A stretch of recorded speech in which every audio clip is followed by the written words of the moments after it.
Got my mic. Good morning, everyone, and Happy New Year. Good morning. To the first meeting of the new year.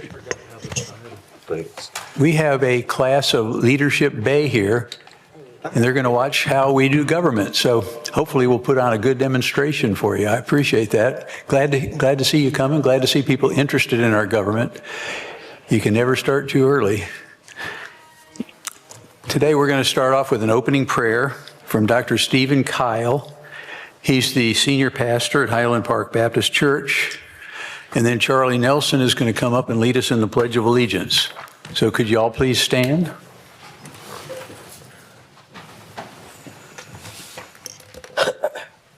Would you please bow with me? Heavenly Father, we thank you today, God, just for the gift of life. Thank you, Lord, that today you woke us up this morning. And thank you, Lord, that you are providing for us and you are protecting us.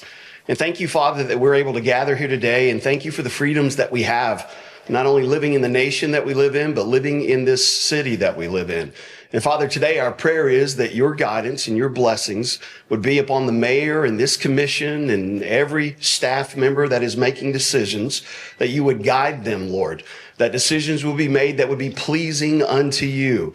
And Father, thank you for how we have seen your hand of blessing upon our community. And our prayer is that you would continue to have favor on us. Lord Jesus, we thank you most of all that you tell us in your Bible that anyone who calls upon the name of Jesus, they will be saved, and heaven will be their home for all eternity. And for that, we are forever grateful. We pray this in the strong, powerful name of Jesus Christ.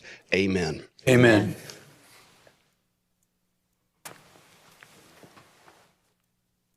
I pledge allegiance to the flag of the United States of America and to the republic for which it stands, one nation, under God, indivisible, with liberty and justice for all.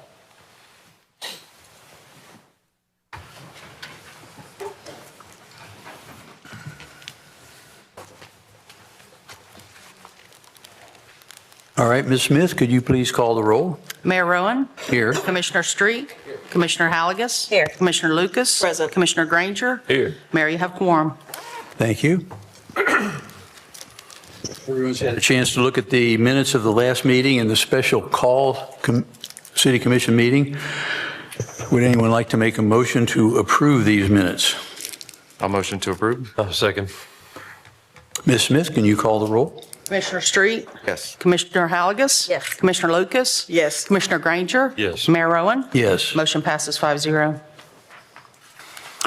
Okay, you've all looked at the agenda. Are there any additions, deletions, or modifications of today's agenda? Yes, sir, Mr. Mayor. Staff has two.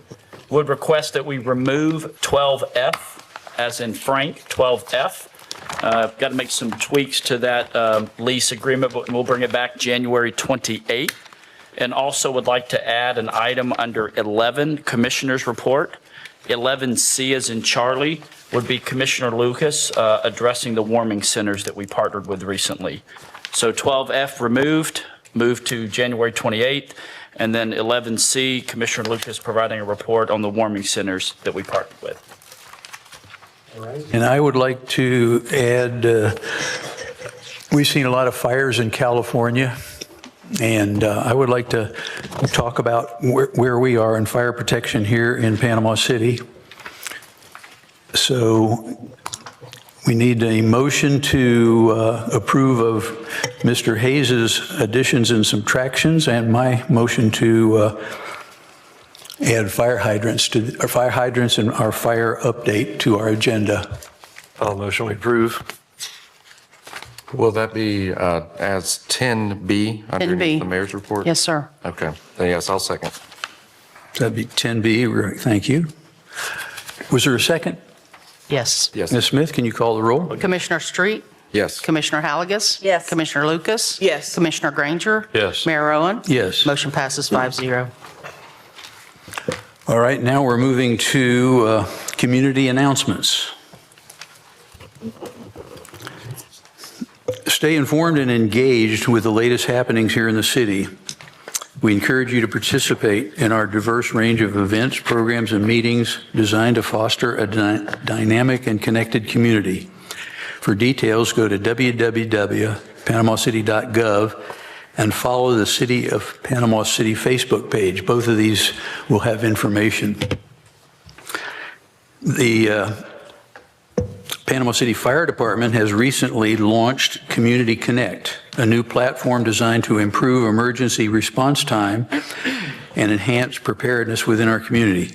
This voluntary, citizen-driven initiative empowers local households and business owners to share critical information about their property and people or family members, enabling first responders to tailor their actions better in times of crisis to make more informed decisions during a response. Learn more and sign up for free on our city website. So if you go to City of Panama City, panamacity.gov, it is on there. I gave it a test yesterday, and the information is there, so that hopefully that will help in keeping us abreast of what's going on fire-wise.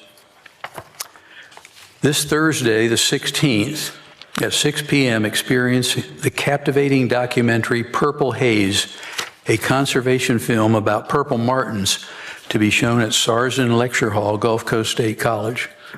Follow one man's journey across North and South America with America's favorite backyard bird, exploring their migrations, diet, and habitats. Learn how you can help these fascinating creatures by becoming a landlord. Seating is limited, so secure your free tickets at eventbrite.com. This event is sponsored by the Panhandle Gator Club, Bay County Audubon Society, the City of Panama City, and Gulf Coast State College. Those are fascinating birds, and I would urge everyone to go watch it and become a purple martin landlord. Join us for our tree giveaway this Saturday, the 18th, at McKenzie Park from 8 to 12.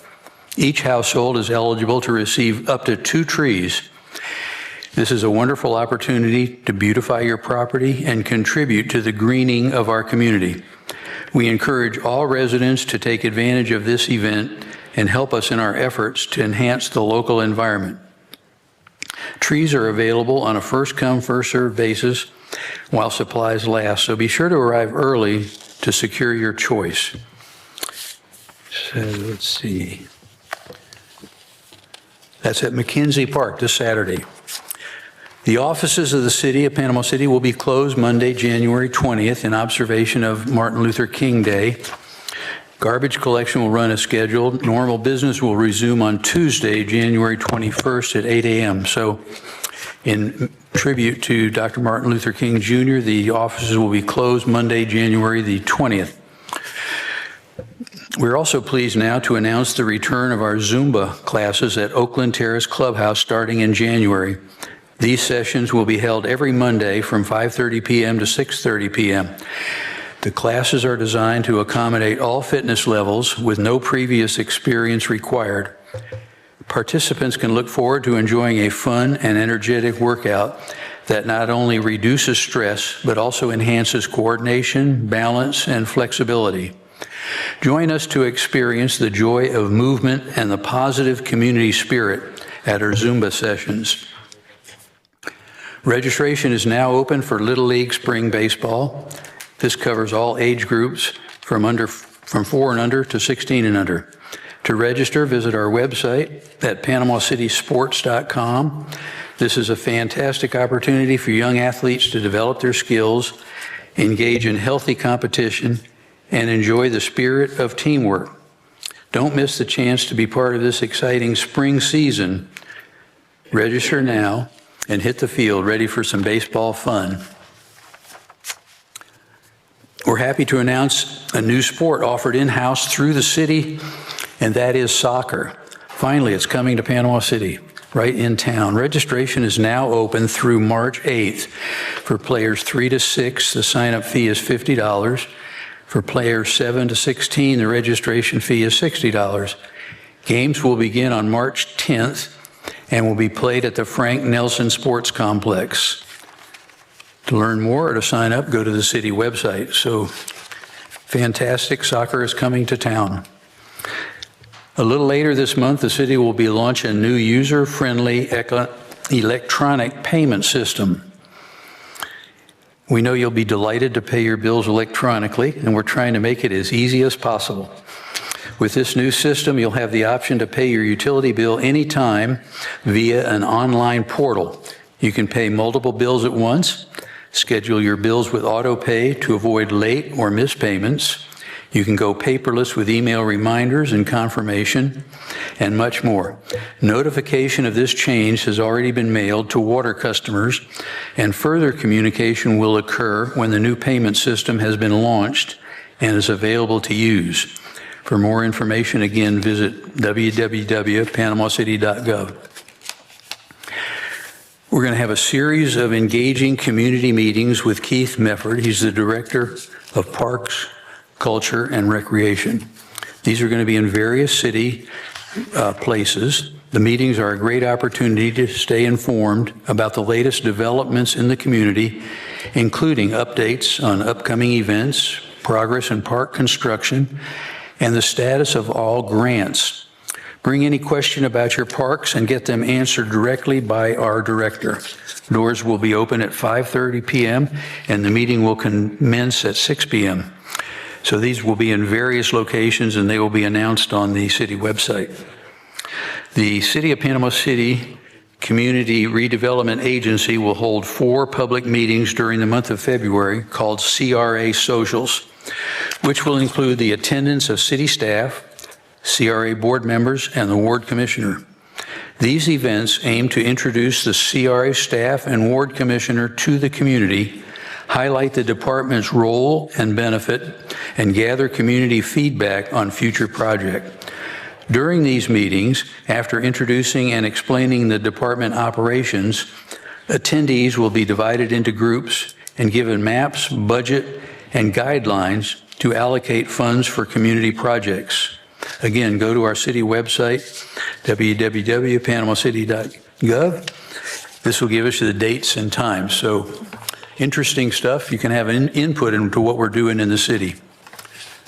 We are now moving to the quasi-judicial hearings, and our deputy attorney will explain.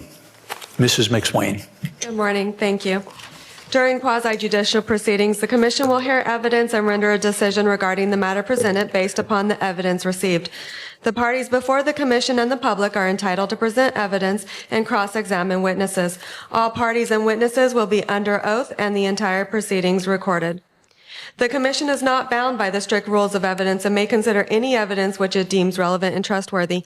Any member of the Commission may ask questions of the parties or the witnesses. Since quasi-judicial proceedings are legal in nature, everyone is expected to adhere to proper courtroom decorum and etiquette. Any comments or objections should be directed to the mayor. The burden of proof in a quasi-judicial proceeding rests with the applicant. Therefore, the applicant has the opportunity to address the Commission last after all public participation and before the Commission deliberates. At this time, for items 6A through 6C, I will swear in staff who will remain under oath during the entire proceedings. I will swear in additional parties that intend to testify during the public hearing after the city manager introduces each item. Staff? Do you swear and affirm that the testimony you're about to give is the truth, the whole truth, and nothing but the truth? Thank you. I will ask Commission to disclose ex parte communication, which is communication received outside of this public hearing after the city manager introduces each application. You only need to disclose ex parte communication if it is information you intend to rely on when making your decision, and you need only to disclose with whom you spoke. All 3 items regard the same property, so at this time, Commission, if you'll disclose any ex parte communication. Seeing none, thank you. Item 6A is the second and final public hearing on ordinance 3254.1, an ordinance on the voluntary annexation of approximately .895 acres of property located at 2626 West 23rd Street. Relevant background information is enclosed in your packet. Staff recommendation through the Director of Development Services is that the City Commission conduct the second and final public hearing and approve the ordinance. This is a public hearing. Would anyone like to come forward and speak on ordinance 3254.1?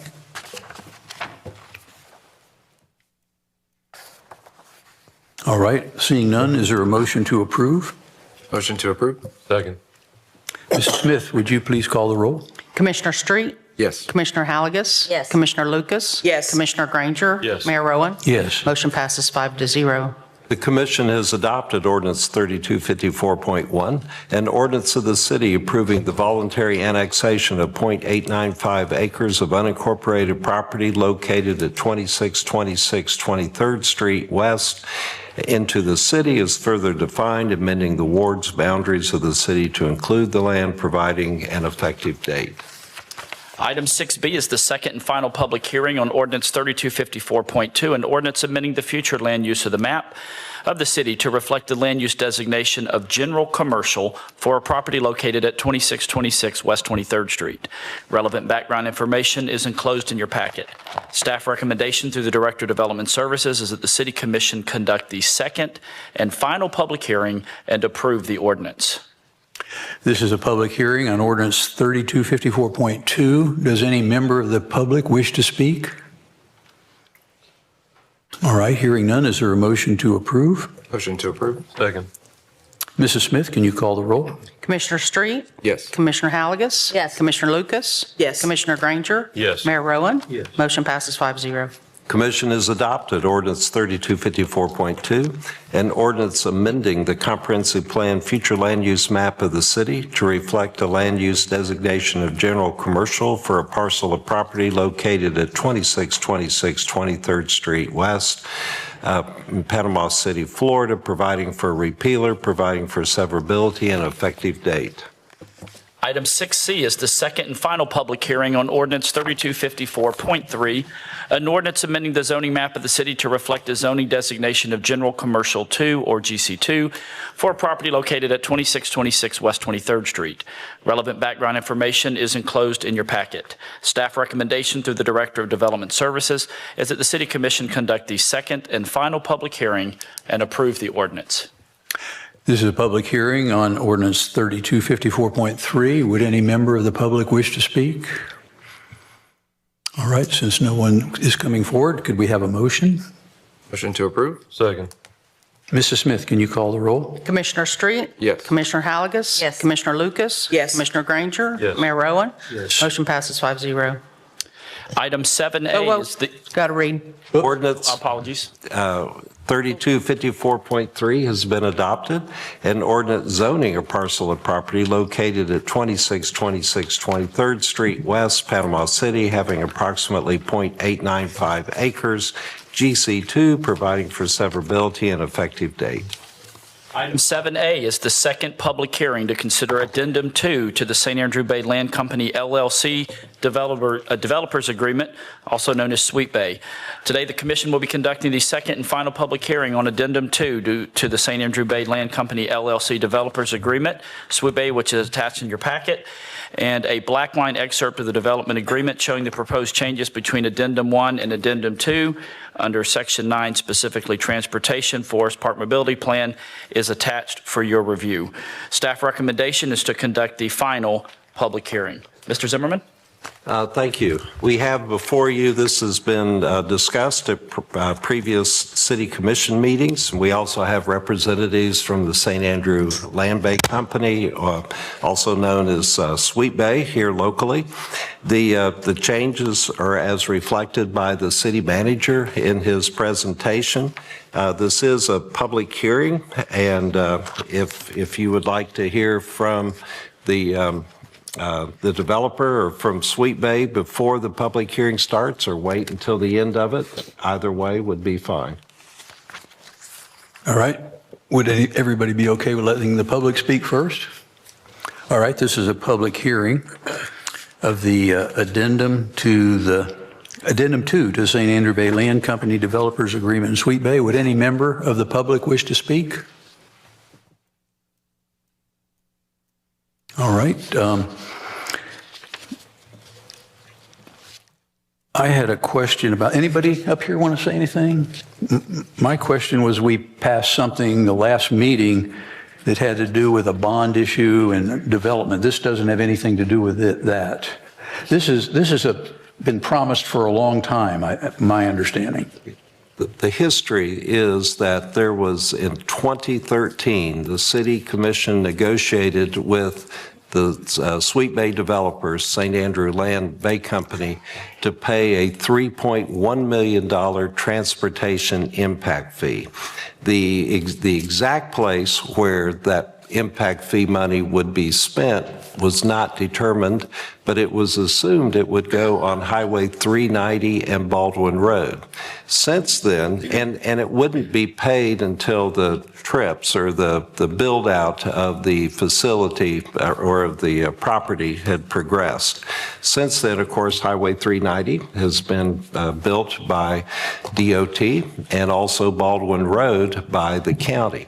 So in December of 2023, the City Commission adopted Addenda 2 that recognized the fact that the money would not be going to Highway 390 or Baldwin Road and listed priorities. And those priorities where there's a red line that shows the difference between Addenda 1 and Addenda 2, but it did read the developer will expend the funds for Frankfurt Avenue, Airport Road, and Lisenby Avenue in that respective order. Now what is before you is a further change that opens up the where the money could be spent, and it deals with the planned perimeter. There on your screen in front of you, in the dark black, is the airport planned perimeter where the money could be spent at any place within there. Now, this doesn't relate directly to the interlocal agreement that was approved in December, but in that interlocal agreement, it did state that the first thing that would be done with the $3 million would be to pay Frankfurt from Highway 390 up to the bridge, and I forget which road the bridge is close to, but there, so that has already been taken care of in the interlocal agreement. This would make decisions to be determined later as far as the expenditure of the rest of the funds. The decision is the City Commission's, and it does have to be spent, though, within this boundary. We do have William Harrison and Will Randalls here that if you have any questions for them, they would be happy to address. So we will sort of pick and choose where that 3.1 million, except the Frankfurt's pretty much promised. And the rest of it, the commission can, look at areas that are in terrible shape and try to help the worst ones first if we can. Frankfurt is agreed to up to the bridge. I know that Sweet Bay would like to continue Frankfurt up north, but that is something if this is adopted, then Frankfurt, it could be considered, Airport Road could be considered, any road within that dark black area could be considered. There certainly are a lot of areas that need pavement, so we can probably use that 3.1 million pretty fast. Very fast. Money does not go very far when you're putting it into a road. A lot of people don't. I didn't realize it when I first got into office how very little you get for such large amounts of money. And so all this does is it basically takes the previous promise for just the $3 million for those 3 roads from Sweet Bay developers to pave those 3 roads and allows us to use it elsewhere because there's potential that we could use other dollars on those same roads. And there's, as you well know, with inside neighborhoods, there's virtually no money outside of the city that we can use, outside of the surtax dollars that we can use on neighborhood roads. Whereas state roads, we get state funding for some, and county roads, the county takes care of to some degree.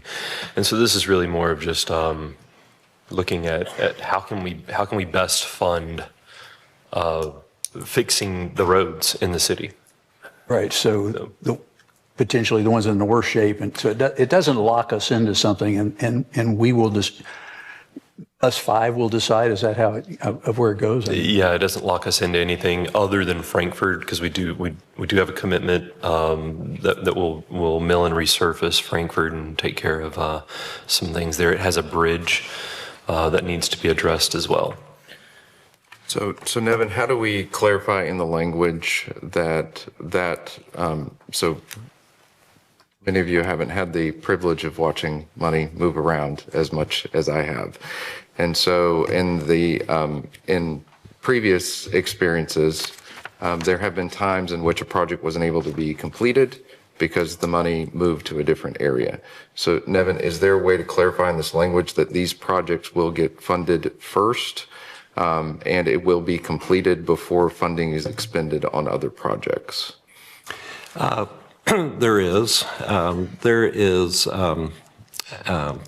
are cost estimates that Sweet Bay has provided that the cost, excluding the bridge, not counting the bridge, is approximately $1 million to do, I forget what direction, it'd be kind of east or southeast of the bridge to Highway 390, and then from the other side of the bridge up past the Sweet Bay community. That is an estimate, okay? So it could be that you could, and the interlocal agreement locks the city into making the improvements up to the bridge. One thing I will point out that Sweet Bay can actually make those improvements with our consent. So it's not something that we'd have to design and bid out. If Sweet Bay has already done the design, we approve the design, they provide, we approve the cost, and then it's something that Sweet Bay could do. And they're prepared to meet the February time period in the interlocal agreement up to the bridge. So what you could add is that at the $3,050,000, that it would be first spent on Frankfurt Avenue, just like it used to be, and then any location within the planned perimeter. That would make me feel more comfortable, only from the standpoint of we've had a lot of communication with the public and promising that. And, we had $800,000 that came from the county to resurface Frankfurt between 23rd and 15th, and it ended up going to a different project. I just want to make sure that we actually complete and honor the promises that we made to the citizens that we represent. That's it. So as long as we can make that modification, I'm good with the change to open the rest to wherever it's seen fit. So I do have a question about the bridge. You've just given us that we can fund up to the bridge and then an estimate for on the other side of the bridge. So does that mean the bridge does not need any repair? Or if it does, would this project have the funds to take care of it? I am not a bridge expert and really looking around for other help, but the answer is no. The bridge does need repair. It's unknown exactly what that repair is, whether it can be repaired in place, whether it needs to be constructed. If the bridge needs to be totally reconstructed, in all probability, it would take up a big chunk of the $3 million. But I know that John Sklarski here, who's an engineer with Dewberry, who works for St. Andrew Bay, is also here. And they have not done a bridge assessment, but also they have looked at the issue. So certainly it would be something that we would have to attend to at some point. Yes, Okay. at some point. And, the feedback I've had from city engineers and team is the bridge is in need of a replacement now. And so my concern is in opening up to the full mobility plan, unless we have other funding that we're willing to dedicate to a bridge replacement and a resurfacing, this is the funding that was set aside for that. And so I want to make sure that we get it taken care of and we don't have an emergency that pops up similar to how we did on the Breezy Lane project, where the city was left scrambling for money to keep a neighborhood from being trapped inside of its own residents. So are you saying that we should do the bridge?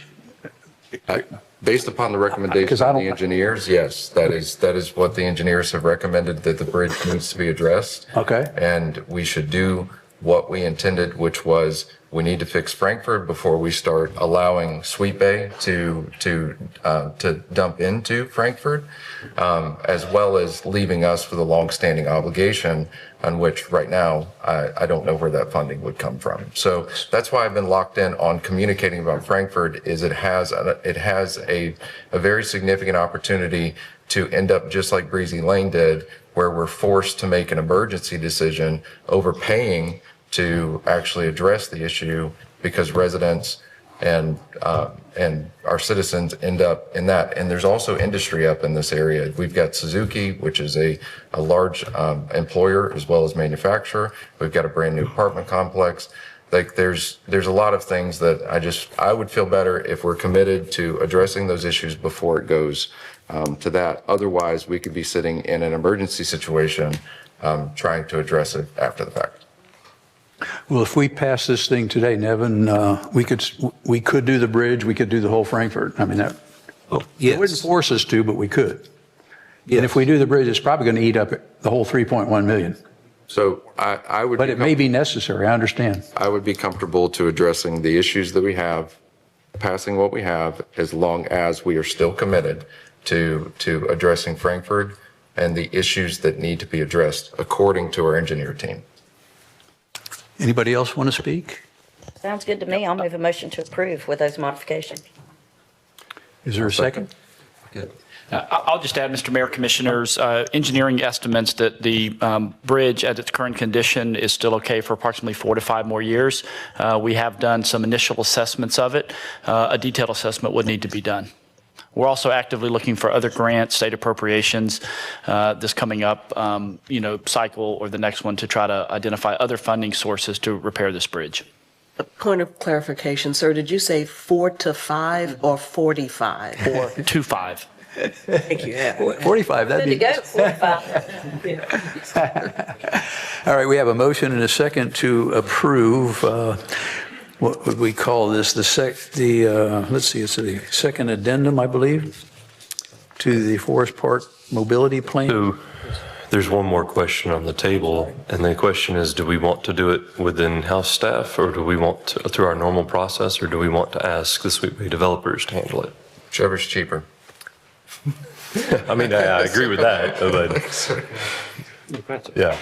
I know Sweet Bay's on a deadline to comply with the agreement that was passed just recently. And I do know that conversations between Sklarski and Dewberry and staff with Mr. Sklarski, they've got plans, they've got geotech on Frankfurt, I think they're ready to go.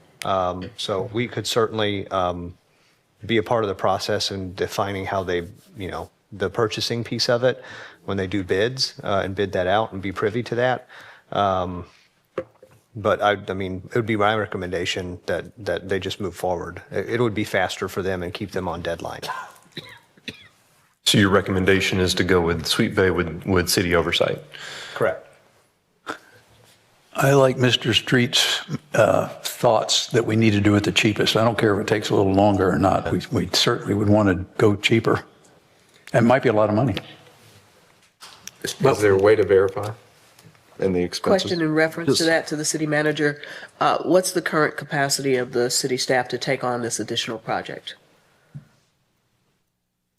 City staff will do whatever's necessary. I know that this commission has been committed to building up our engineering division and our PEs we have on staff. And so I think it's a fair expectation of this body that we be able to step in and do this and maybe supplement a little bit with some outside engineering help from our continuing professional services list where needed. Thank you. Could I ask a question? Yes, sir, please. Thank you. Help clarify this, please. First, if when it comes time to bid out Frankfurt, or not bid it out, but let's say that Sweet Bay proceeds ahead, I think it's already designed up to the bridge, and then they will present a cost for their contractor to do the work. It will be approved by the city before they get to work. Now, the next section, I don't believe, in fact, I know it has not been designed of Frankfurt, and so they can present that, and as far as the design, the city can look at the estimated cost of that, and then the cost for the construction, and once again, it would be approved by the city. Now, on the motion itself, Commissioner Halagus, I believe what the motion was to approve the addendum number 2 as written, with the understanding from that Commissioner Street had indicated as far as commitment to keep working on Frankfurt Avenue. I didn't understand, but that's why I'm asking clarification, is that the addendum would be approved as written. Yes, just with the modification that we would continue with Frankfurt. And then the money, the costs and all that doesn't really have anything to do with this. That's something we'll deal with as we get to it. But the modification isn't to the agreement. The modification is just the intention.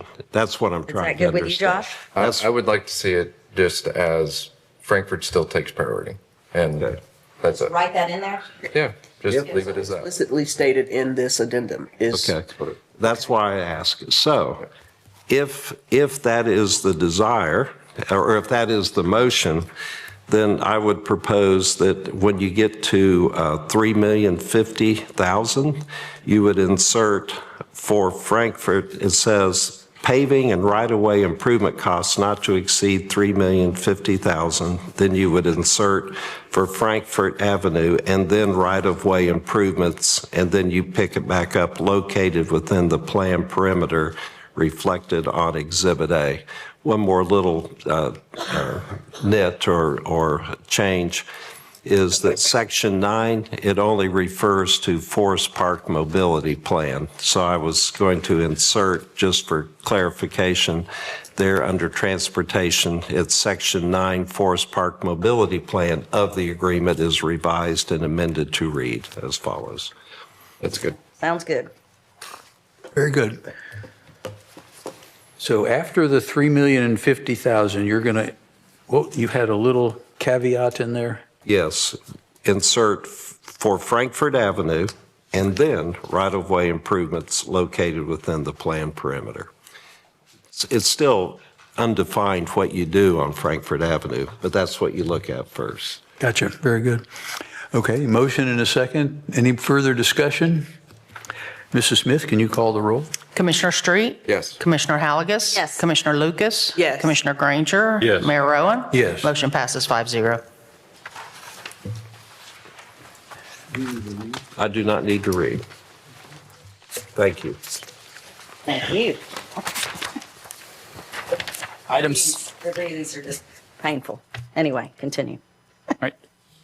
Item 7B is the second and final public hearing on ordinance 3255, an ordinance to vacate and abandon a portion of the alleyway right-of-way easement located south of East 2nd Place, east of East Beach Drive, and north of East 2nd Street, and request for acceptance of the utility easement.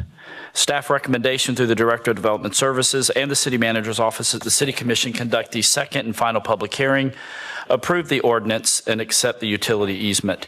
Mr. Mayor, Commissioners, I just would add, this was the from the last meeting where a citizen that lives in this area had some questions, and as promised and directed, myself, along with Mr. Fuller and other senior public works staff, as well as Commissioner Halagus, met the citizen out in the field, walked it with her, and I believe Ms. Halagus can confirm she is good to go now. So staff recommendation to approve stands. And I'll move a motion to approve. Second. Okay, we have discussion. This is a public hearing. Would any member of the public wish to speak? Okay, there's a motion and a second to approve ordinance 3255. Ms. Smith, can you call the roll? Commissioner Street? Yes. Commissioner Halagus? Yes. Commissioner Lucas? Yes. Commissioner Granger? Yes. Mayor Rowan? Yes. Motion passes 5-0. Commission has approved ordinance number 3255, an ordinance vacating and abandoning a platted easement and alleyway located south of East 2nd Place and east of East Beach Drive, Panama City, Florida, as more particularly described, repealing all ordinance in conflict, providing for severability, and providing for an effective date. Item 7C is the first of two public hearings on ordinance 3256, an ordinance adopting Chapter 113B of the Unified Development Land Code, creating and implementing transportation impact fees, creating a transportation impact fee program, and adopting all related provisions. Relevant background information is enclosed in your packet. Staff recommendation through the Director of Development Services and the City Manager's Office is that the City Commission conduct the first public hearing. All right, this is a public hearing on ordinance 3256. Would any member of the public wish to speak? All right, is there a motion to approve? Derek's gonna. Pardon? I apologize. Thank you for reminding me, Ms. Waldron. We actually have a firm that assisted us with the impact fee study. They have a presentation. Yeah, are you going to do that, Derek? No, I'm just kidding. Derek is not providing the report. I think it'd be appropriate Derek, you wanna before sit close, deliberation to allow the firm to provide their study and available to answer any questions. Apologies, Mr. Mayor, Commissioners. You'll be next, Derek. Good morning, Commission. Thank you. My name is Hadley Peterson. I'm an urban planner with Kimley Horn, and I'm joined by my partner, Vinny, who's a project engineer and local here to Panama City, to just walk you through a couple of the basics with this study. Perfect. So we've been working on this for nearly a year, hand in hand with your city staff, your engineers, and your planners. We started the project last March here in person with a project launch with a city staff workshop.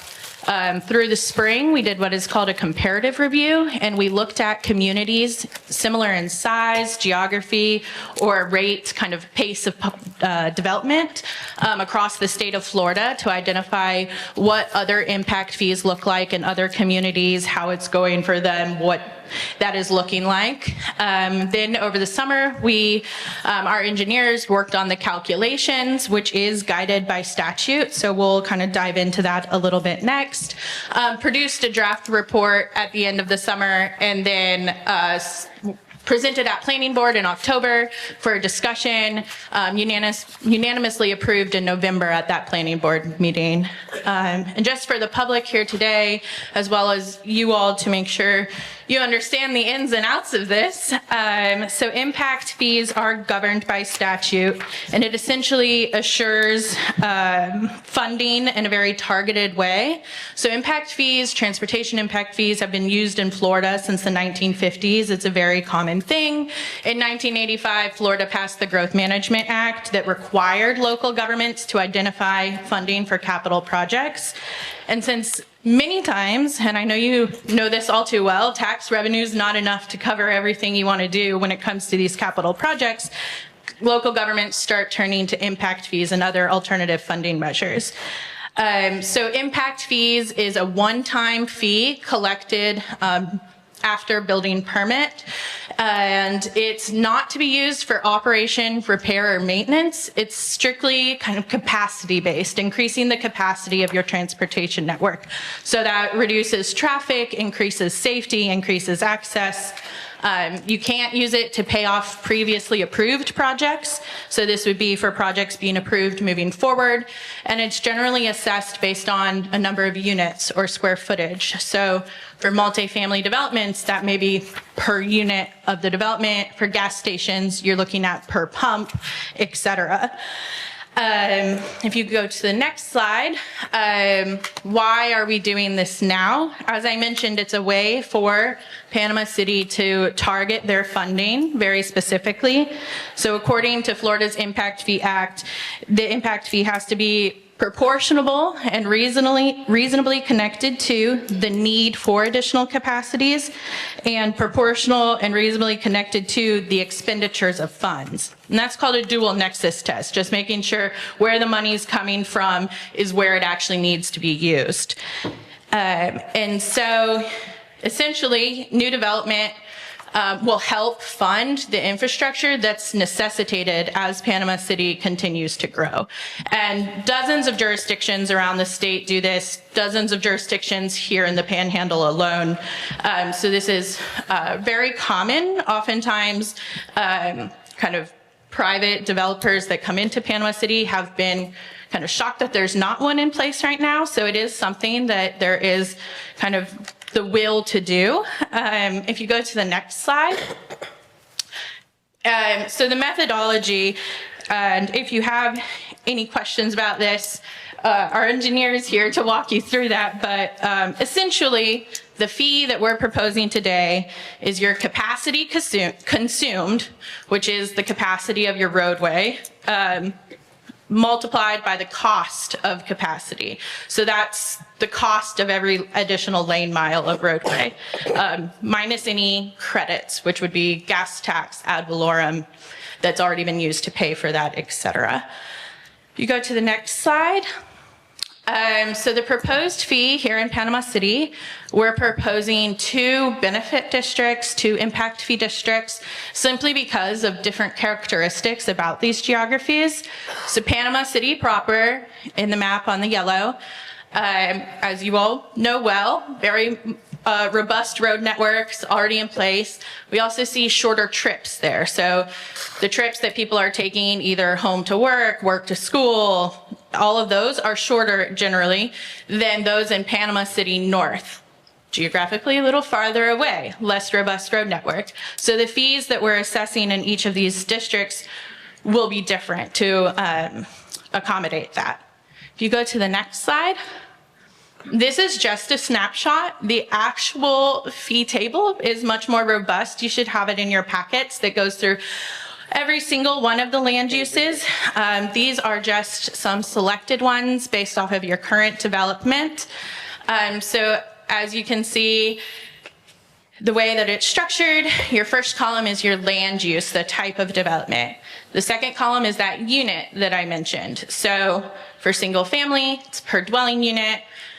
Commercial by 1,000 square feet, gas station per pump or per fueling position. And then you see there's the Panama City proper, that area in yellow, down where we are now. And then there's the Panama City North, the orange, the north side of Panama City. For reference, thank you. And then, so those are the proposed fees. Like I said, you should have the full table in your packet. If you go to the next slide, that is the end of our presentation. So I want to open it back up to you for questions and discussion. Could you go back to the proposed fee slide? Jerome, that's the one with the formula on the screen, sir? That one. Yes, that's the, nope, you were at the right one. The table. The table. Oh, sorry, not the formula, the table. Okay. Thank you. So what currently, say a new gas station comes into town, what are they currently paying towards transportation impact? There is no current transportation impact fee in place. So how would we be facilitating road improvements currently? Who would be paying for those? Yeah, so, and if staff wants to support, they can, but it right now is coming out of your general fund. So it's all of us. All of as us. Taxpayers.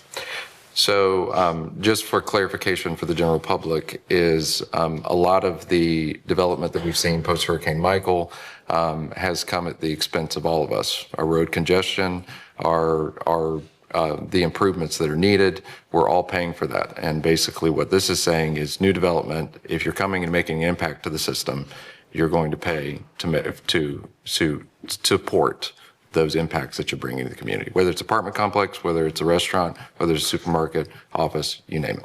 Yes. Okay, thank you. I have a question. Panama City proper, because you were saying that you can't use it for maintenance or repair. So if Panama City proper, we have our road system in place, how do we benefit when give me, if you don't mind giving me an example of where we could use those impact fees in Panama City proper? I'm going to let Vinny talk about what capacity, like enhancing projects would look like. Okay, sweet. Thank you. So generally speaking, any sort of lane additions are what we're usually looking for capacity. New roads are, of course, add capacity because they add to the network. But if you are widening a road from 2 lanes to 4 lanes, or even from 2 lanes to 3 lanes, if you, for instance, wanted to add a 2-way left turn lane in the middle, there's a little bit of flexibility in how it's applied. So you can also sometimes get away with things like, hey, we're going to repave this, but also add a bike lane because you're then adding some capacity for multimodal uses. But generally speaking, the dual rational nexus test that Hadley mentioned is about ensuring that the costs that these developers incur do go toward capacity specific improvements. So since there's other modes of transportation besides cars, that could include maybe even adding sidewalks where they're not at right now? Yes. Is that, okay. And then what about the So what I think of with this for Panama City proper is what we plan on doing down by East Beach Drive and all that, where we're putting in like a turning lane, making it easier for trucks to be able to turn. So something like that would work Turn for that. lanes qualify as a capacity. Okay, Yes. okay. And then the other thing is, when you said single family, I could see that with a new subdivision, right? But how would that do if, let's say you're in Millville, and I buy a lot that a house has been torn down, or I do that, and then I rebuild a house on there? Is that the same, or that impact was already there? Correct. Okay. Generally speaking, if an impact, and this is, the implementation of the impact fees creates this sort of line in the sand of when what already had its capacity and what's new capacity being eaten up. More demand, I suppose, is the proper way to say that. Generally speaking, a redevelopment would already be credited for its trips, unless you are increasing the trip generation potential of that site. So, right, if we went from like a single family to a duplex or multi-use. So that is, I would say, very similar to our impact fees for water and sewer. If it's a house that was already there, you get credit for the, unless you're adding another bathroom or something like that. Okay, I just want to have clarity on that. Thank you. So to follow Commissioner Halligas's questions, we have coming before us the Dover Coal plans, which include complete streets, recommendations, and so forth. This could then be a source of funding for those plans as we move forward. Is that accurate? As long as the development that's going to pay these impact fees, they have to be able to show, like, I'm not exactly sure where each of those projects are, for example, but the development, that dual rational nexus test means that they are only paying for places where they are increasing capacity. So it would come back on, staff or the developer to show we are increasing capacity in that area. Here's the project, the capital improvement project that's already been defined for that area. Okay, it can go there. But if a development, for example, is coming in the Panama City North area, and you cannot use those funds then to pay for projects that Dover Coal identified down here near Harrison Avenue or Beach Drive, for example. Thank you. Okay.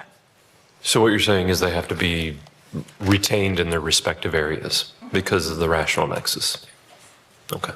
That makes you happy? Has anybody studied is it your job or is it our job to study the unintended consequences of doing this? Because I'm looking here at a supermarket in Panama City, and we're kind of desperate to get supermarkets here in Panama City, and then we're going to turn around and charge them $34,000. Well, $34,000 per 1,000 square feet, but Could be even more then. So is that our job to study the unintended consequences, or is that your job? In other words, is this a good or a bad thing for a supermarket? We want them to come here, and we're going to charge them $100,000 to open their door. That's not very neighborly, in my opinion. Yes. But we do have to cover costs, I can understand, too. Yeah, and so it's a give and take. It's a careful balance, and there are things that can be done at kind of the plan review process to give them, policy-based credits for other things. So if, for example, your comprehensive plan had a policy in your economic development element that encouraged grocery stores within a certain geography, there could be a discussion during plan review that would give them credit against the fee, because that is a goal of the cities that's, in policy. So it could be something like that. There's going to be a lot of kind of staff working with the developer on this. But in general, when we see this go into communities, it is a good thing, not a bad thing. But of course, there's that delicate balance. So because you do this for a living, right? Like, this is one of the things that you offer out of your firm, correct? Yes. So have you ever seen historically where transportation impact fee was implemented in this manner that then caused development to just halt or stop? I personally have not seen that in the communities I've worked in, no. Because you mentioned earlier that a lot of the developers that come to Panama City and take a look at it are very surprised to see that we don't have this, because when they're doing their calculations, they just assume that anywhere they look at has this. And so whether or not it pencils, so to speak, whether or not it would be profitable, this fee is already included in that. A lot of times, Kimley Horn as a firm also has a lot of engineers that do work with developers and communities across Florida, and that's exactly it. Most times they are factoring in the assumption of a fee like this into their bottom line because it's so common across the state. Jonathan, do we as a city look at this? You know what I'm talking about? In other words, is it going to stifle development or is it going to help? Do we have somebody on our side besides these folks out here? I mean, I think that some developers might choose not to do a project for a number of different economic reasons, but I think the philosophical question is if there's going to be development, whether it be a neighborhood or something industrial or something commercial, it is going to increase traffic of some kind in that area. And who should pay for that? Should the existing taxpayers and citizens pay it, or should it be a part of the development process?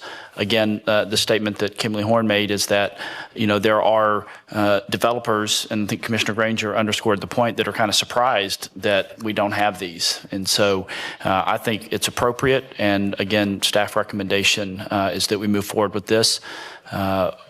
With all the work that's been done over the last year, and the fact that I think that this will, in some ways, help promote responsible development and ensure that we're not inheriting problems after the fact with increased traffic, you know, intersections that either can't keep up with demand, or worse, intersections that need to be there but aren't, creating safety hazards in and around the city. And so I think this is a good thing, and again, staff recommendation stands. So I had an individual reach out to me and was quite alarmed at this, and I don't think they had fully done some of the calculations. I think they were very alarmed about it. But I told them that I would throw out there that the request to do a workshop on this, and let all of the engineers in the city, invite all the engineers in the city that are interested to come and talk to us about this. So I don't know what y'all think about that, but I gave the gentleman my word, and so here I am doing what I said I would do. So I think that we need to move forward with something like this. I don't necessarily have an issue with the numbers, but I know I personally would like to see small, medium, and large type development just tabletopped out and just shown like this is how much this would be for this given thing. But I don't think that would cause us to not do this.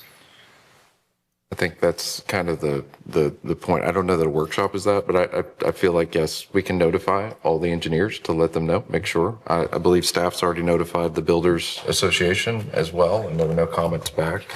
But we're decades behind on our road infrastructure in the city of Panama City. And part of that is we've not been a responsible government when it comes to managing growth.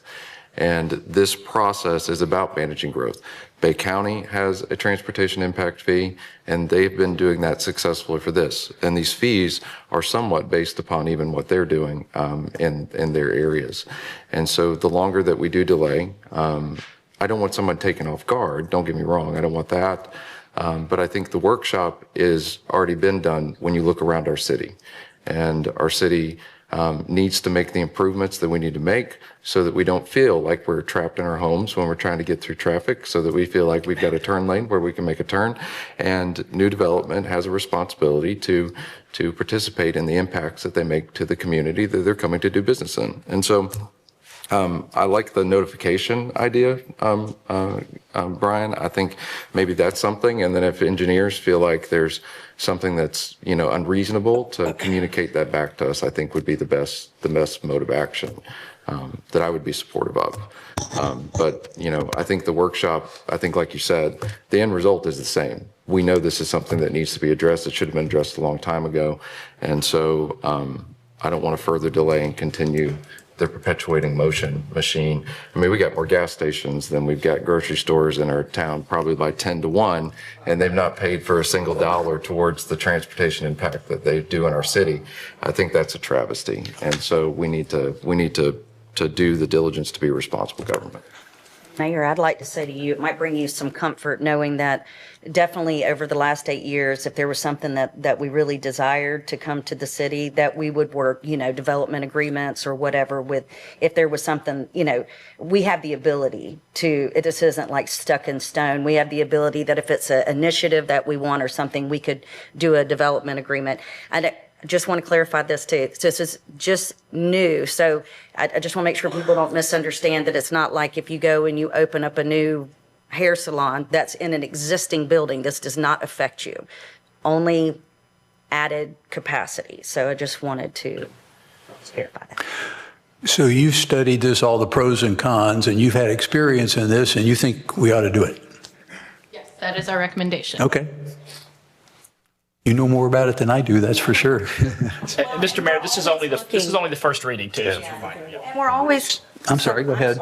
Yeah, go ahead, Ms. I was Alex. going to say, we're always looking for ways to take the burden off. And, we talk about this all the time of the taxpayers because we still have to pay for these things, these impacts when they happen. So I definitely agree with this. I think it's the right direction for that. But I am glad you brought up that we have some leeway there because it's not like it's just black and white. If we need an initiative, we can take care of that. So we're not voting on this today, but I would request from the staff that that we reach out to all of the engineers that the city does business with and just notify them that this is happening and that the second reading will be on the second meeting so that they're aware. Can we get that done this week so that there's not like, oh, we just found out about this Monday and now it's Tuesday kind of thing? Yeah. We'll do it. Okay, thank you. Very good. So no motion, no, You have I apologize. Derek, it's a public hearing. Yeah. Thank y'all. Derek, I know Derek's coming up, but just to add to what I also spoke with the same person you did, maybe since Kimberly Horn works, we have a, can't think, contract with them or whatever, that they could hold, we could reach out to those engineers or any developers that might want to come for a Q&A that they could hold for us during this 2-week time to make sure we're not missing. Doesn't mean we can't be a part of it, but I'm saying that way, Okay. if they held a formal meeting for that, that's still a workshop. It's just, I think they would be willing to do that, be part of, yeah. So that's another option. I like that option. Thank you. Hey, Derek. Public hearing, public comment now, Derek. Okay, Derek Thomas, 1100 West 10th Street. I agree with this. This is definitely something that's needed. Unfortunately, I think Wait.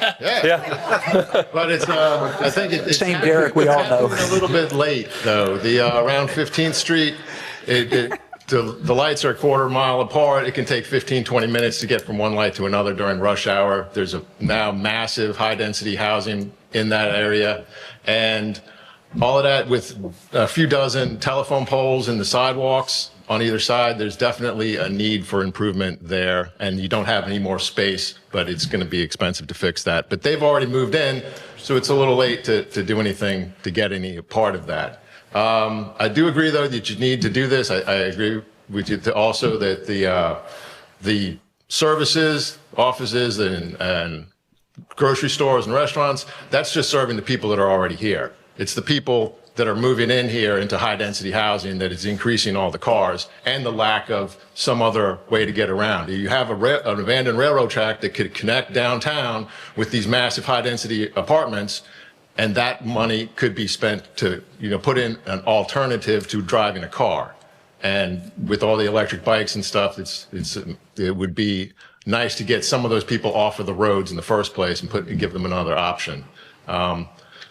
It's a problem, though, when you get to the Section F, which I guess I'll have to get back up and talk about that, where you're exempting the development districts from these impacts. I'm glad that you're saying you're not going to use the money there, but those areas also need, increased sidewalks and everything else. But that's where you're encouraging people to put in all of that high density there. I also think it's kind of disturbing that your single family houses are being charged higher than your multifamily houses, which have more cars and are creating more problems on the road, but you're putting a burden on the single-family houses with lower density.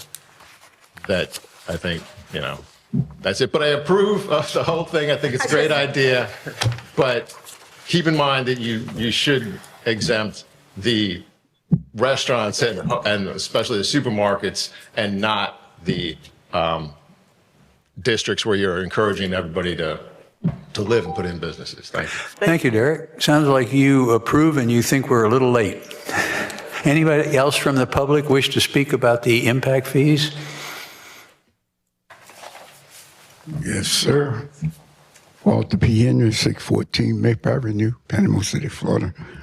I think we should feel like how the contractors feel about this. How the one that is going to come into the city feel about these prices. The city heard it themselves 30 years back when they should have done what they needed to do 30 years back, did not do it. Now we're pressuring, is this going to help the city or this go take the city further back? That's one thing we need to look at. I know that what we're saying, what we're talking about, what you're doing is it's not a problem, but we cannot leave the peoples out. Some of these buildings are being built on state right of ways. City don't. Can you approach the state right of way without first talking to the state? Can you approach the county right of way without first talking to the county? That's their street.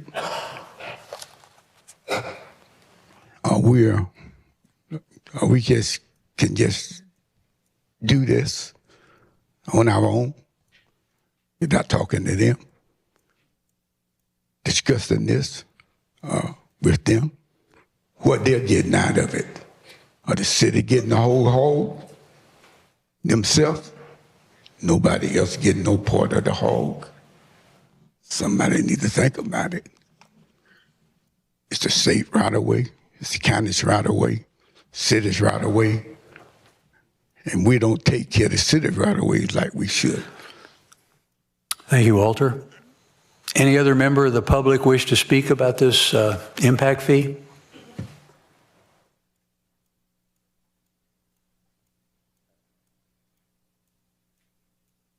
Morning, Dolores King, 2538 West 9th Street, Panama City. I just have a couple questions. First of all, I agree with the impact fees. I think we need them. On the chart that had all the fees, there was one section that said greater than or less than 4 floors. What is there an impact fee for greater than 4 floors? When would this start? I know that there's this super huge development on 19th Street. And it's you look there and it's this monolith of, there's got to be thousands of units there, it looks like. That's just my estimate. Is there any retroactive element to this that could help with something that's that huge, that's going to cause such a issue for the infrastructure? That's all. Thank you. Thank you. Good points. Anybody else want to speak on the impact fees? I don't want to speak on behalf of the staff, but I asked the same question that Ms. Dolores did, and the answer I got was no, unfortunately. And that was unfortunate because we do have some developments that have created quite a bit of demand. But if it's already approved, there was no retroactive means for us to do an assessment. Jonathan, do you want to address anything that was brought up? Yeah, sure. So Commissioner Street's right. I mean, they already have a development order, and so, it's already been approved, and retroactively, would be difficult. We do, we have worked with some developers, and, if they're willing to partner with it and try to do the right thing, we can try to get them to do that. But again, I think this is just the type of, it's a perfect example of the development on 19th. They should have been, some expectation that they, repair the road after the fact, widen it, add turn lanes if needed. And so, but this is not something we wanted to just, kind of throw together and propose. We realized that there are going to be far-reaching implications, which is why something like this took nearly a year with a lot of subject matter experts, both city staff and outside staff, for that extra level of accountability and review in shaping the recommendation. And as far as the height, yes, there's three different formulas. There's 1 to 3 stories, 4 to 10, and then 10 plus. So it would depend on that impact. So and correlate directly to the number of floors. So that was just one of the formula examples. Very good, thank you. Yes, sir. Since this is the first reading, we don't need to do anything. We can move on to. Walter, didn't he ask something about state? Oh, I'm sorry. Walter wanted to know who owned the road, I think. Which road? The different roads. He was talking about County Road, DOT. I mean, I'd have to look at each one individually, but we have state roads, county roads, and city roads all throughout our area. I took his question to be more rhetorical rather than an actual question. Of like, hey, are we talking with other people in the county? Are we talking with other people in the state as we move forward in this process? I think that was what the gentleman was bringing up, correct? Yeah, I'm getting that nod there, so. All right. I think we can move on to 7D now. You don't have to. Mr. Mayor, let's do a first reading when we're done. Yeah, and this would be effective, upon the April 1st. April 1st. Very good. Pending, obviously, this read, if we may, so there's a lot of people here regarding 7G, and our discussion has kind of taken longer than I would have anticipated going through the public comment. If it would be okay with the commission to maybe take a 5-minute recess after this thing and come back and address 7G immediately following that 5-minute recess. Yeah. Well, I think that the next two are they got a lot of controversy on them? Might be able to. Those should be relatively quick. Yeah, we can cover a few more and get to it, but I do respect all of them coming to talk. So I appreciate what you're saying, Commissioner. No presentations. So you're going to read? Yes, I'd like to read. He's going to read C. Ordinance number 3256, first reading. An ordinance of the City of Panama City, Florida, adopting a new chapter 113B City Code of Ordinances entitled Transportation Impact Fee, thereby creating and imposing a transportation impact fee on development within the city limits and creating a transportation impact fee program and adopting related provisions, providing for legislative findings and adopting a transportation impact fee study in support of such fee, providing for conflict, severability, and effective date. All right, 7D. Yes, item 7D is the first of 2 public hearings on ordinance 3257, an ordinance to vacate and abandon a portion of the alleyway right-of-way easement located south of East 2nd Plaza, west of Main Avenue, east of Sherman Avenue, and north of East 2nd Court, immediately adjacent to 208 Sherman Avenue, which is parcel ID 22869-000-000, and 212 Sherman Avenue, parcel ID 22868 000-000. Relevant background information is enclosed in your packet. Staff recommendation to the Director of Development Services recommends that the City Commission conduct the first public hearing, although I would add that both the Planning Division and the Public Works Department have looked closely at this particular easement and a portion of it, and there actually would be fine if the commission would approve, would require us bringing it back after additional public notification, but actually go ahead and abandon the entire portion. There are no utilities and no reason for any city access. If you look on your map, you'll see why we would recommend this. So leave it up to you and the commissioners, Mr. Mayor, as to proceeding with this or bringing it back with full abandonment.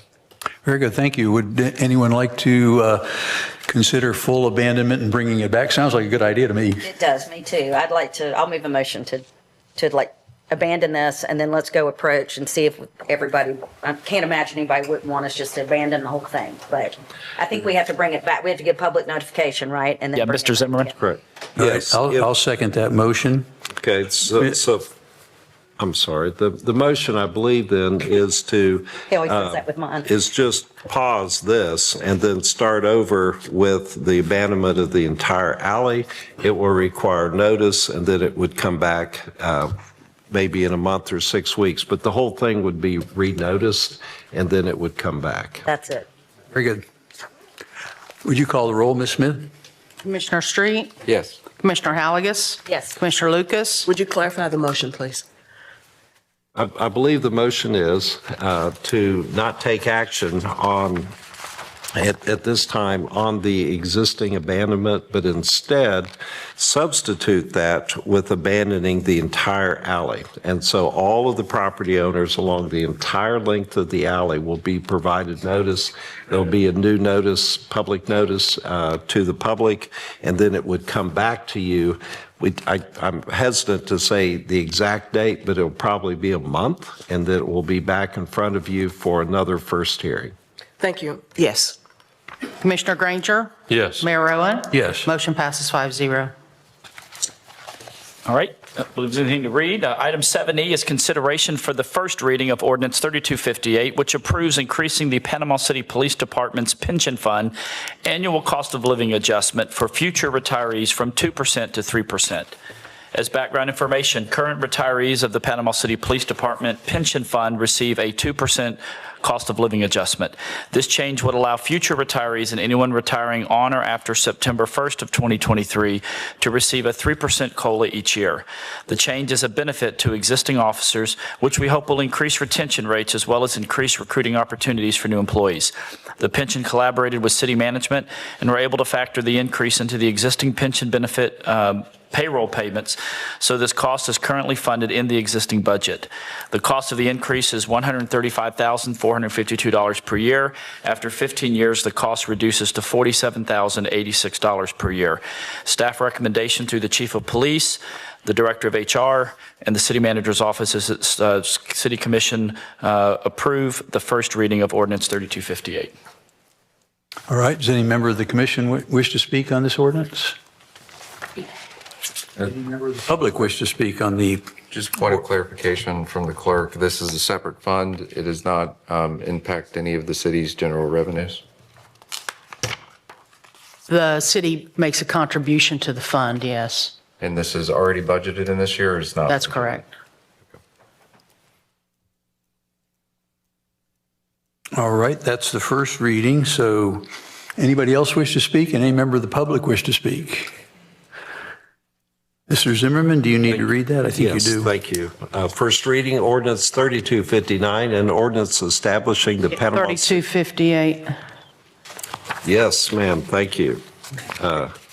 3258, an ordinance of the City of Panama City, Florida, amending Chapter 2 Administration, Article 6, Employee Benefits, Division 5, Municipal Police Officers Pension Trust Fund of the Code of Ordinances of the City of Panama City, amending 2-450 benefit amounts and eligibility, amending Section F, cost of living adjustments, providing for severability, repealing all ordinances in conflict, and providing for an effective date. Item 7F is the first. Let me interrupt just a minute. For the people here on 7G, we're going to go through this thing and then we're going to take a 15-minute break. So.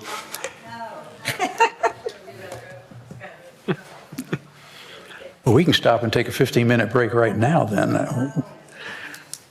We all have bladders up here. We can't keep this.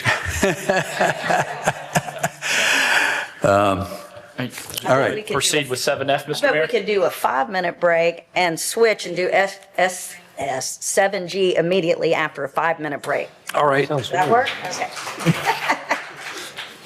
Very good. Thanks for the clarification, Ms. Halagus. So we're going to go on with F. I'm sorry, Jonathan, I'll be the first one to get up. All good. All right. Item 7F is the first reading of Ordinance 3259, an ordinance approving, adopting, and establishing the Panama City Tax Increment Rebate Program under the City of Panama City Community Redevelopment Agency. Staff recommends the approval of Ordinance 3259 to establish the TIF program for the City of Panama City. Relevant information is in your packet. Thank you. Does any member of the public wish to speak?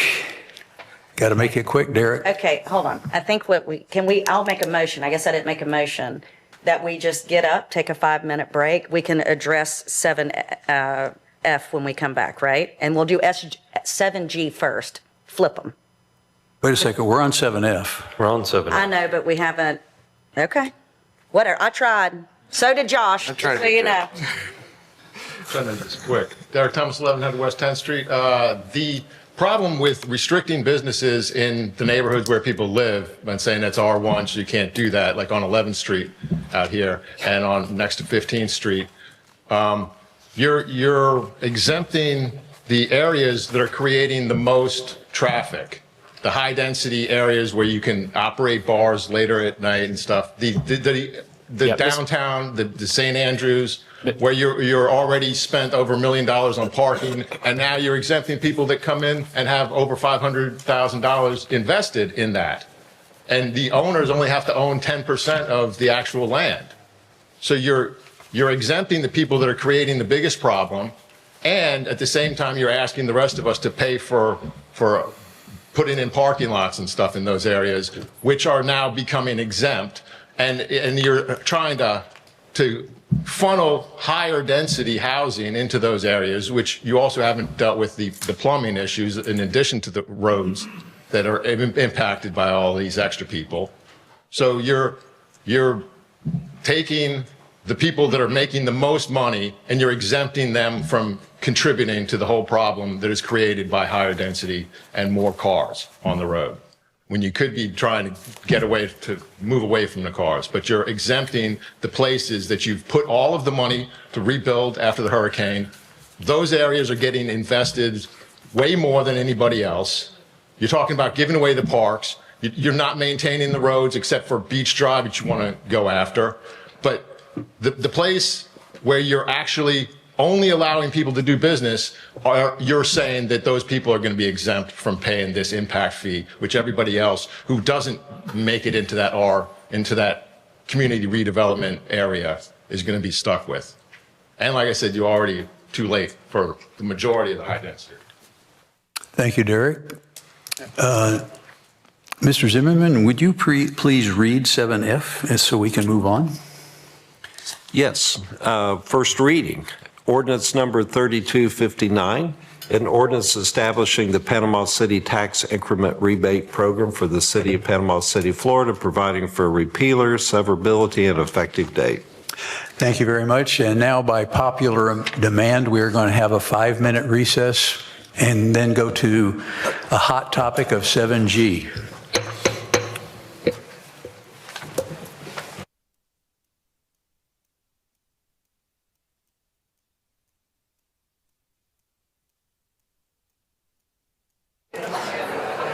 Okay, folks, 5 minutes is up. 5 minutes plus a couple. It's great to see such a crowd here. Yeah. I hope we're going to talk about something that you're interested in. Yeah. All right. Gotta do what? Jerome, let's crank it up, sir. Item 7G is the public hearing on the proposed St. Andrew Bayview Development Agreement. As background information pursuant to Section 163.3225 Florida statutes, this will be a public hearing on the proposed St. Andrew Bayview Development Agreement. 2 public hearings are required, one which was held by the Planning Board, the local planning agency, on November 12th of 2024. The Planning Board recommended approval of the proposed development agreement by a 2-to-1 vote. The proposed development agreement concerns 8 parcels of land, see the enclosed staff report and list of parcels and the map on the screen, located in the city block west of Beck Avenue, east of Bayview Avenue, north of 11th Street, and south of 11th Court. The applicant in this matter is the James McVeigh Revocable Trust. Representing the applicant and property owners is Kevin Obos, Esquire of Hand Aaron Saul Harrison Sale, LLC. Signed consent forms from property owners is enclosed. If adopted, the proposed development agreement would preserve the height limitation as provided by the current zoning district for a 10-year period. During this period, the property owners, as a single project, may develop the property with a maximum building height of 100 feet plus 25 feet for roof and mechanical, with the restriction that any portion of the property lying within 100 feet of Beck Avenue shall be limited to 4 stories. Upon recommendation by the Planning Board, the first floor of the development facing Beck Avenue and Bayview Avenue must be commercial use. In the event that the City Commission adopts the new neighborhood plan zoning map update, effectively rezoning the area of the subject property to neighborhood downtown, the provisions of this development agreement would apply for the 10-year period. The following documents are enclosed in your packet: the proposed St. Andrew Bayview Development Agreement, the staff report, the map series, and the property owner's consent. Staff recommendation to the Director of Development Services that the City Commission approve the St. Andrew Bayview Development Agreement here today. Mr. Mayor? Thank you, Jonathan. This is a public hearing on the proposed St. Andrews Bay Development Agreement. Would any member of the public wish to speak? Mayor, Am I out of order? you are certainly never out of order as far as this public, anyway, I won't call it. Okay. No, I would like Mr. Burke to address the commission briefly. He's my partner at Burke Blue, and he handles things dealing with planning and has been involved in this development agreement. If that's okay, he has a short statement to make. Okay, is he going to make it so we can understand the legal complexities here? Yes. Well, that's good. Mike, you got a tall order there. You got to make it so we can understand it. And so I'm going to dodge the question. I'm going to offer the podium to Mr. Obos, the attorney for the developer, who'd like to come up and before the public comment starts and address the commission with a proposal that he has on behalf of the developer. Okay, you are Mike Burke. I am Mike Burke. I think she knows that. And you're passing it off to Mr. Obos. Appreciate it, Mike. Yeah, Kevin Obos at Hand Arundel, Harrison Sale. I represent the McVeigh family and also have representation agreements from the other 3. As you know, there's 8 parcels together on the city block. So the McVeighs own 5 of those 8, and I've got representation agreements from the other 3, one of whom is the Masonic Lodge, which has a little bit different approval process. They have to agenda, kind of like a church almost. You agenda it and have a meeting and have 30-day notice and all that. So it took a while to get that representation agreement done, but we did that. What I'm really here to say, I heard the summary from the city manager, and that's fine, and we appreciate the staff's recommendation. From talking to my client, there's no high-rise proposal. Let me just get the headline out of the way from last time. There is no high-rise proposal. There's not. It's a 2-acre parcel. We already agreed at planning board and in this draft agreement to do the 4 stories on Beck. And obviously the Bayview side right now as it stands is the 100 plus the 25. That's excessive for what our long-term needs are. And so what I'm really asking is not to necessarily, withdraw the application, but maybe if somebody would like to table it, we can go back and actually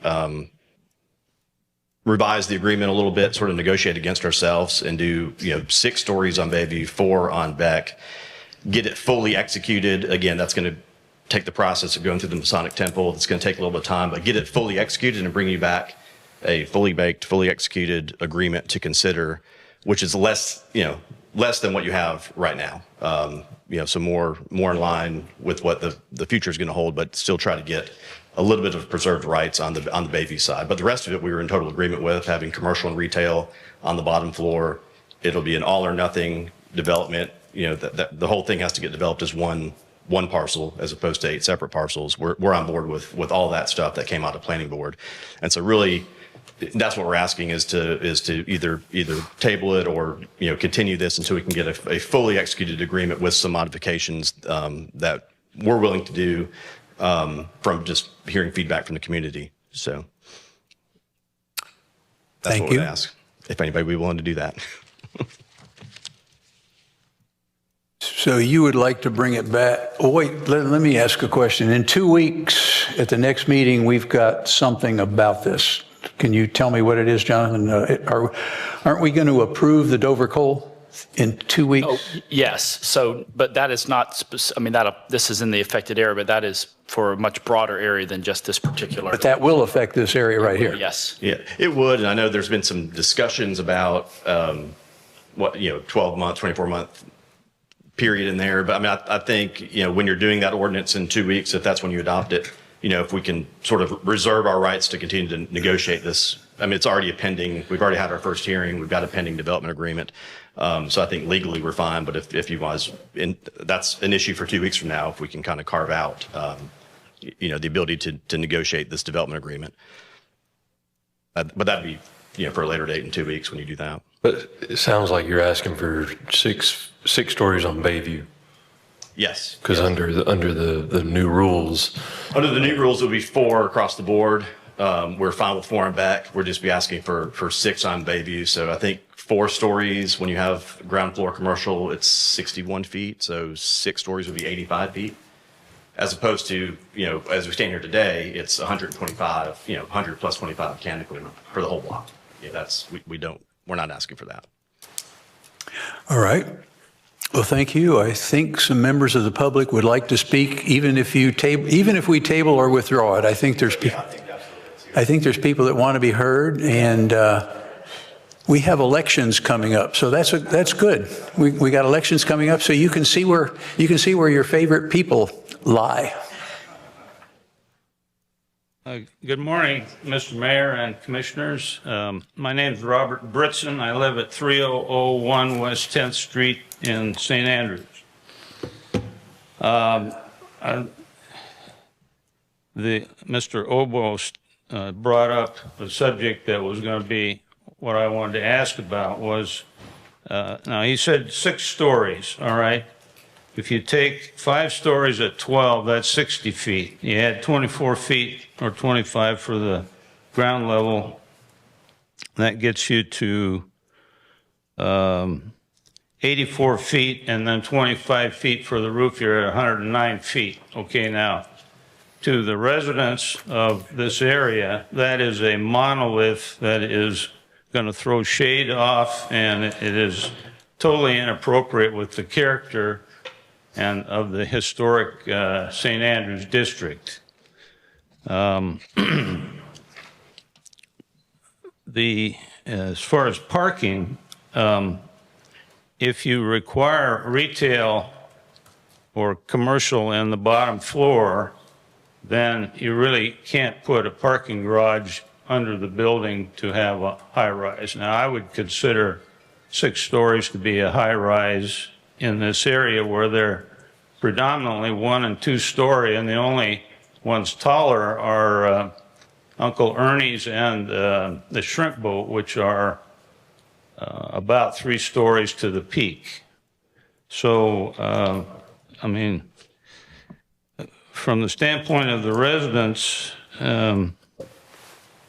we don't understand why we would want to give a 10-year option to violate the zoning that is about to be placed into effect, as I understand it, that has been reviewed and has been set up for a 4-story limit in this area. It just seems that it's benefiting the landowner, and it's kicking down the road the problem of parking for a developer. So the landowner here is going to have an agreement to sell the property, but as far as everyone else in the area is living with a lower level of height on the buildings, and we don't feel that is fair, we the residents. There is at least one petition is being circulated that's got about 480 signatures, and we would strongly ask that you consider this and reject this proposal. And I guess one last question I have is why, I didn't think that the proposal, well, my time's up. Thank you, Robert. Thank you.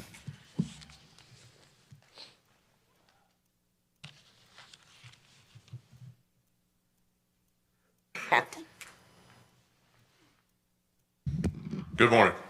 Bob Zales II, 1906 Temple Drive. This whole thing here, I just have recently gotten into it. St. Andrews, and most of y'all sitting up there are too young to really know what St. Andrews was when we moved here. I'm serious, I'm an old timer now, I'll be 72 next month. We moved here in 65, we, my family, to get into the charter business. We started in St. Andrews, this shop business. Prior to that, in the late 50s and early 60s, we came down from Birmingham, Alabama, vacation St. Andrews, because it was a nice area. St. Andrews, I believe now, is considered a historic community. And you've got a thing in here, the downtown district zoning district. First sentence says the zoning district is to preserve the working waterfront and the eclectic nature of St. Andrews. So whatever y'all approve, whenever you approve it, you need to keep that in mind. You don't want to put, we got Concrete Canyon on the beach, right? We don't want a concrete canyon in St. Andrews. You already got a high rise that shouldn't have been there that took out the Ramada Inn. That whole area has a lot of history. We got a marina that for 7 years now has been sitting there doing nothing, where y'all could have been making some money that provides working waterfront for the commercial fishery, which I represent now, the charter fishery, which I represent some of them, and private wrecks. You got a big pod there that's doing nothing. All that works together to bring people down. St. Andrews, when you go in there now, it's coming up. It's getting a whole lot better than it was when Lawrence Smith put the shrimp boat there. I moved my fleet of boats from Treasure Island to Smith Yacht Basin. First boats in there to help bring everything back in there. First several years it didn't work, so I moved back to Captain Anderson's. But you have to keep that in mind. That whole area there, you have to keep the eclectic atmosphere, everything that's there, and preserve that. That's what it's for. It's history. So I would encourage y'all to do whatever you do with this project, any future project, to keep all that in mind as to what you're dealing with that historic community. Thank you very much. Thank you, Bob.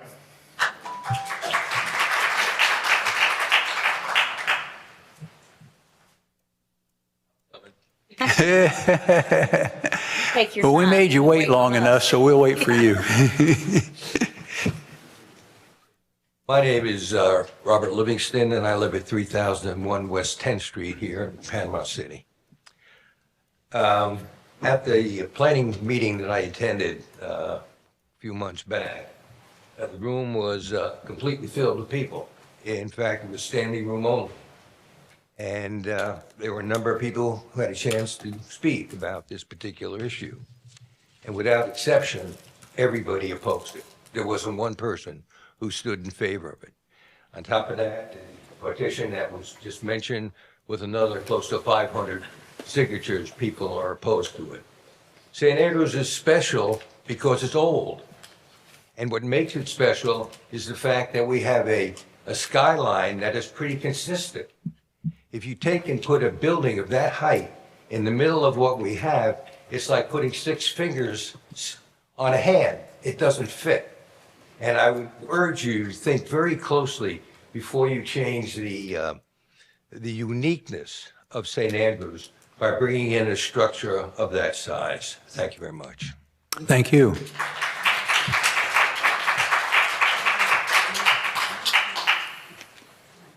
Morning. Still morning, right? Yes, sir. Herzog, 3001 West 10th Street. I'm sorry, I didn't catch your name? Tom Herzog. Tomer, thank you. We moved to Panama City about 6 years ago. I have a grandfather who was in politics in one of the largest 5 cities in the country, and I have never gone to a county city commission meeting until I moved here, and then my commissioner convinced us to come to meetings, and we're doing it. St. Andrews, historic St. Andrews, means a lot to everybody. I don't understand politics. I'm not a politician. I went to your zoning board meeting. The room was literally overflowing with people sitting on the floor, and not a single person spoke in favor of this project other than the applicant. Why would anybody who is on this type of commission would vote in favor? And I found out that they are appointed. Well, maybe they shouldn't be appointed. Maybe they should be elected. Commission here is elected. If each of you voted against something where there's so much support for it, you wouldn't be here next time. So keep that in mind. I also think, I lost my train of thought. I'll just go sit down. But do the right thing for St. Andrews. Thank you.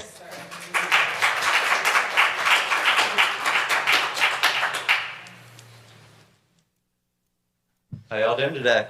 How are you? Good. I haven't stood in front of all you at once before. This is my first meeting. It's pretty awesome. Nice building. I own a couple buildings. Name and address.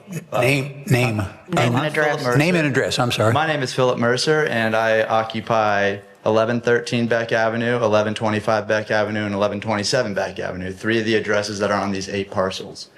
I've had businesses in that area for a long time. When I was 22, I opened my first coffee shop at 1108, or it was like this one a few doors down. But I've had businesses in this area for a long time. I've invested a lot into the area. I opened up the Amavita on 10th Street, and that was a new development. That was an awesome development. You know, that condo, it's a monolith over there, but it's progress. You know, it used to be a crappy Ramada Inn. You know, that building was falling apart, falling into the ocean. I mean, these buildings are old. You know, there are a lot of upkeep. I myself have crawled into the crawl spaces and dealt with the spider webs and dealt with all the old aspects of it that aren't great. You know, everyone else sees it as this historic area, but let's make history instead of trying to, like, you know, keep fixing old, it's just cinder blocks, you know what I mean? They're just shells. The businesses that are within them that have created the vibrancy that's that area, which is some of my businesses, they actually would benefit largely from having a better building there. Now, they're not asking for the 125 feet, which, you know, if we're talking about history, that was there historically, that 125 feet. So why are we going to take that history from the people who paid for the property? And I know they're saying, oh, it's a benefit to the landlord, but it's also just preserving their right to their investment. I mean, instead of taking their investment away, which is like, it can go both ways, and I see people's like issues with it, but I mean, I'm directly being impacted by it. And I mean, I'm okay with it. And, you know, I mean, it just seems like instead of it being, yeah, it's going to be a taller building, but you have 2 buildings next to it that are going to support this really beautiful skyline. You know, it could be like the Empire State Building of the area. And I don't mean that like that tall, but it's a beautiful building. You know, I mean, that's human achievement, right? New York is like, I mean, we're not trying to be New York, but yeah, you're good. No. But you know what I'm saying? It's just about putting something there that represents a great part of the area. I mean, it can still be salty, you know, it doesn't have to be, I mean, it's because we have so many new buildings because of the hurricane that are there, and we're going to put this nice marina there. I mean, why not have something there at the block that looks really stellar, you know, compared to buildings that have been rebuilt from the hurricane? I mean, come on, they're holding on by a thread, let's be honest. I mean, we already have pipes that are rotting under the ground. I've had pipes explode under my building. I mean, it's a lot of money. And we would all benefit, I think, from at least a new development being able to be brought there and it not be this huge, let's drag it out and make them, you know, just preserve their rights, I should say. Yeah, but that's all I got to say. Thanks, guys. Thank you. Jerome, can you turn this mic down, please? Yeah, yours is like hype over there. All right. My name is Ashley Warner. I live at 2203 Beck Avenue. My family's been residents of St. Andrews since the 1800s. Ma'am, can you please get closer to the mic? Thank you. My family's been residents of St. Andrews since the 1800s. To speak to his last comment, if you enjoy the concrete so much, move your businesses to the beach because we don't want it in St. Andrews. I have here the petition that has 486 signatures as of 8 o'clock this morning. This petition seeks not only to prevent the destruction of these buildings, but to register them as historic sites and to change the current zoning to reduce the allowable height to 4 stories or 40 feet. We're also requesting assessments of environmental impacts to be a requirement for any and all future development plans. This should include the impacts on fauna and flora that protected wildlife depend on, such as the bald eagle, the piping plover, and the east indigo snake. These impacts include increased pollution from transient populations that do not share our values. The residents want a clear plan to ensure parking for any future developments that will not further congest traffic. We have to consider the implications of changes like this. Large-scale developments often prioritize profit over community welfare, leading to increased property taxes and a rise in the cost of living. This could push out lifelong residents and their demographic makeup of our neighborhood, eroding the very essence of what makes historic St. Andrews unique. I think a lot of people were shocked to find out that these buildings are not registered as historic. So we definitely want to make moves to get them registered, especially like the Masonic Lodge and the Dive House. So I would like to present this to the clerk.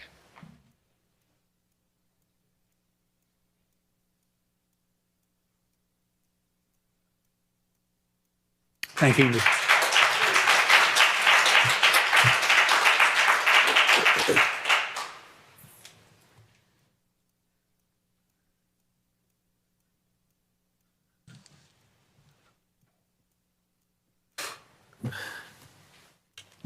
Mayor and Commissioners, it's a pleasure to be with you today. I'm Scott Clemens, and I live at 2601 West 9th Street.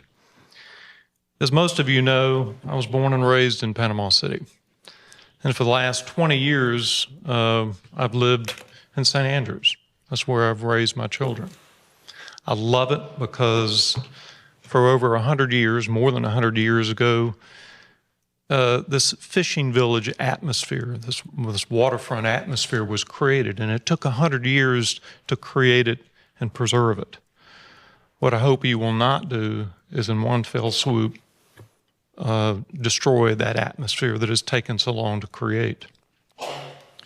I know there's some legal issues at play here, that people have potential property rights. But I also see that in the request for this, there's consent from some of the property owners, but it is consent only for the attorney to negotiate. In it, there is nothing where the property owners that I've seen after meeting with some of your staff that says specifically that those property owners are agreeing to these very high standards, what I view as excessive standards for new development. And this consent, I think, is a very thin thread to hold this all together for such an enormous impact this will have on the community. I think you'll hear either today or in future consideration that if you vote on this, there may be an agreement that would come together, and that maybe you might have some of those property owners indicate more specifically their willingness to have the property developed at those standards. But that's at a later date. What I would ask you to think about is remember that we tend to use the word something significant will overshadow something. In this case, it's literal, that you would have a 125-foot building potentially, which would overshadow those features that have been developed over 100 years that define this as a fishing village. And so what I'd ask you to consider is, even though we might have the names of those property owners affixed to an agreement later on, I would like you to consider, would you like your name affixed to this action by the City Commission that would allow the enormous change and destruction of what I believe is the true character of St. Andrews? Thank you.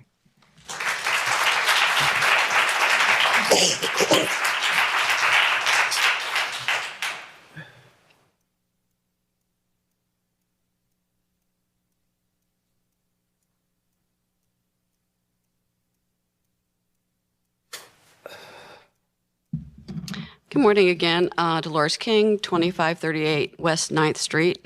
9th Street, I live very close to downtown. I'm close to, right next to the corner of Drake, so I'm very heavily impacted by this. I live in a house that was built in 1907. All the houses on 9th Street in my area are extremely old and historic.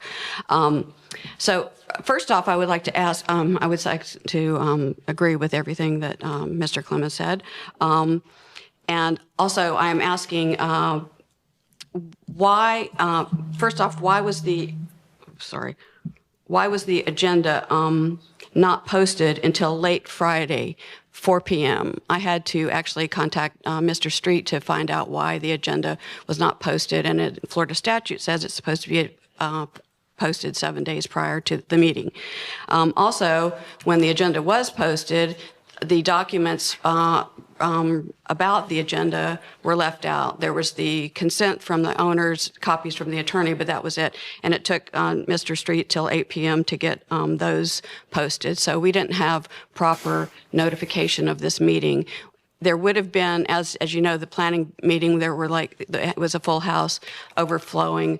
We did not have proper notification. There would have been a lot more people here, I believe, if we had had proper notification. And regards to the actual, if it goes to 6 stories, 85 feet is still too high. We need to stick to 4 stories. 4 stories is too high for the historic nature of the area.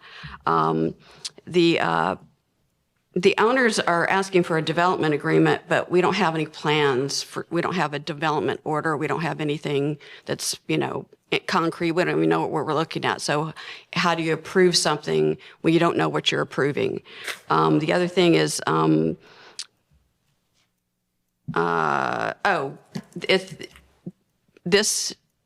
apparently the first reading or the first public meeting was the planning meeting, and this is the second meeting, but on the agenda here, it just says it's a public hearing. Why is it, that seems like it's a little bit out of sync with the rest of everything that's on the agenda. Everything else talks about how many readings this meeting is going to have.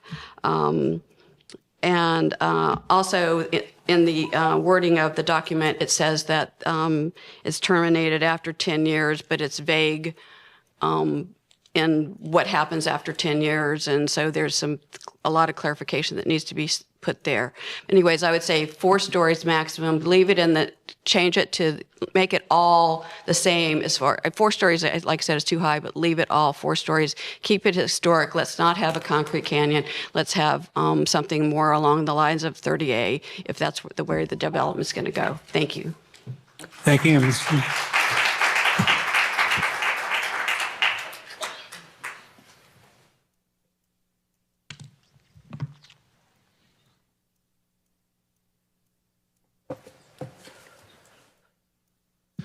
Derek Thomas, 1100 West 10th Street. So historic downtown St. Andrews. That's what we've been hearing since the hurricane, how this is going to be a great thing for the community. And we've invested tons of money. We've paid more than half for the marina, and it'll be 35 years before we get more than $34,000 back every year from that $1.7 million that they may make. This is, if you could look at the map, you got it surrounded by empty lots, a lot of them owned by the city. You have a huge parking problem. And this historic nature of that is that you could turn that into a block party and maybe provide some use. You want the people that live here to pay $3 an hour to park in St. Andrews after paying for the parking lot. And now you want us to say goodbye to any part of it that would be community friendly for the people that actually live here. It's for developers that bring in money, and they're going to make a ton of money off of all of the investment made by the people that live in this city for that one area. And now you're going to take the value that you've put into that and sacrifice it so that somebody can come in and make a quick buck. I think it's a shame that you don't develop it with more of a plan. Prior proper planning prevents poor performance, and just hoping for the best, saying that you can turn it into a massive high rise and it's just going to work out. What about all the other businesses there that haven't provided, some of them, apparently 3 of them have to provide their own parking, and the rest of them rely on the city paying for all their parking. And now you're coming in and saying, well, you could build 6 stories, and as was already explained, if you turn the basement floor into a parking garage, then there's nothing for the public.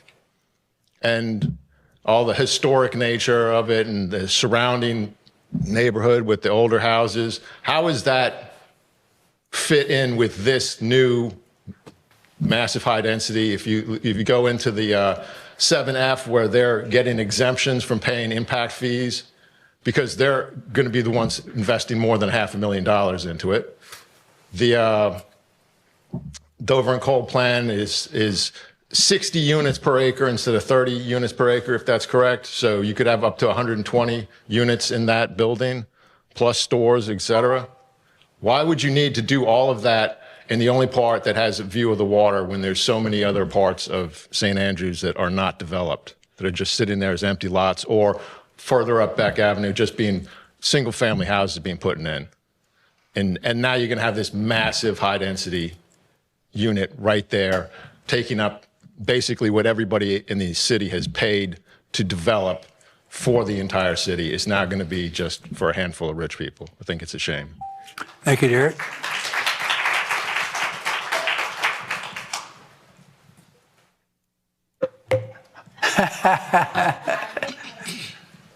We'll listen to both of you.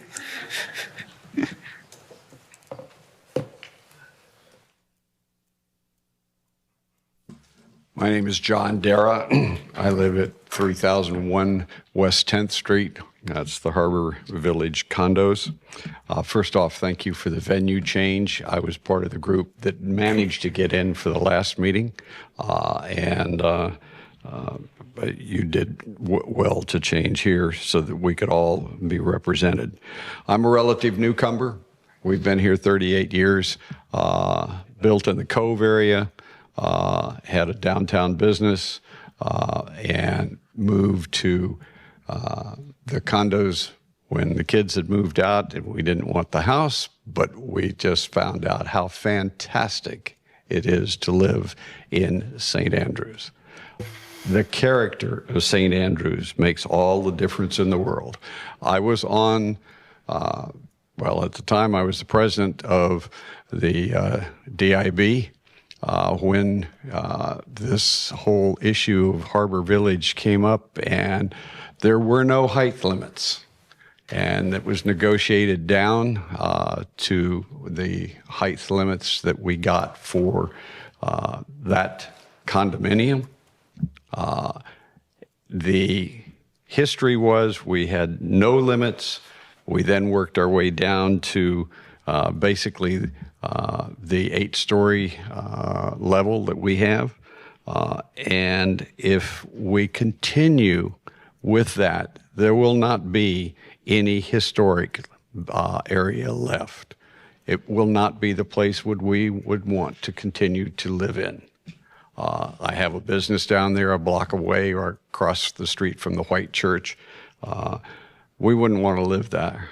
And I appeal to you to do the right thing, keep the character, because if you lose the character, you're going to lose most of the people, and you'll lose the draw to coming to it. Thank you. Thank you, John.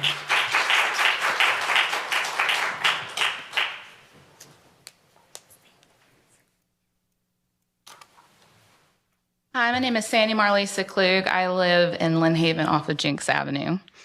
But I've also lived on the beach. I've also lived in Panama City. I've also lived in Southport. I've lived everywhere because I'm from Bay County. These things don't exist in a vacuum. And I would argue that historic St. Andrews, and as you came up and announced, it's not actually registered historic, but initiative has finally been taken to do what should have been done a long time ago by our leaders. And as we have lived after Hurricane Michael, as we have lived after the development of the condos, I have to say that property values change all the time, guys. We saw that after Hurricane Michael. We see that every time improvements are made to a city. Property values change all the time. It's a risk that you take when you own a property. And so this argument between whether or not it's about the individual property rights or the rights of the community to have a historic district, we have to err on the side of the community. Property values change all the time. It's a risk that you take when you buy a property.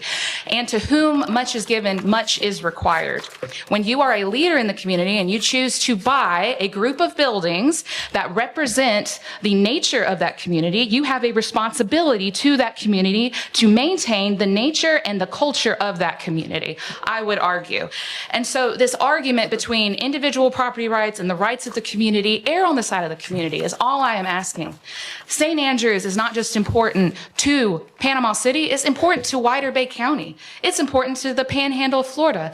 The amount of rich history that we have in St. Andrews alone, we see it every single time that we put up the Christmas decorations. They literally, like, it's not modern Christmas decorations. They give the story of St. Andrews, and some people want it to be updated, but that's the point of St. Andrews. It's the point is to have the heart and characteristic of not just Panama City, but Bay County as a whole. And so I would really advise the commission to work with people, and I know that many already are, with people who want to keep the historic preservation. And while I respect individual property rights, I have been a property owner, I can attest that after Hurricane Michael, my property value fluctuated immensely. It's part of being a property owner. So let them be a benefit of the risk that they decided to take when they became a property owner, and deal with the fact that the community wants for the preservation of this historic block of St. Andrews and work towards that historic reservation, putting it on the historic registry. That's all I have to say. Thank you.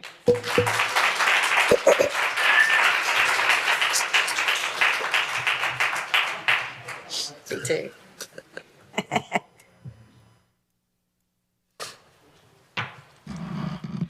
Candace Harbison, 3001 West 10th Street.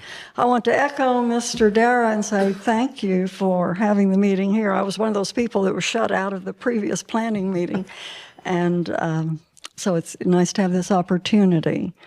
I just want to say it's obvious what the intention of the city is. We do want to limit heights in St. Andrews. I mean, was it 2021 when the Dover Coal Plan was adopted? The intention's been clear since that point. It's only because, well, I think we had a planning director who kind of dragged his feet for a while, not the present one, as getting the maps done. So we have the maps now. Everybody has commented on the maps. It's what everybody wants, so let's go ahead and follow that and just put this aside and adopt what everybody wants. Thank you.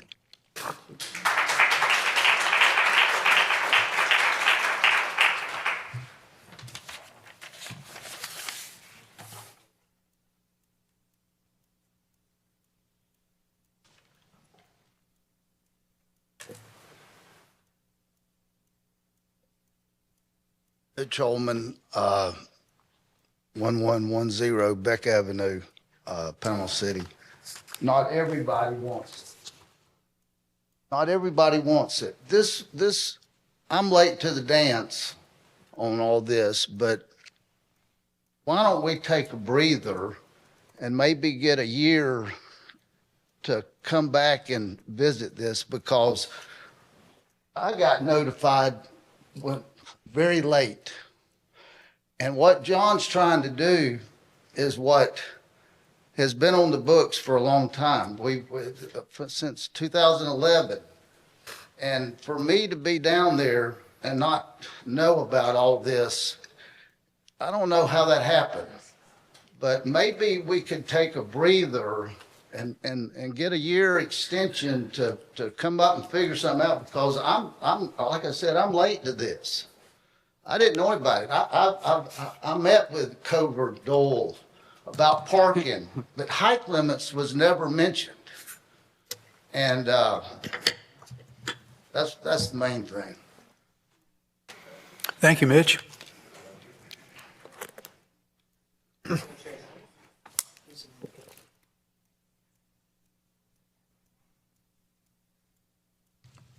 Tracy Smith, 1070 East Caroline Boulevard. Thank you, commissioners, for taking up this issue. I really appreciate all your time and effort on this. I do want to address the fact that the Dover Coal consultants were excellent about having multiple charrettes, meetings, get-togethers. They notified us since Hurricane Michael by mail, with posters, by social media. They communicated with this community over and over again. We had multiple opportunities to give our input because I was at most of those meetings. So for a landlord, for a property owner to say that they didn't know about the ordinance that was passed August 24th, 2021, which adopted the Dover coal limits, I think is a disservice to the community. I knew about it. All of my colleagues knew about it. It was publicized so many times. This is not new. This has been on the books for 3.5 years. I advocate, like Candace Harbison did, that these zone maps are adopted in follow-up to that decision 3.5 years ago. Thank you.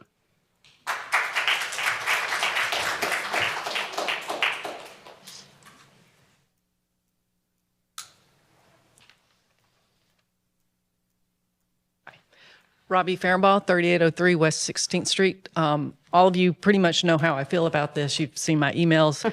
I am not a proponent of it. I am an opponent of it. But I just want to say this is probably, since I've been here 37 years, the third time I've been before the commission on this issue of buildings, high-rises in St. Andrews. You won't be setting a precedent if you vote against this because it's happened twice before. And had it not happened, our beautiful Oaks by the Bay, which has been referenced, would no longer be there. It would be a high-rise. So I appreciate the vision that previous commissions have, and I hope you have the same, and thank you.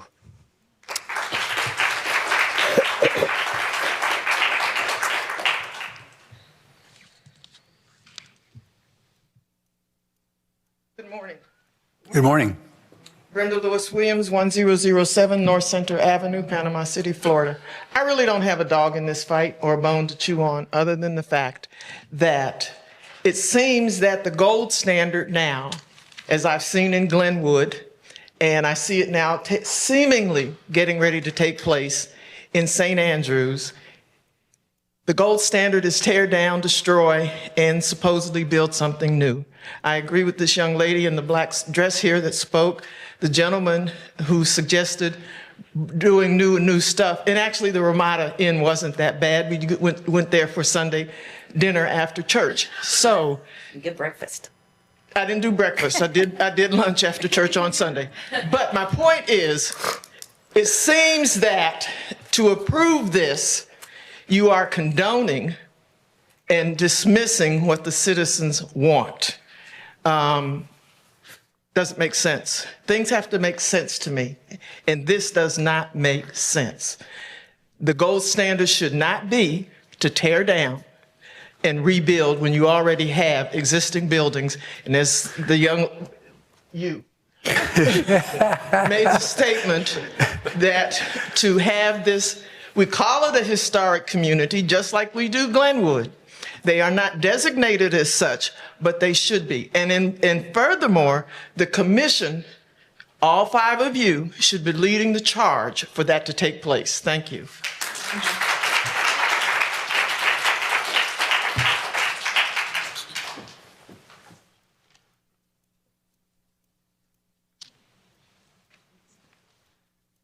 Hey everybody, Daniel Schultz, 330 Mercedes Avenue. I rise to speak out against this agreement. As it was mentioned by Ms. Williams and by you, that this is not a historic area, but we call it a historic area. How could this not be a historic neighborhood? How could this not already be a designated historic area when we are so consciously dedicated to protecting this area and protecting the growth of St. Andrews? This would be exactly what the applicant says it would be, and that is not the problem. The problem is not that we are locking in the current zoning. The problem is that there is no type of barrier to block development in this area. So if we do agree with this agreement and we do place these limits in place for 10 years, the applicant is 100% right. There is no concrete plan to develop it, but there could be. And that is not in the interest of the people in St. Andrews. And they have made that abundantly clear. And just as it was mentioned by Ms. Williams, far too often this board does not listen to the will of the people. And they have made it abundantly clear on this issue. Just as it was mentioned at the planning board, I was unable to attend, but I watched online, and sure enough, the room was slammed. And I think if we had proper notification of this one, it would be slammed as well. So I hope that you do what's right and you protect the interest of the citizens of St. Andrew instead of some outside interest. Thank you so much.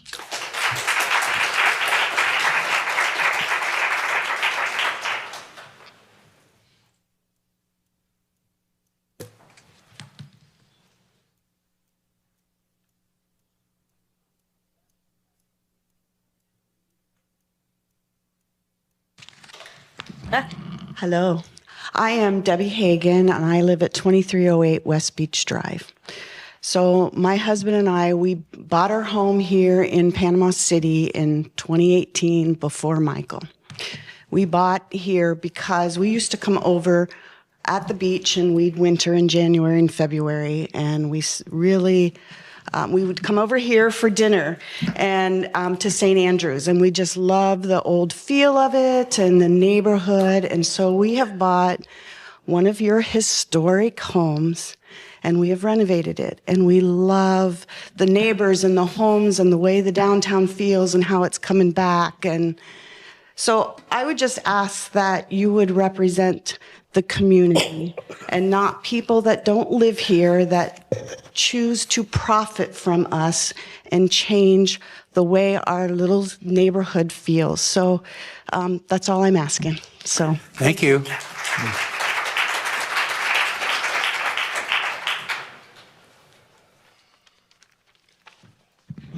My name is David Knighton. I am a business owner and also resident of St. Andrews.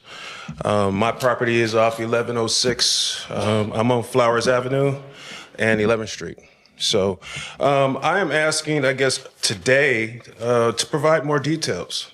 I'm missing enough details to make a sound decision. From what I see, it's currently zoned for 6, and we want to take that to 4 levels. So if we can, I guess, get more details as to how we are trying to accomplish this, then that would be great. Because as a homeowner, I also fell in love with St. Andrews. And so buying the property and selling of that property is a future that my kids will be able to take advantage of.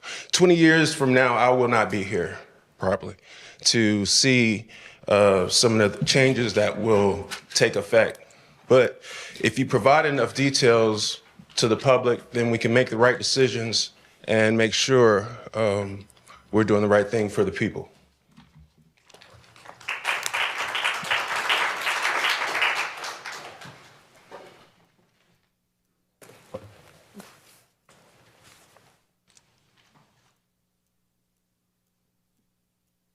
Hello, good morning. I'm Thomas Nickel Lux. I have a company, development company, Southern Landmarks. Sir, you can please pull the mic down. Thank you, sir. Southern Landmarks, been here since 1983. As a developer and being throughout St. Andrews and seeing how things have been managed through the years, it's a good point, I think, that the McVeigh family is involved in this property for so long over the years to show you that their stewardship has been great. They, I don't think, are coming in to destroy St. Andrews with their ideas, because they own various other properties all around this particular parcel. As a developer, it feels like it's unusual when someone takes away the rights of your property if you're thinking of diminishing their value of the height or et cetera. It will affect your tax base. It will affect many things. But I don't think that sitting here today, you have the ability to make that decision, because in the overall, you've got this property, which I'm sure can be developed very historic looking. There's many ways to develop things to look great. And I think at this moment, you don't quite have all of that knowledge of what it's going to look like. But I don't think that the idea is to destroy St. Andrews with some massive building there. I think it's just keep the ownership rights to their own property. And then between all of y'all and some plan reviews, et cetera, through the process, come up with some good architectural designs, something that will meet the area. I do know that hurricane went through there, and I do know that that family was put through a lot keeping all these buildings together. And as a developer, and we've done a lot of historic work in our background before we came to this area, the older buildings, the foundations, the various things have issues. Calling something historic is a nice word, but sometimes the historic things need some, not renovation, but restoration, if you want to call it historic. You're not going to do any restoration there, so you're going to renovate or keep a feeling of St. Andrews historic. That can be done in the design process with the development. But I think taking away the owner's development rights that they have is probably not a fair move at this point in time. Thank you.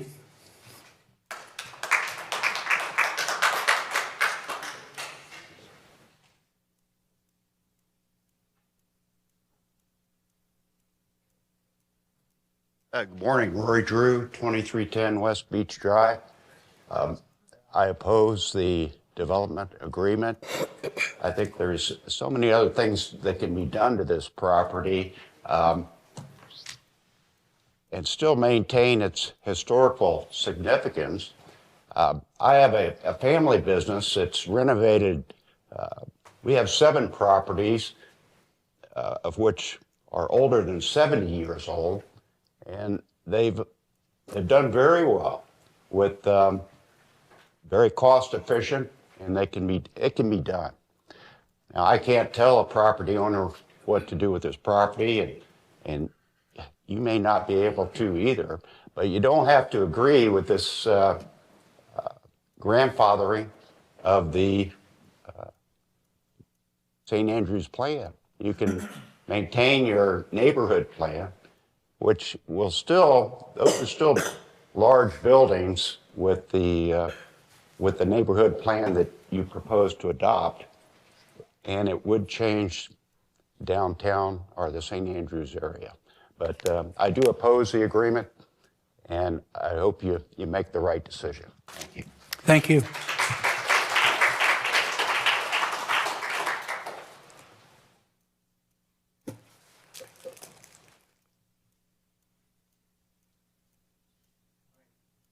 My name is Michael Clancy, 209 St. Catherine Boulevard, Panama City.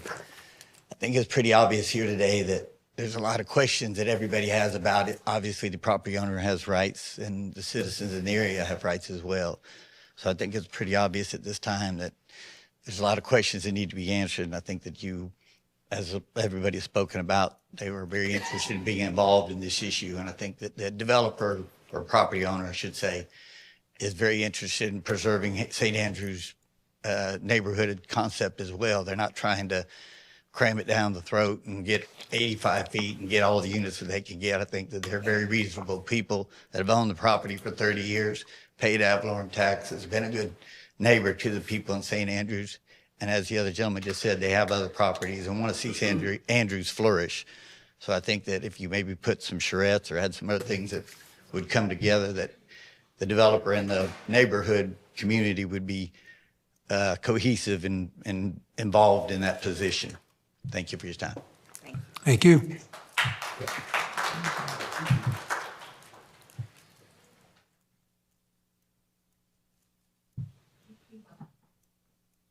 My name is Lauren Brum. I live at 2204 West 9th Street. It's a 100-year-old house in St. Andrews. I have the distinction of having spent 14 years on the St. Andrews Waterfront Partnership when it transitioned into the historic St. Andrews Waterfront Partnership, because our focus as a community was turning to our history. I can't help but feel that Bill and Eloise Tant would be horrified thinking about this happening to their little property. I don't think it's what the members of our community want, and I hope we can come together to have a peaceful resolution. Thank you. Thank you.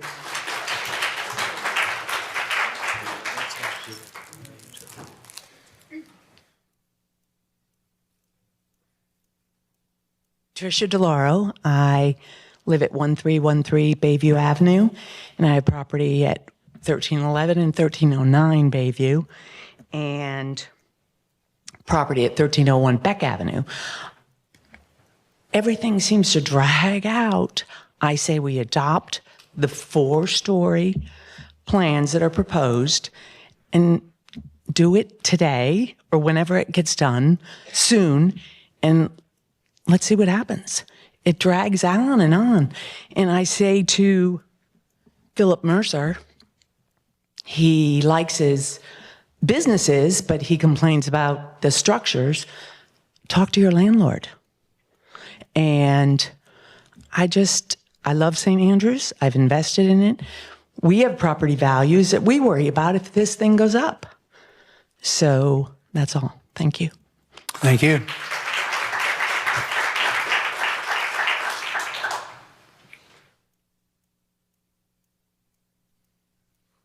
Anyone else wish to speak on this issue?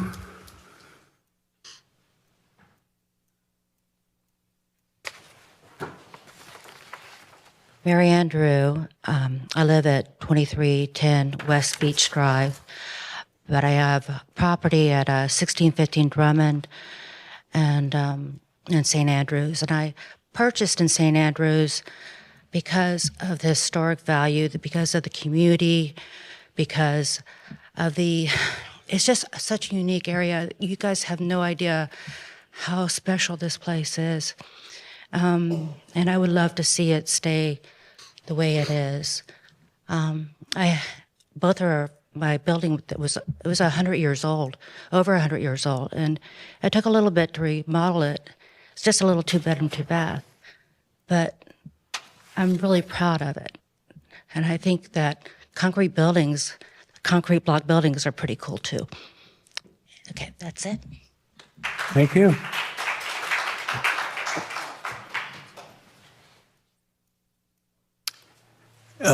Anyone else in the audience want to speak to this issue?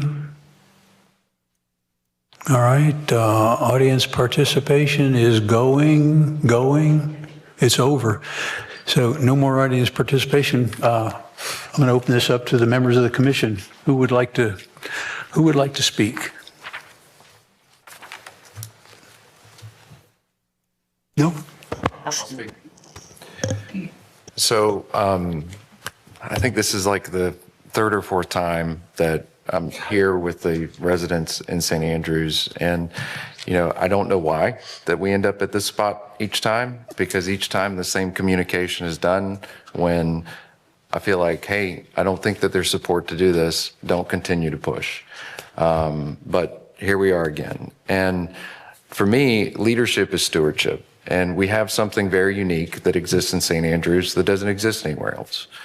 We don't want to be Miami. We don't want to be Panama City Beach. We don't even want to be 38. Like, there's a historic feeling and vibrancy that comes in St. Andrews. Now, that doesn't mean that residents are anti-development, because they're not. A lot of the conversations I've had over the last few weeks and months and years, it's people want to see their community progress. Most of the people that spoke here today, their largest investment exists in St. Andrews, and they continue to make improvements in their community over and over and over again. And so we do have issues that exist with what is currently existing to what's going to happen. There's issues, as former Mayor Clemens, pointed out, with we don't have all the signatures that are on this thing. And so, the question that I've asked is, why does it continue to move forward if we're not having all the questions answered? And so, for me, I think really where this exists is it's highly premature, one. And then two, you know, if there's going to be something that's going to happen in the community, we're not going to do this in some closed door meeting of negotiation. Like it's going to be something that the community has a right to have input into and the way that it looks. And we've got a great continuing services contract with Dover Coal to help with visioning on what could be there. We've got neighborhood plans that have been like pulling teeth to get adopted. I mean, I feel like this is now like the third or fourth time that I've had to go through with this. And at some point in time, you just have to say, we got to rip the Band-Aid off and we got to move forward. That doesn't mean that every issue is resolved.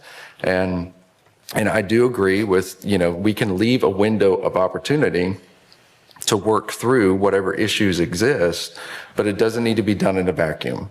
The community needs to be a part of that process and helping shape what ultimately becomes. Because I think there's a tremendous amount of return to come to an investor that exists in St. Andrews, but that return's only going to come if we protect what we have and what makes us special.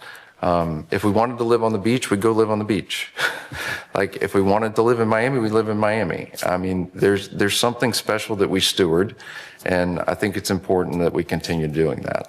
And so I know that the group is willing to make compromises and concessions, but today's not the day to negotiate compromises and concessions. Today is just the day of like, hey, look, like we're going to do this process differently than what this has done to lead us here today. I don't think any of us enjoy I know residents don't enjoy having to come out consistently with, I'm appreciative you're here. I think it's good that we have residents that are here. But, you know, people have to take off work every time this happens. People have to do those things when we could have dealt with all of this before we even got here. And in a planning board meeting as well. And so anyway, I think that it's unfortunately we're here today. I think the resolve to this is we adopt the plans at our next meeting, and we leave a window of opportunity for people to work through their issues and work with our visioning team that created these plans in the very first place. And then if something comes out of that the neighborhood and we all can support, great. If it doesn't, then we move on and we move forward. Like, I think that's where I sit with it. I think that this whole process has been backwards.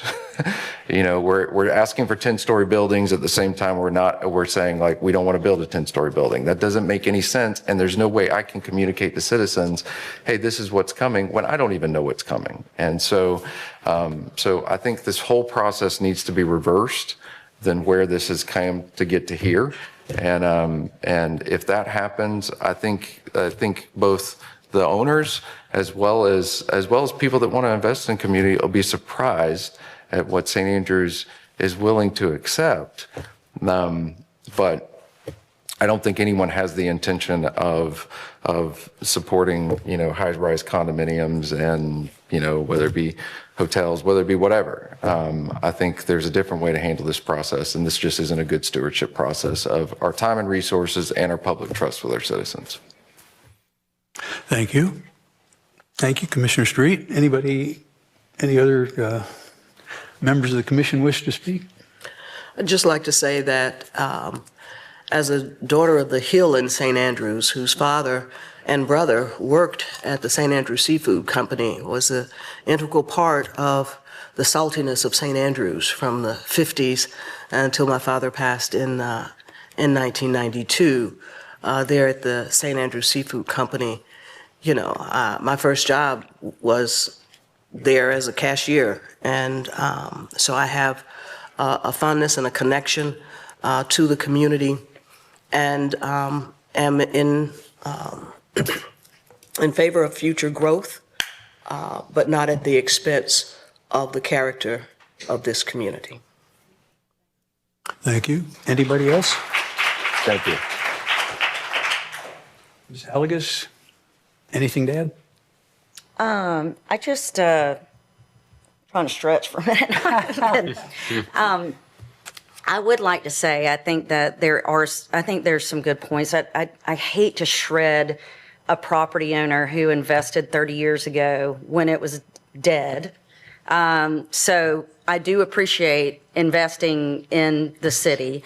I don't think your intentions are bad. I think you are protecting yourself because you bought an investment that And let me just say, I have, we're investors in Toucans in Mexico Beach, and we're grandfathered in to their new rules and regulations, which wouldn't allow us there then. And if we couldn't do mixed use there, if we couldn't do a restaurant there, and they said, well, now you can only do a single family home, that would definitely diminish my property. So I don't want us to be completely disrespectful of those that are trying to invest. With that said, I was one of the OGs, so to say, with Victor Dover and Dover Cole and Tracy. I remember you being at all those meetings too. And they were very detailed. And I think it's interesting for you, Mayor, too, because there's some things you don't agree with Dover Cole, but this really came out of everything that everybody wanted for their area. And St. Andrews was no different than downtown or Millville or Glenwood or whatever it is. So it was very detailed. It was very citizen-driven. And actually, Mayor Clemens isn't in here anymore, but he was one when I first got elected that was like charrettes, like get citizen input. Anyway, through all that process and all that took, that we did adopt that, and this is a good plan. And so I do also feel it's premature because there's really nothing to, there's nothing stopping John from coming back 4 years from now saying, I want a development agreement that would allow me to do 2 extra stories. So even if we said we only did 2 stories, but I do agree that you have a whole block and not everybody's for it. And we don't even have like downtown, we have an architectural standards now from the development, from the Dover Cole and all that. And so that hadn't even been implemented yet in St. Andrews. So anyway, with that said, I think we all kind of sound the same, but I do, I'm just really appreciative of the Dover Cole, and I don't want to slam those that invest. And I'm not even sure, when we talked about the historic part, I'm not even sure that we can just designate a building. There's a lot of things that come along with that. Certainly open to looking into those kind of things, but that might be, I think you have to have owner's consent to do that. So I'm not sure that you could just do that for a particular building, but anyway, that's it. Mr. Granger, do you have anything you'd like to add? Sure. It sounds like y'all don't want 10-story buildings. So I don't think anybody up here does either. And so I don't think anybody up here wants 10-story buildings either. But we also heard today that the applicant doesn't want 10-story buildings as well. And so it sounds like, Commissioner Street, like you're asking for time and a process to work through these issues. That's what it sounded like you were asking for. Am I wrong there? I think not a negotiation point. And this is where this whole process went so completely backwards. And, like today, even saying like, hey, 6 stories works. And I agree with you, Jenna. Like, I don't want to come across and John and I had a public meeting the other day together, and I was respectful of him. He was respectful of me. I don't think that there's any issues from that standpoint. But I do think that, we're multiple years down the road. I think our place of leaving doors of open of opportunity is with the final adoption of the plan. I don't want to, I have no desire to try to negotiate from a dais. There needs to be a public insert process. So one side of what you're saying, yes, is very true. I think that there needs to be a public process to whatever this development agreement should come to. I think the applicant asked to, although they didn't ask to withdraw, they asked to stay. I'm okay with the stay as long as there is a defined timeline to them to have to bring something back to the community, not to me. I don't want to be at the decision-making point and trying to shape something that's of no benefit to us as a commission, and it's no benefit to the public. Like, the public needs to have an opportunity, and we even had this conversation at the planning board piece of like, don't vote on something, let people have the opportunity to share and speak into stuff. I don't understand why that's a negative thing, because ultimately people are choosing a community to invest in. It's not just a piece of property, it's a community that they're investing in, and the community does have rights too. And so there's a combination here of community right and property rights. I am a conservative. I don't want to just to say no, there's no rights on property rights, but the community has rights too, and that's a conservative viewpoint as well. And so I think at this point in time, we can table the issue, that's fine. But unconditionally is next week, we are adopting the plan and we're moving forward. Because I've been here for now almost 4 years pushing for this issue. And every single time we get to the final thing, there's something else to do it. And so, you know, if we want to stay it, that's fine. But in 2 weeks, we need to be adopting a 4-story height limitation. That's the only thing that I'm willing to do.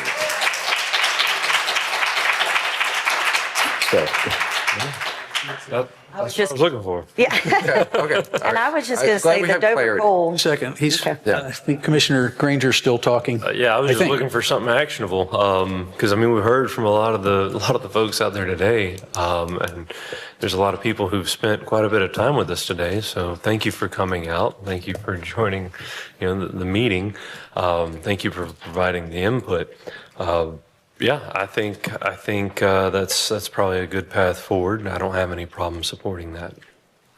So with that, I'm sorry. I would like to say a few things. First of all, Mr. Street has said it's unfortunate to be here today. I think it's very fortunate. We have a great deal of members of the community out here, and they don't like this idea.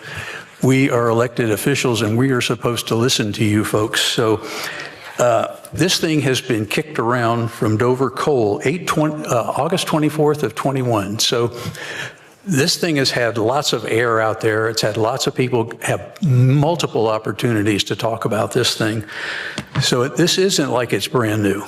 And I think we can all look at, what I like to do is look at Destin. Destin says it's the luckiest fishing village in the Panhandle.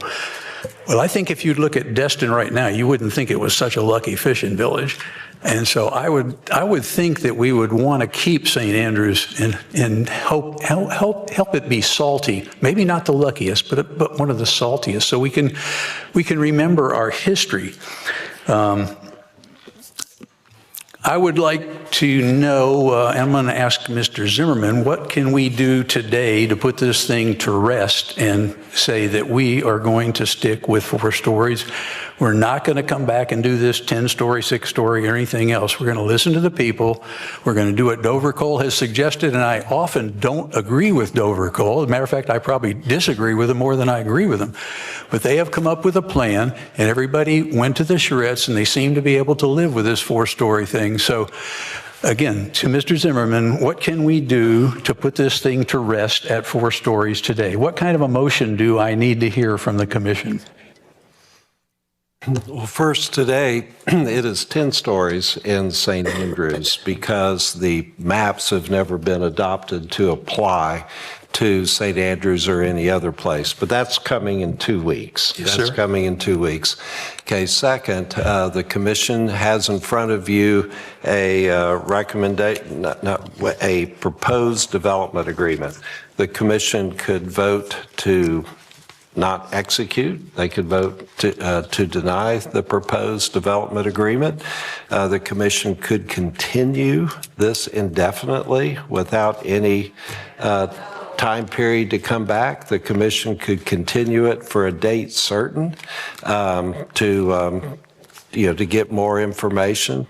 But or the commission could adopt it. I mean, those are the options, I believe, that are in front of you.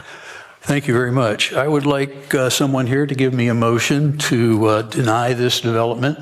Is anybody interested in doing that? Mayor? Yes, ma'am. Before you vote on this, I'd like to make a point of clarification about public notice that was brought up during the That's conversation. an excellent point. I wanted to do that myself, so thank you. In Florida Chapter 120, Paragraph 525 requires 7 days notice of public meetings and agendas being posted for agencies. But if you back up and look at Chapter 120, Paragraph 52, the definition of agency does not include a municipality. The rules for a municipality are in Chapter 286.011, and the rules state that reasonable notice shall be given. So just Just wanted to make that point of clarification. Okay. Then I think it, the meeting was properly noticed and the agenda was posted in a reasonable amount of time. we could always stand for more notice, but we have a city clerk here, a city treasurer, and she goes by the book. And so she's got the book. So thank you. Thank you. So again, I would like to know who would give me a motion to deny this proposal. Nevin, how can we tie this to 4 stories being adopted at the next meeting? Motion to deny? Or whatever motion. Like I don't want to continue kicking the can down the field on the 4 stories. So how can we ensure in one motion that we accomplish both things? Well, actually, adopting the 4 stories can't occur until the next meeting because that's noticed and it's gone through the Planning Commission. I believe you've already had one public hearing on it, so that occurs in 2 weeks. This particular, Mr. Burke, yeah. There's no way to do it. Mr. Burke, could you help me out? Yeah, Commissioner Street, you can't adopt the 4-story limitation. You've got to go through the process of that. As Mr. Zimmerman just said, that's a completely different issue. Really, I understand it's intertwined, but it's a different issue unrelated to this. That's gone through its proper noticing, as the clerk pointed out, for the next meeting for you to adopt all of those neighborhood plans at that time. So that's the next meeting. This one, your options are, as Mr. Zimmerman stated, deny, approve, or delay, or approve. Yeah, I think it's. Thank you. Would anyone like to give me a motion to deny this development? I will do that with one further comment. All right. With one further comment, we didn't have to be at this point, and I think this is a point of understanding that if you need more time as a developer, don't force it to a decision and push it to the commission. And so that's unfortunate that some of this could not have taken place with the general public before it got here. But here we are, motion to deny. Okay, so you've got a motion to deny. I'll second that motion. Any other discussion? Ms. Smith, can you call the roll? Commissioner Street? Yes. Commissioner Halagus? Yes. Commissioner Lucas? Yes. Commissioner Granger? Yes. Mayor Owen? Yes. Motion to deny passes 5-0.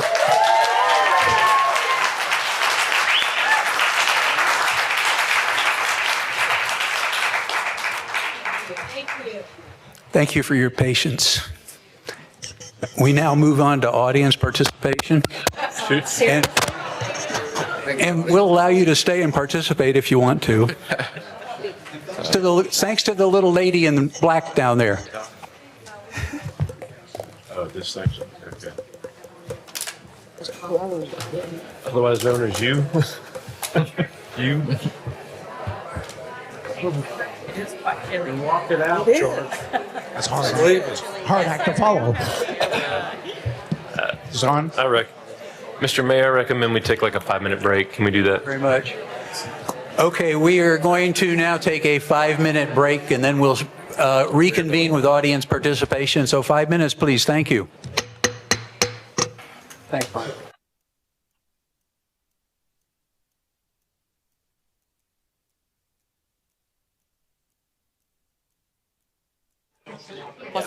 All right, folks.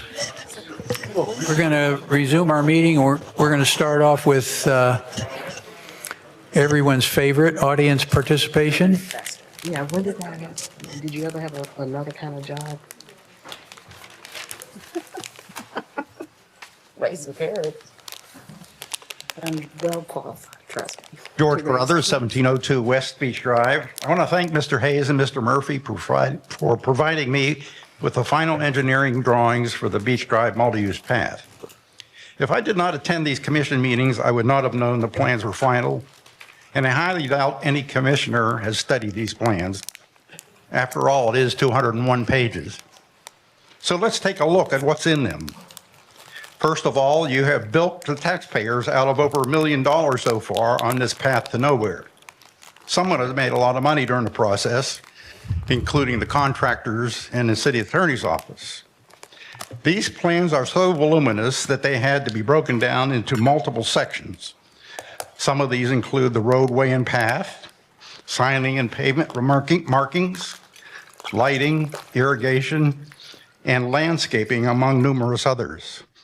If any of you perceive that this was to become a simple walking and biking path, You are totally mistaken. I believe this path is invasive in this residential community.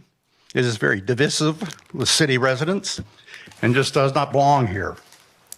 To start, over 250 trees will be destroyed. There will be 9 benches, 9 trash containers, 4 pergolas, 3 bike racks, 3 bike repair stations, over 120 signs of all kinds, over 150 puck lights, over 150 lighted bollards, 12 new fire hydrants, over 1,000 new landscape plantings, over 800 new irrigation spray heads, and the most hated in a residential neighborhood are the numerous lighted flashing crosswalk warning systems. Just ask the Cove residents about that. If there's any takeaway from the California wildfire catastrophe, it is that elected officials need to be laser focused on providing citizens with safety and the highest level of public services, while all preparing for calamitous situations. By chasing this path project down the rabbit hole, you are unnecessarily committing city time and resources to a non-essential diversion when the city roads and infrastructure need your attention. I believe this project is on life support, and I suggest that at least 2 commissioners reevaluate your position on this project and vote to end it. Take a bold step and go back to the legislature to request approval for a different project before you lose the money altogether. While I listened to the residents from St. Andrews earlier, it strikes me as Beach Drive all over again. So now you're listening to the citizens. What can I say? Thank you, George.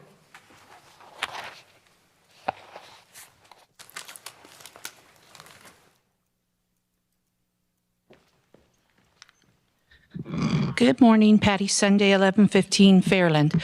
I took the time to think about the impact fees of the economic thing, and that's why I didn't speak during the public hearing. I'd like to bring up the possibility for first-time home buyers that the fee might be waived. I'm willing to do the research, and I'll send it to Jonathan.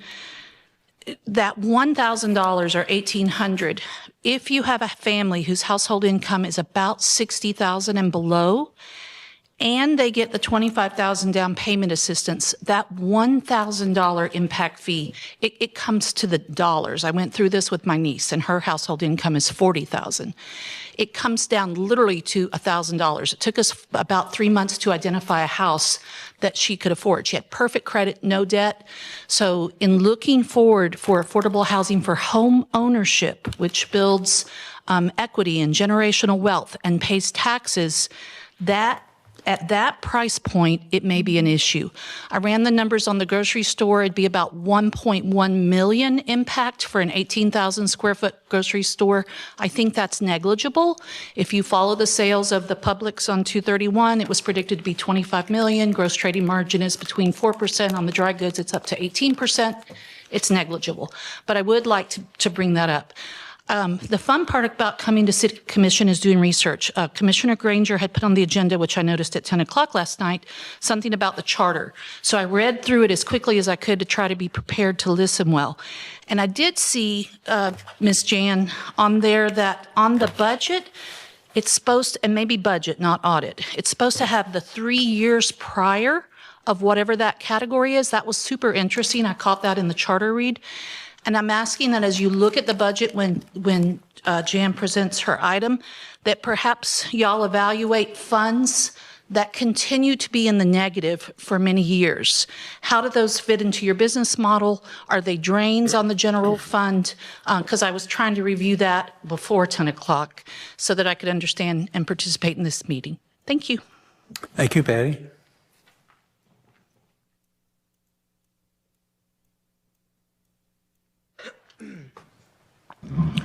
Good morning, Michelle Bryant, 409 East 9th Street. First, I just want to say thank you to the mayor for coming out to PC Senior Living Group's Law Enforcement Awareness Day, Appreciation Day last Thursday. I do have 2 questions, and I believe this is probably more so for the staff. Is there any update on the advisory boards that were submitted by the mayor to the board a couple of weeks ago? I think the last meeting in November. I wanted to add some commentary that research just wasn't kind of thrown together. That research was provided by myself and Ms. Brenda from various other city boards across the state of Florida as well as Alabama, to include South Florida, which had a larger amount of municipalities, but also smaller municipalities such as Leon and our neighbor in Walton County. So if we could get an update on that. There were several boards, to include the CRA, that was in existence prior to this new commission, so we could look at what worked and what didn't work, could kind of speed that process along for that particular board. Also, I asked during the Meet the Manager about adopting a park. Apparently, there isn't any current policy with the city of Panama City to adopt a park. As the founder of PC Senior Living Group for the past 3 years, this year will make 4 years, we have asked to adopt Henry Davis Park, as we utilize his park for several of our senior living activities, to include gardening. And we, again, at the meeting was advised there is no park or Adopt a Park program. I did some research on that as well. There are several Adopt a Park programs, again, for Walton, Tallahassee. I'm willing to email those to the staff to help in getting that research done, to getting this program being put forth in the city of Panama City, so that citizens can do their part as well. As the current director of the Community Parks and Recs, I probably messed that up, but formerly Quality of Life, you guys have way too many parks already, so wouldn't it be a benefit to the city to have organizations that would like to help manage, maintain, and be a part of that process, be a benefit to the citizens as well as the community? So I think that's it. Thank you so very much. Thank you, Michelle.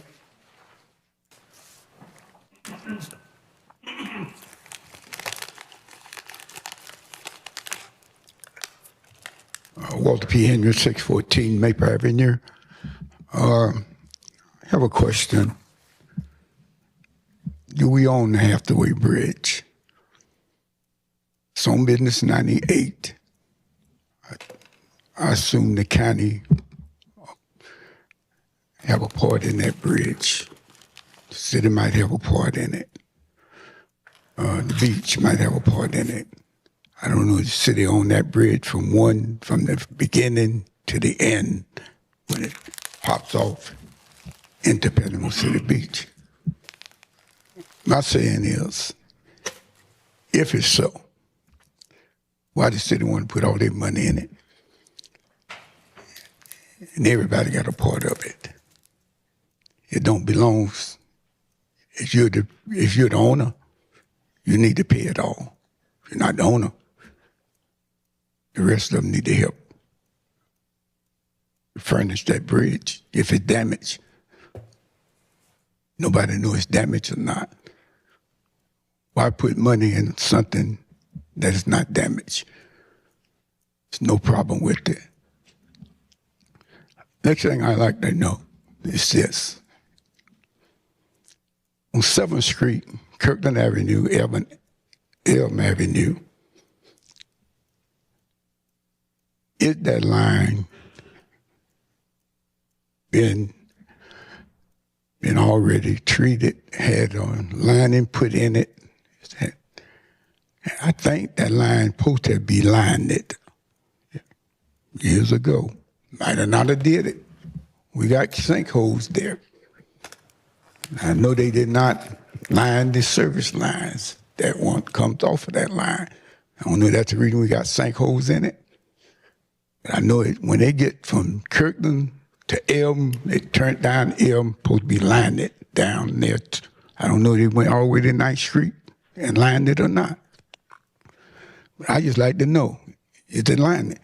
We've been had sinkholes in that street for years. Now we got one in there. Y'all got a cone, barricade cone, drum cone sitting on a hole there. Been there for over a month. Every now and then the city come by there and put their beautiful hands on it like they're doing something. That ain't fixing that. That's not fixing it. We just got a cone, barbing traffic And when you get over on one side, limbs is hanging out in the street. And I don't want limbs scratching up my car. And you wouldn't want limbs to scratching up your car. So y'all need to do something with it and fix it. Because I don't want them limbs dragging my car. If Thank you, Mr. Call you and get a paint job. Thank you, Mr. Henry.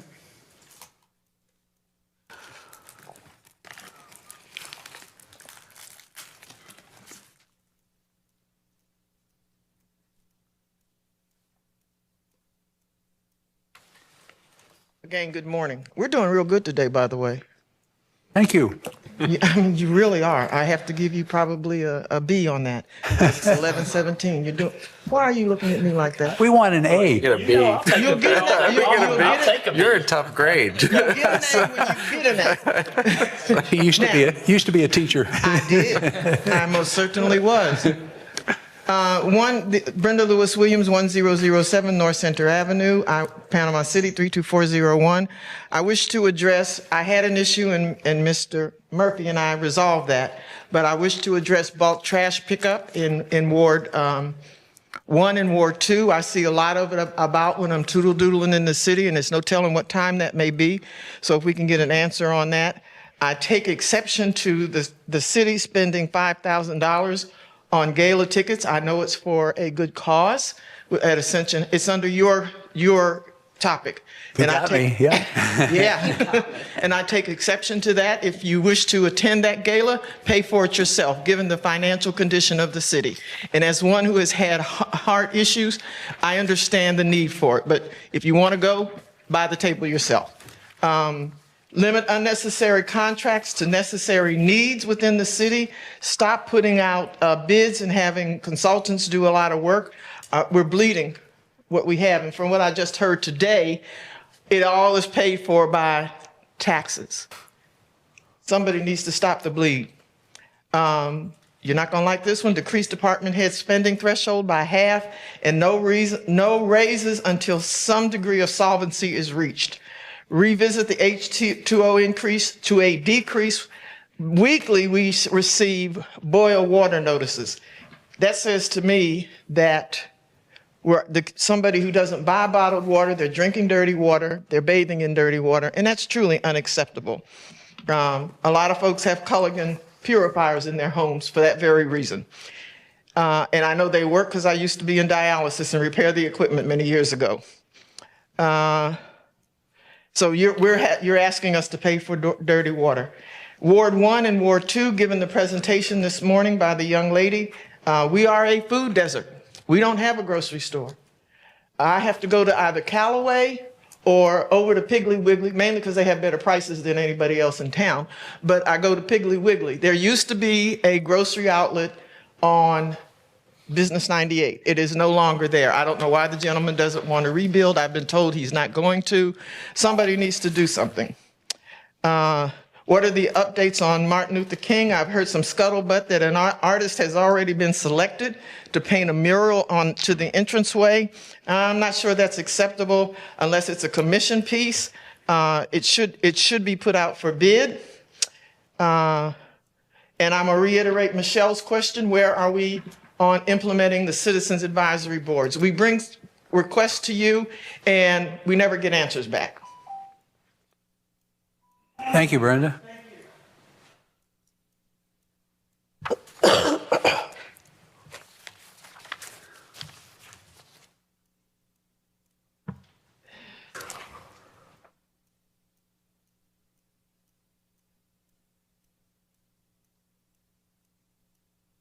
Got some slides, I think. He's working on it. Hank Pickin, 820 West Beach Drive. Surprise, surprise, here to talk about the path. I'm old enough to remember the Platters' great song called The Great Pretender. And I thought to myself as I put my remarks together for this morning's meeting that we have a lot of great pretenders in this room. Start with the pretension, the pretending that there's equal support for the path against people that are against the path. We'll look at those numbers in a minute. The second is that there's a separate action between the state giving the city the road and the building of the path.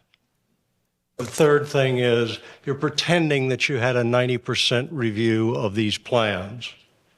And you're also pretending that you have environmental approval. If I could have the first slide.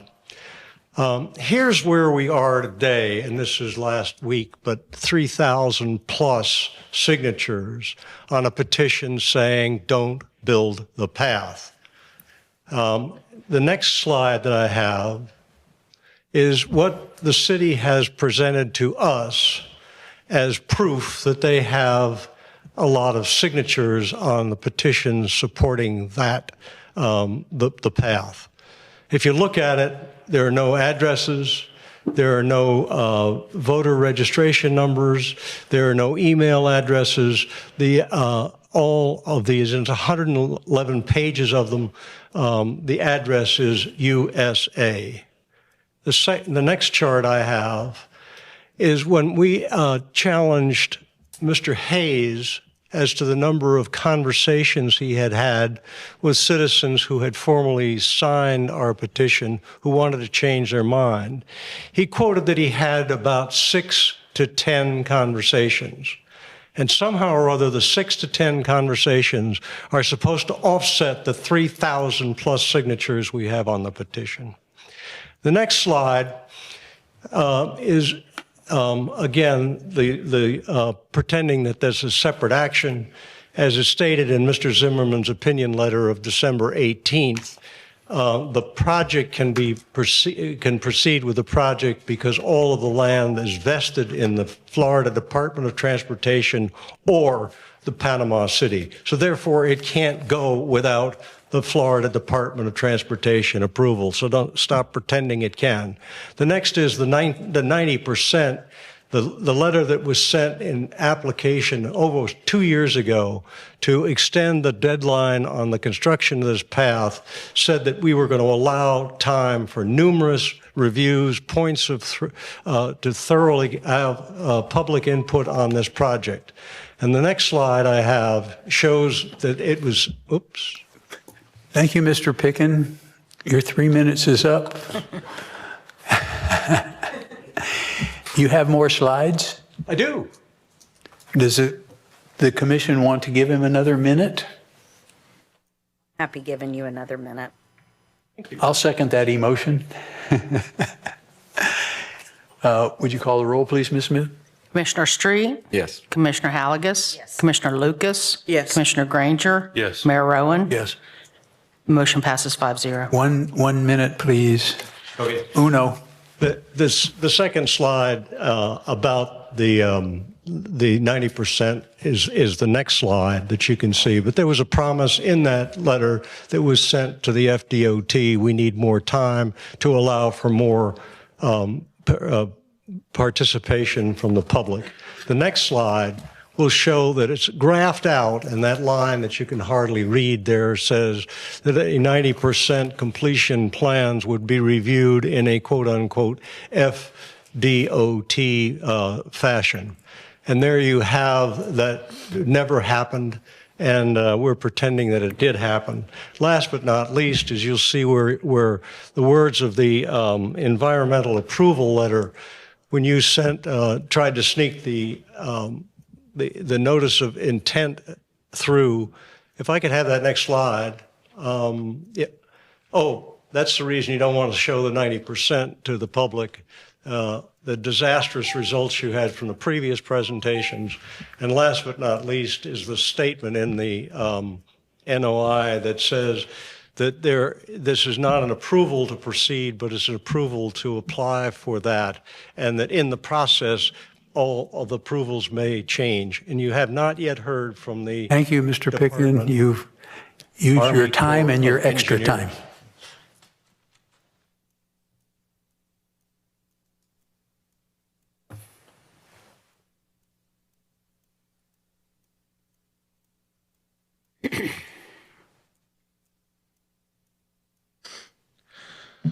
Derek Thomas, 1100 West 10th Street. I completely agree with him on that. You spent over $6 million to resurface Beach Drive, and now with already $1 million gone out of the $8 million, you're talking about trying to do all of this other stuff, put an 8-inch thick slab right next to the road, all these benches, dozens and dozens of signs. I don't think that's realistic. I think it's going to cost way more than that, and you haven't really done that. But you have an abandoned railroad track that could actually provide a safe way to move around the city and could be developed possibly with that money and service the same things. Article 2, Section 8 of the Florida State Constitution says that public service is a public trust and the public has the right to ensure and sustain that trust against abuse. Now, I've been trying for 11 years to address the problem across the street from my house. And the only thing the city has seemed to pay any attention to was the fact that I found a work order that showed that they had actually cemented shut a 2-foot diameter pipe 4 feet below the height of the road, which had a serious effect on my neighborhood. And they, after 5 years, said it never happened and threatened to call the police on me if I didn't stop saying that it happened. And now I'm trying to get the information, the work orders. Shouldn't be too hard to get, but you don't have that. You've decided to fix the problem by not keeping any records of what you're doing. If you look at the property across the street, there's a telephone pole in the back of the property that has a house on it. That is, they went 20 feet past that and dug a hole in somebody else's backyard. The purpose of that area was to gather the water. There's more than 10 acres of land that needs someplace to be stored while the pipes are overrun. You haven't provided that. You also have the problem where the drains, I have a sewer system that was built in 1951. You could ask your city manager there for the information. How many neighborhoods have problems already because of too much high density being attached to pipes that are 75 years old? And which neighborhoods are you having problems with that before you increase the density? I've tried to get records about how many times the pump truck shows up across the street from my house, right next to the bottom of the bowl there, and they don't keep records of that. They only keep records of how many times people called with complaints, but they're out there multiple times every week. You're relying on that to move forward. You, I'm sure, have already picked out the next pump truck or street sweeper that you're going to buy with the fines that you were going to get from the EPA for sewage backing up into people's homes. But instead of doing that, you're not keeping records. So it makes me really wonder how great a job you're doing. So for bookkeeping things, you're getting 5% back on your, I'm not going to be able to get through the rest of it. Can I have an extra minute, please, for the council? Can you give me an extra minute? To approve 1 minute. Second. Smith, call the roll, please. Commissioner Street? Yes. Commissioner Halligus? Yes. Commissioner Lucas? Yes. Commissioner Granger? Yes. Mayor Rowan? Yes. Motion passes 5-0. 1 minute. Okay, for bookkeeping, the last year ended where you said you're getting 5% back on the $150 million, but you left out the part that you're paying 1% in gratuity to the person that's setting up that deal. So the city's only getting back 4%, not 5%. So you're paying 8.39% in interest, but you're getting back 4%. So that should be addressed. The bank downtown that's being used as City Hall, originally it started out as 16 million. There were 3 separate work order changes, all unanimously voted for. It ballooned to 32 million, and then they didn't take the 1.4 million in bonuses, so they say it came in under budget. And if you're not going to correct the numbers by pulling out the exact numbers that are accurate, you're just wasting everybody's time. I mean, I'm trying to do research into this because I live here, and I would hope that you would show the same respect to the people that by doing the research and coming up with the actual numbers. I'd like to know how often a pump truck is in my neighborhood, and if it goes 20 feet over the property line into somebody else's yard and you dig a hole there, where's the work order showing that? Thank you, all Derek. the other stuff that Appreciate you it. did.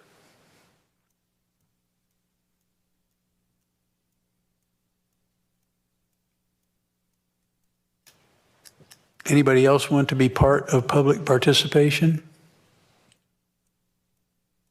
All right, public participation is closed and over, and now we will try to address some comments. Jonathan, you want to start it off? Yes, sir, Mr. Mayor. So first up was Mr. George Carruthers expressed appreciation for receiving the plans and then expressed his opposition to the Beach Drive multi-use sidewalk. Ms. Sunday spoke about transportation fees and suggested the commission consider waiving the transportation impact fee for first-time home buyers. Ms. Bryant asked about the advisory boards. And you and I spoke about this last week, Mr. Mayor. That a specific, I know there's a number of asks, but one of the more specific ones was also came up at the CRA board. And so we did a lot of that research. We looked at different options to either creating an advisory board or expanding the board or doing the town hall type socials. And so that'll be discussed and staff will be available to answer any questions from the board next Tuesday at the CRA board meeting and how to move forward. And I think that the reason that we moved from this meeting to the next one, the Citizens Advisory Board for PCR, is we feel that a lot of the same philosophy, the same thought process would go into that as well. And that, again, that's going to be presented at the CRA board meeting. Also, adopting parks. She believes, Ms. Bryant, that we have too many parks. I would agree. I recently was in Greenville, South Carolina, meeting with their mayor and some of their senior staff, and they're about a 72,000 person city, and they've got about 30 parks.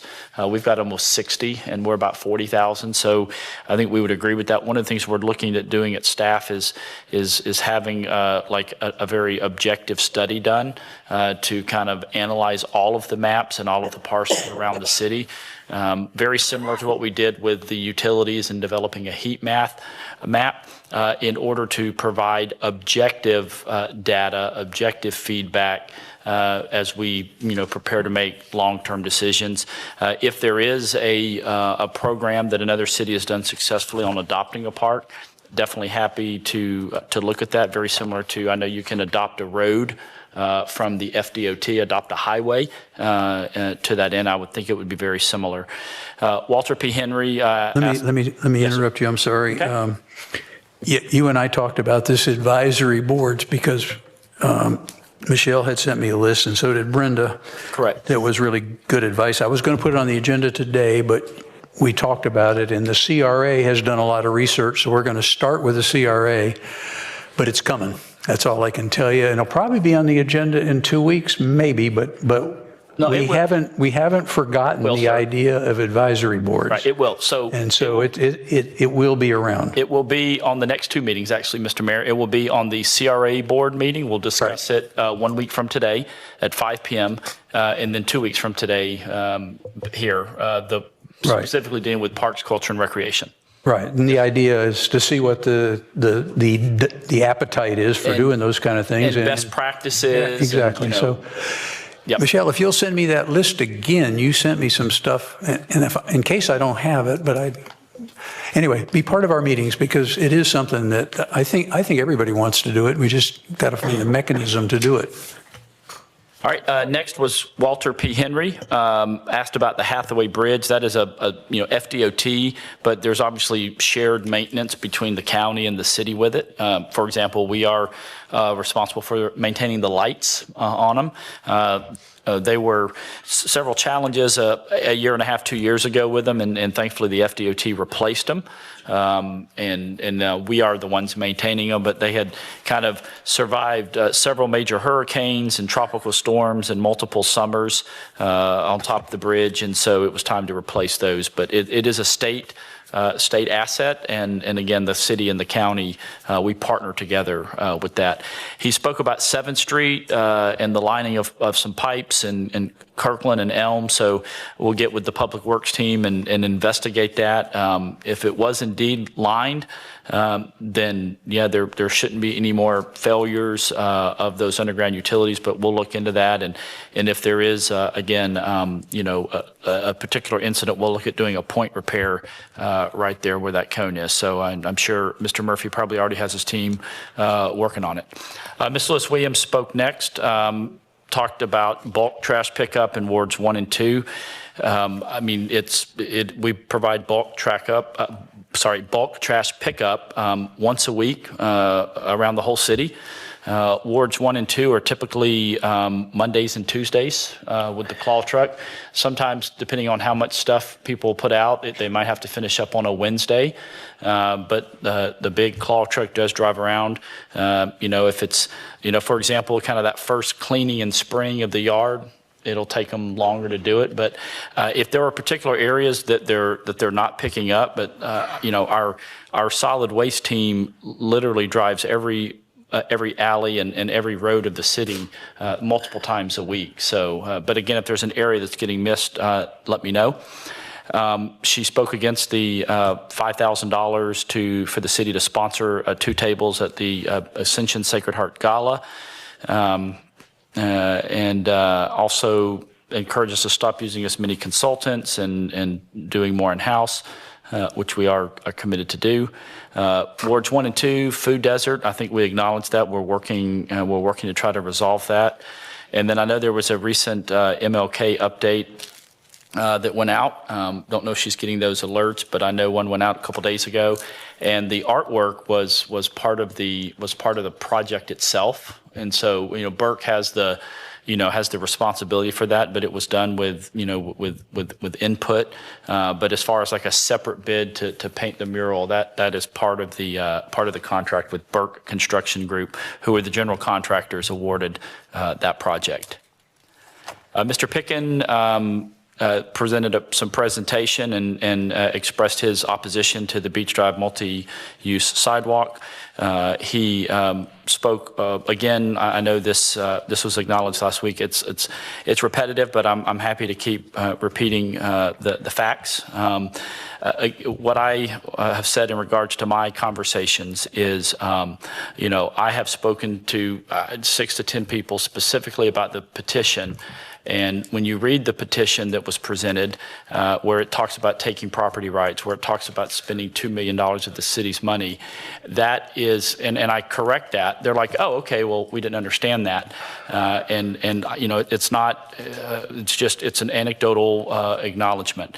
In regards to the FDOT approval, I think, again, if they transfer the road, then we don't have to get a right-of-way permit from them for the construction. If they don't transfer the road, then we have to get a right-of-way permit from them. And we get right-of-way permits from FDOT to do projects and repairs all the time.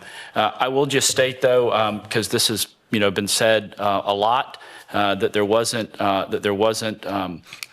feedback from the community. There wasn't opportunities to provide input. And I think, and it was before my time moving my family back here to Panama City, but I think clearly this morning we had a number of people who referenced the charrettes, referenced the feedback, referenced the desire to promote walkability and keep the communities kind of the way they were. So I know some say that those never happened, but I think clearly it was communicated this morning that they had, and there was ample opportunity, ample announcing of them and promoting of them as testified today by the citizens in Panama City. Mr. Derek Thomas spoke about the Beach Drive being resurfaced. That was not city didn't pay for that. I don't know what the amount was. The FDOT did it. It was and again, it was just a simple mill and resurface. A little bit of water main work right there at Frankfurt Avenue and Beach Drive. There are still some underground utility challenges along that. I've seen some of the dimples forming. There are some challenges with some of the storm pipes that take the rainwater off of Beach Drive that still need to be repaired. And I'll just, one thing I'll add too about the environmental, I just want to be clear. The only reason that an environmental resource permit is needed for the Beach Drive multi-use sidewalk is because we're wanting to put in the bay saver options and the outfalls to catch that. Otherwise, we would not need the ERP permit. In regards to the concrete work across his street, I believe I have at least 4 or 5 times acknowledged that the city absolutely filled in with concrete that storm drain. I'm not aware of anybody that refutes that anymore. I'm telling you, as the former Public Works Director and the city manager, the city absolutely filled it in probably 9 or 10 years ago. I've talked to the superintendent at the time that was over that, and we did it. So hopefully that's not a debate anymore. It was done for about 6 to 8 weeks, and then we realized it was a problem, and they pulled it back out. And so I know that he has Mr. Murphy's cell phone and any other specific issues that are, with flooding and draining. Mr. Murphy's willing to meet him on site and specifically address it. And we would not go onto anybody's property, any of our departments, with the exception maybe of doing surveys or anything like that. But as far as like doing a project, if we need to grant access to clean out a ditch or anything like that, or a storm pond, we do a very good job, I believe, of knocking on doors and letting folks know what we're doing. And so anything that would involve excavation or digging or vehicular traffic, we would absolutely coordinate with all of the neighbors. You spoke about Old City Hall and the numbers and all that. I mean, I can't speak with any informed opinion on that, what it was, what it came to be. And then in closing, I would defer to the clerk, Ms. Smith. He made a comment about the investment and some 1% fee. I'm not sure about that. If you could maybe speak to that, ma'am. Certainly. He also mentioned that we were trying to hide public records, and that is not the case. According to the Public Works staff, the software that was used for those work orders crashed, and the data was lost and is no longer available. So nobody's trying to hide any records. The data was lost legitimately, it seems. And the investments that I spoke of with at the last December 30th meeting those are net of fees. Everything was net of fees. What's a meta fee? Net. Oh. It's net. Thank you. What our return is net of fees. I see. Thank you. Well, I think that you have, we're, okay, just a minute. I will let you back up here. I think that the city manager has mischaracterized this charrette business, because the people here this morning were talking about charrettes in St. Andrews. They weren't talking about the charrettes along Beach Drive. So to draw a conclusion that they're all similar is quite wrong. I have talked to numerous people in St. Andrews, and I was shocked actually gratified by the number that don't want the path that live in St. Andrews. So you can't go and say, we did a charrette in St. Andrews and they wanted to do this, so that means the Beach Drive, they want to do that too. That's not logical. I think it was George Carruthers said that is the 90% done? The plans are at 100%. The plans are at 100%, okay. And we don't need DOT to give us the road. We can do it on our own. That's what I think I hear you saying. They will either need to grant us the road or grant us a right-of-way use permit to build the path in their right-of-way. One of those two things will have to happen. Oh, so where are we in this process now? Waiting on the environmental resource permit and the right-of-way permit from the FDOT, or the transfer of the road, whichever they desire. I see, okay. There's something else. So the roads, it's 100%. I think George had a good point that it's almost 300 pages, but I guess if you got a report's long, you got a report's long. I certainly can't read it and won't be able to. Well, I think you said 200, but most plans of projects like that, whether it be infrastructure, sidewalks, a lot of them are images and pictures and graphics, standard details to guide the construction of a very particular project. Okay, so that is available in digital form? It is, digital form, and happy to print one if people want it as well. We emailed him, sounds like he got it twice, once from Clint and once from me. Okay, I think that... And then, sir, Ms. Lewis-Williams, I wrote down 5 items for her very diligently. I might have to move my B to a C, ma'am. I apologize. What did we miss? Bulk trash pickup, gala, stop consultings, reviewing as much, more staff. 1 and 2, wards 1 and 2 of a food desert, and then haven't seen an MLK update and asked the art stuff. Oh, that's right. I apologize. I didn't remember that one. That'll have to be for the commission, but she requested that instead of the increase next year, that we instead decrease the utility fees. Well, that'd be nice. It's probably impossible, but. Well, I'll just state that's how we're paying for the state revolving fund loan and all these infrastructure projects. So. All right. I think we've answered all the questions, probably not to very many people's satisfaction, but we've tried. We've answered them. Let's say that. Oh, I'm sorry. Ms. Halligus wants to shed some light on this. Yeah, no, that's good. Remember, I think it was Hank, I can't remember, said that the last time he did want proof of when the 90% plans were up for review in the rotunda. I provided those dates. I'd have to get a refresher. I know I shared what they were, both in writing and verbally at the last meeting, but I'll email that around again, ma'am. Okay, I just wanted to make sure that he got that. And then. And I'm happy to email them, or Clint is, to anyone that wants them and even print them out. Just let us know.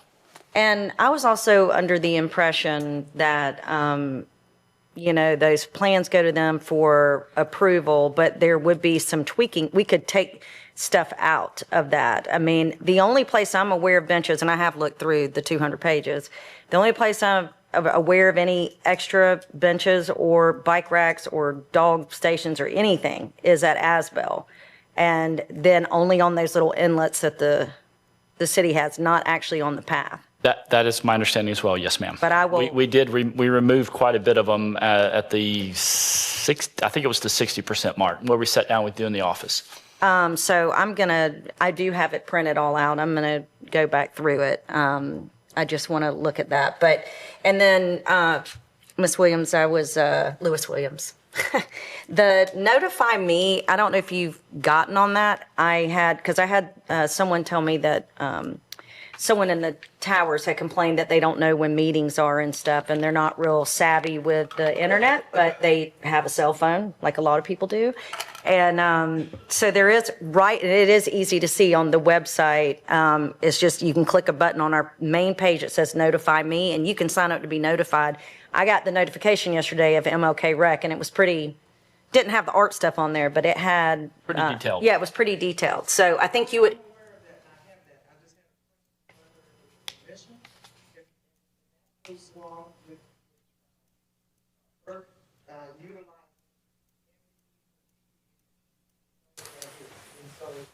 If I know what that is.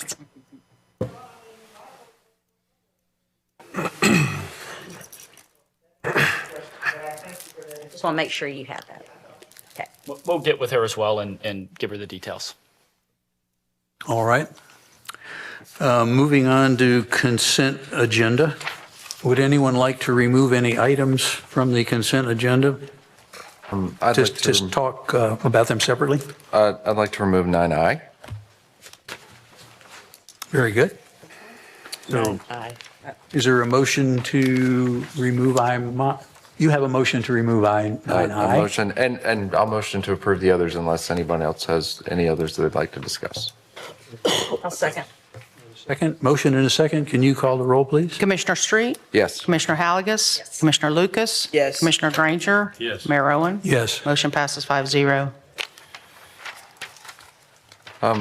So I had a couple questions, and Jan, thank you so much for your thorough reporting, as always. That we'd have no doubt in it. But one of the discussions that we've been having is that some of the information that we've been presented has been based upon projections, and as we've moved on, we're getting some further clarity. I did see one thing that I just wanted to make sure that I was understanding from your reports correctly.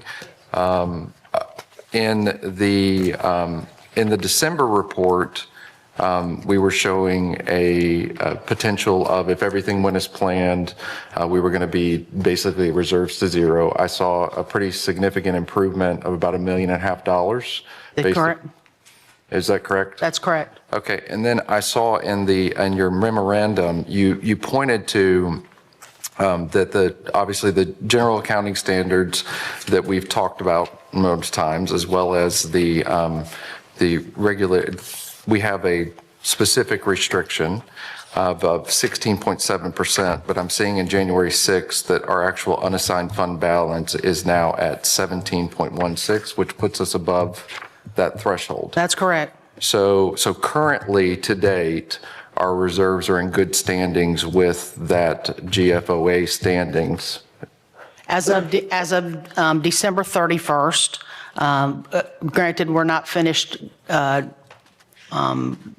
cleaning up the books and records for the fiscal year. It's an unaudited number, so it's still subject to change. So we still won't have a final number until after the audit's complete. But yes, this moves up and down as we make our journal entries in the general ledger. And we obviously found a little extra revenue for the month of December and from last fiscal year. And I know we haven't had a chance to discuss this yet, but, and I know Commissioner Granger's got it later on in our strategic priorities and planning workshop where we're going to be discussing the budget. Do you think you'll have the audited financials back by that point? Oh, not in February. So could you have prepared for us, one of the things as we get into that discussion later on, I'll be asking for your updated projections. Sure. Because, obviously we need to take seriously from what projections look like, regardless of what the reality is today. But I did want to make sure that it was pointed out to the general public that our reserves are now, as of December 31, within full compliance of GFOA standards. And so, the whole aspect of the city being broke and all of those other things, your new report actually should show us in good health standing. Granted, we still have projections that are showing different things, and we need to probably address that. And what I'll be asking for is that we address that in our budget workshop so that we can get your projections as well as what our plans are to better in line, so that when it comes budget time next year and we're approving a budget, that we're still sitting in as good a position or better than what we are today. Well, this is a minimum, so I'm not sure I would call that good health, but we have met the minimum standard. I think, and Jan, you and I know this, I would love to be the most fiscally sound city in the state. But we also have some of the worst infrastructure in the state. So I think having a benchmark, and this can be part of our discussion, is what is a healthy reserve balance. I think given, there's good government principles and recommendations that until we get through this line of credit and through these projects, that this is probably the standard that's going to be the healthiest for us. That's my opinion. The commission may have different ones. Certainly. But, I appreciate your work. I read it every single month, but I wanted to make sure that the general public understands. We're now in full compliance with the Government Finance Officers Association, and our projections are looking healthier as a result of the continuing audit that the city is doing on our finances. So thank you so much. You're welcome. We have a little breathing room. It sounds to me like we're just barely making it and that we're sort of on the slippery slope, but we're trying. I would like to ask you, Jan, how much money do you think we should save? How much money should I ask Jonathan to remove or take off quit spending? How much less spending do we need to do to make you feel comfortable? Oh, you should stop spending altogether if you want me to be comfortable. I think like, should we cut back $1 million or 200 you said $2 million, wasn't it, Jan, that you gave It was us? roughly 10 million. Isn't that what I sent to you when you asked? Tend to be fully reserved, but I think going into this year, you recommended about $2 million worth of cuts. I think that's what you were recommending. No, I think it's 10. I think you asked me what would it take to get us from funded to the 16.7%. I think it was around $10 million. Okay, somebody had sold me $2 million also. So, but you think to make us be healthy and in full compliance, we need to save $10 million? That's what's been projected so far. Okay. Because we have the projection is already $2 million. Where's that? Right here. unassigned fund balance says $2 million, and that's only 2.76%. So to get to 17, you're going to need about another 16.7, you're going to need about another 10 million. Okay. So that means that we have to find a way to spend 10 million less or make 10 million. So, okay. So while we're in better shape, we're still in rough shape, and we still need to watch our pennies and dimes and $1 million. Anybody else want to speak about this? Okay, well, thank you, Jan. I think useful information. Do we need a motion to accept? I'll motion to accept. We need one? Yes. Jan says yes. I'll second the motion. Ms. Smith, can you call the roll? Commissioner Street? Yes. Commissioner Halligus? Yes. Commissioner Lucas? Yes. Commissioner Granger? Yes. Mayor Rowan? Yes. Motion passes 5-0. All right, moving on to 10. Let's see. Is that on my thing? Oh, I got it right here. I wanted to talk about purchasing 2 tables at the Ascension Sacred Heart Gala. It would cost $2,500 apiece, and that was to allow 20 people to go. My thought process was this is one of our main hospitals, and we're the main city in Bay County, so I thought we should support them. But I ran this by my wife, and she said, if that cheap city won't buy them, you just go ahead and buy them yourself. So I think I'm going to listen to Brenda Lewis Williams, but if anybody in the city is interested in buying 1 or 2, I'll listen to your talk. Okay, I hear none, so I think that there is not an interest in buying 2 tables, and I can understand after I've listened to Mrs. Smith tell us what poor financial shape we're in. We do need to save money, and $5,000 is $5,000. Bay Medical does give about $17 million in charity care. So that they do a good job of helping us and helping our poor people. But maybe next year when they have the next gala, we'll have more money in the bank and we can do something. So, pardon me? Donate what? Donate the tables to us. Oh, Bay Medical? Well, I guess they give 17 million. They could give 5 million. That's true. All they can say is yes or no. All right, I'm going to not pursue that anymore unless anybody else wants to talk about it. It certainly is something that we should at least know about. We have to make a motion? Okay. Not if I let it die. Okay. I think that's probably okay. I wanted to talk about fire protection and fire safety. We know that we have had these horrible fires in California with just devastating loss of life and property. We had fires here in Panama City out in the hinterland over to the east that were fairly large. I don't think too many houses got impacted, but it is something that we need to consider. So in public safety is our main goal. So we need to make sure we were involved in this. And so what I'm looking at, we have buildings that are close. We know the yacht club burned up. We know when the yacht club burned up, the fire hydrant next door wasn't there. So what I want to talk about, or what I'd like the commission to understand, is that we don't know when the next big fire is going to occur.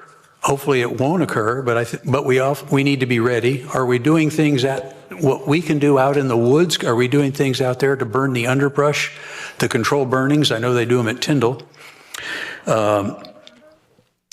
I'd like to, I don't know if we can give the number today, but I'd like to know where we are in the fire hydrants. I know there's one on my block that's got a bag around it. It's the only fire hydrant on the block.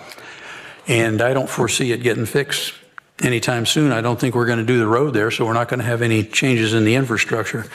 But what I want to make sure that the commission is aware that we've had a devastating California fire. and we need to be ready here in Panama City so that we don't have any type of devastating fire here that could result in loss of life or significant property. I don't know that there needs to be any motion, but I am going to talk about this next week. Jonathan, I want to put it on the agenda for 2 weeks. Or do you want to talk about it? We've got some data here. Are you okay? Yeah. Wonderful. That's Yep, great. absolutely. And I didn't give you any heads up on this, so if all you're good, ready. sir. And I'm happy to give a very high-level overview. And if y'all have any additional questions of Chief Collier, I know he'd be happy to address them as well. So as of today, we have 1,928 total hydrants in the city. And out of those, 67 are out of service, which is about 3.4%. We're adding about 150 to 200 every year with the expansion and the growth that we are experiencing. I appreciate you bringing up the yacht club because I think there's been some misinformation out there about that, so I really want to speak to that. So one thing is so important is that the fire hydrant directly across the street was out of service. However, our fire department knew that as soon as they pulled away from the fire station heading to that fire. They did not even look at it, much less try to hook up to it. They went right to the hydrant that they knew needed to happen, and unfortunately someone put incorrect information on social media and it kind of got legs. The real sad part, and I know everybody hated to see the yacht club burn down, but the truth is that it didn't even have a fire or smoke alert system. It had been burning for several hours before our fire department was notified. If it had had the proper fire notification system, our guys could have been there in 5 to 6 minutes and kept it contained, and the building would have been saved. And so I think that opens up a really good opportunity for, that's why, we sometimes get poked for, maybe being too rigid on certain, when we're trying to replenish and repurpose new buildings and require fire suppression systems and the proper alarm systems, but it's because we want to avoid situations like that. So again, it would be perfect if we had 0 fire hydrants ever out of service. But Jerome, if you could put up that first picture, sir. We talk about infrastructure, and I realized, we were kind of talking when you brought it up. It might be just kind of an abstract or an enigma. What are we really talking about? So these are examples of what we're dealing with and why we're spending hundreds of millions of dollars to upgrade our infrastructure. This is a water line in the Cove. Next picture. A little bit closer of it, you can kind of see this is why these need to be changed. Next picture. This is an 8-inch water main where we put in a tap over in St. Andrews. Next one, also 8-inch in St. Andrews. So this infrastructure is old, whether it be the clay pipes, terracotta for sewer, or these old galvanized pipes. They need to be upgraded. We're working on them each and every day. The Public Works team is. But I think the big thing I want to say about the fire hydrants, even though we have 67 of them out of the 1,928 that are out of service, our fire department keeps up to the minute updated information. There is close collaboration between Chief Collier's team and Clint Murphy's team with Public Works. And all of our firemen and women know on the way to the fire what hydrant they're going to use, and they have mutual aid available if there is any need from the surrounding communities. We'll be approving one of those later on this meeting with the City of Parker. And even if need be, we can have tanker trucks show up as well if there are, because there are some areas over in Kings Point that don't have fire hydrants that are in the county, and we provide that. And so, again, I know I've seen some of the devastating loss on the news, and I hate that. Now, what I would say is, and I would maybe defer to Chief Collier. I know there's programs with the USDA, or not USDA, the Florida Department of Agriculture on some of these larger swaths of land. There's grants for that. But yes, the wildfires that we experienced here in Northwest Florida a couple of years ago, there's a lot of dead trees that fell from Hurricane Michael, and a lot of these very rural areas, they're still out there and rotting. There's efforts to clean that up, but that's a pretty big effort. So that's just a very high-level overview. If there's any questions that the commission has of either myself or Chief Collier, we're happy to address them. Thank you. Appreciate that. Jonathan, I've got a question. So those last 2 pictures you put up, I believe those are the ones you shared with me this week from St. Andrews. That's area A2 in Drummond Park. So this is an area that we're right now in the middle of infrastructure changes that ultimately a lot of the fire hydrants that we're finding in the area of the city, it's not the fire hydrants that's the problem. It's the water lines that were put in, 50, 60 years ago that have now become corrosive with calcium buildup and what you saw. And so if we don't want to be California, we'll continue moving forward with our infrastructure projects. We'll continue replacing water lines, and we'll take it seriously as a city. But you can see real data. I think the last time we looked at that number, I don't remember what it was, but it wasn't 3.4%. I think it was about twice that last time we got an update on that number. So, the city is making a lot of progress towards it. But if you see something in your yard, because I was knocking doors this past weekend, and I had some conversations because they saw the markers. And I said, it's not the fire hydrant that's the issue. It's the water line, and we need to get it replaced in your neighborhood as well. And but you've got people that are taking action on it, understand the concern. It's very relevant with what we're seeing, and it's something that we've got to take seriously as a city. And these pictures are examples of where it's happening right now. We're replacing these.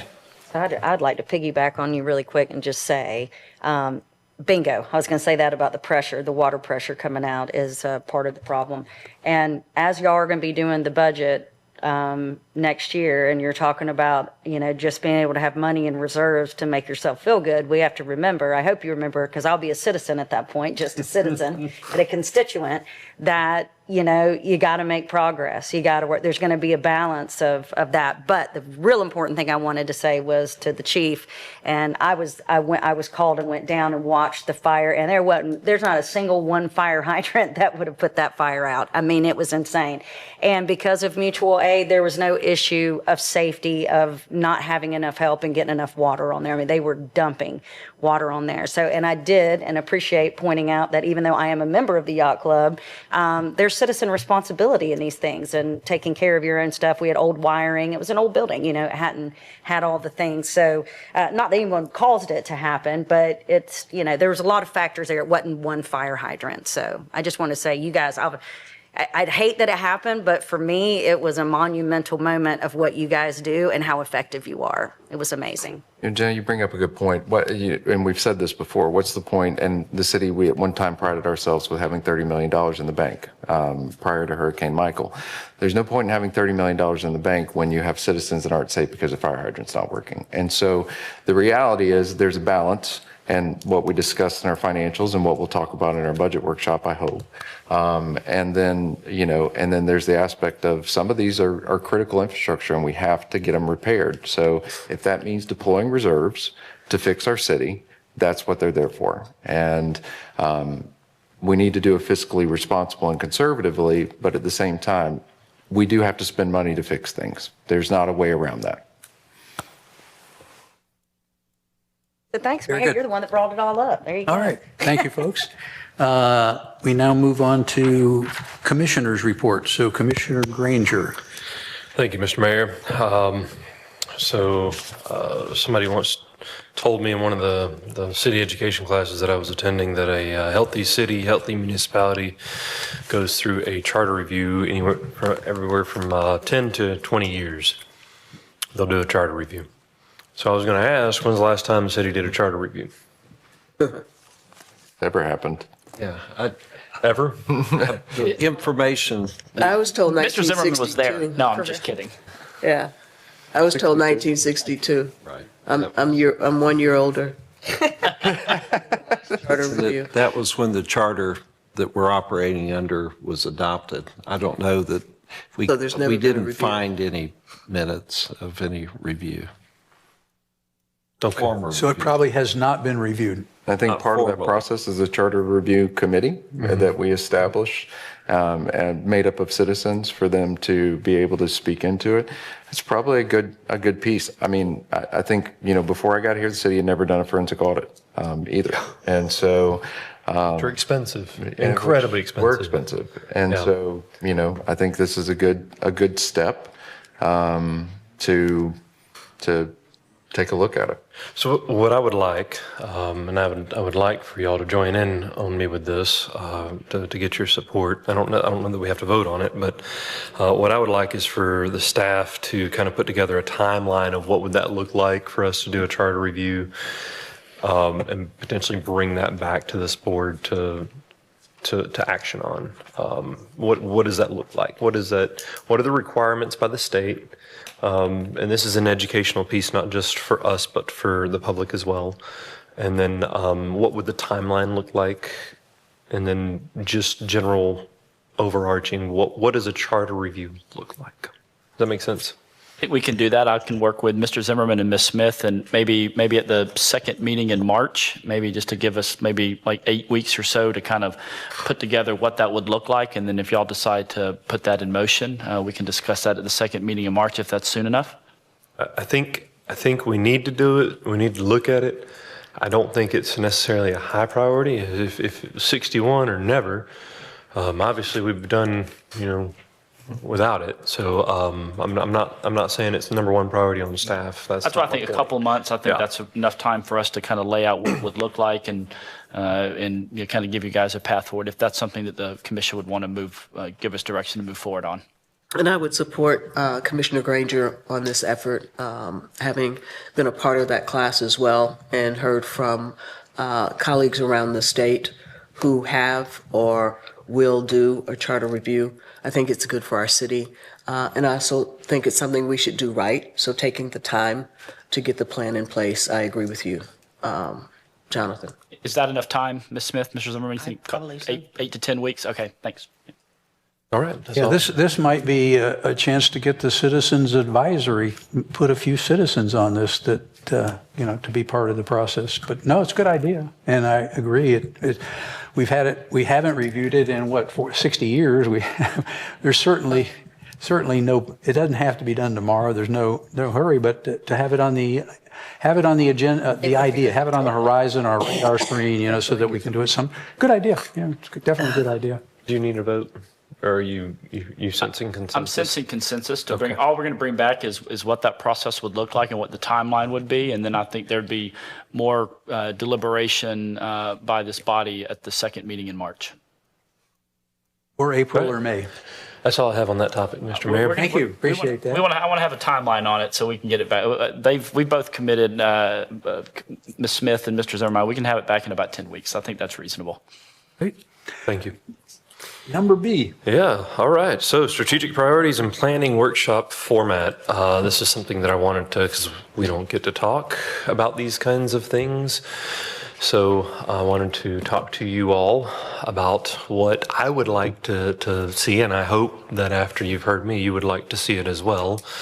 What I would like to see is the strategic priorities workshop look very much like the FDOT meetings that are held, where it is very publicly driven. It is not driven necessarily by us, but it is driven by the public, and we listen to the public, and the public tells us what they want to have the priorities be.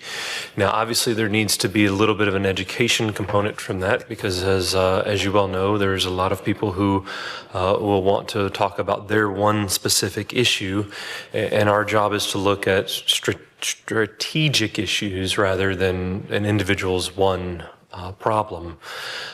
So I think the format there, so those of you who are not familiar with the FDOT kind of format is that I suggest that each one of us would have a table.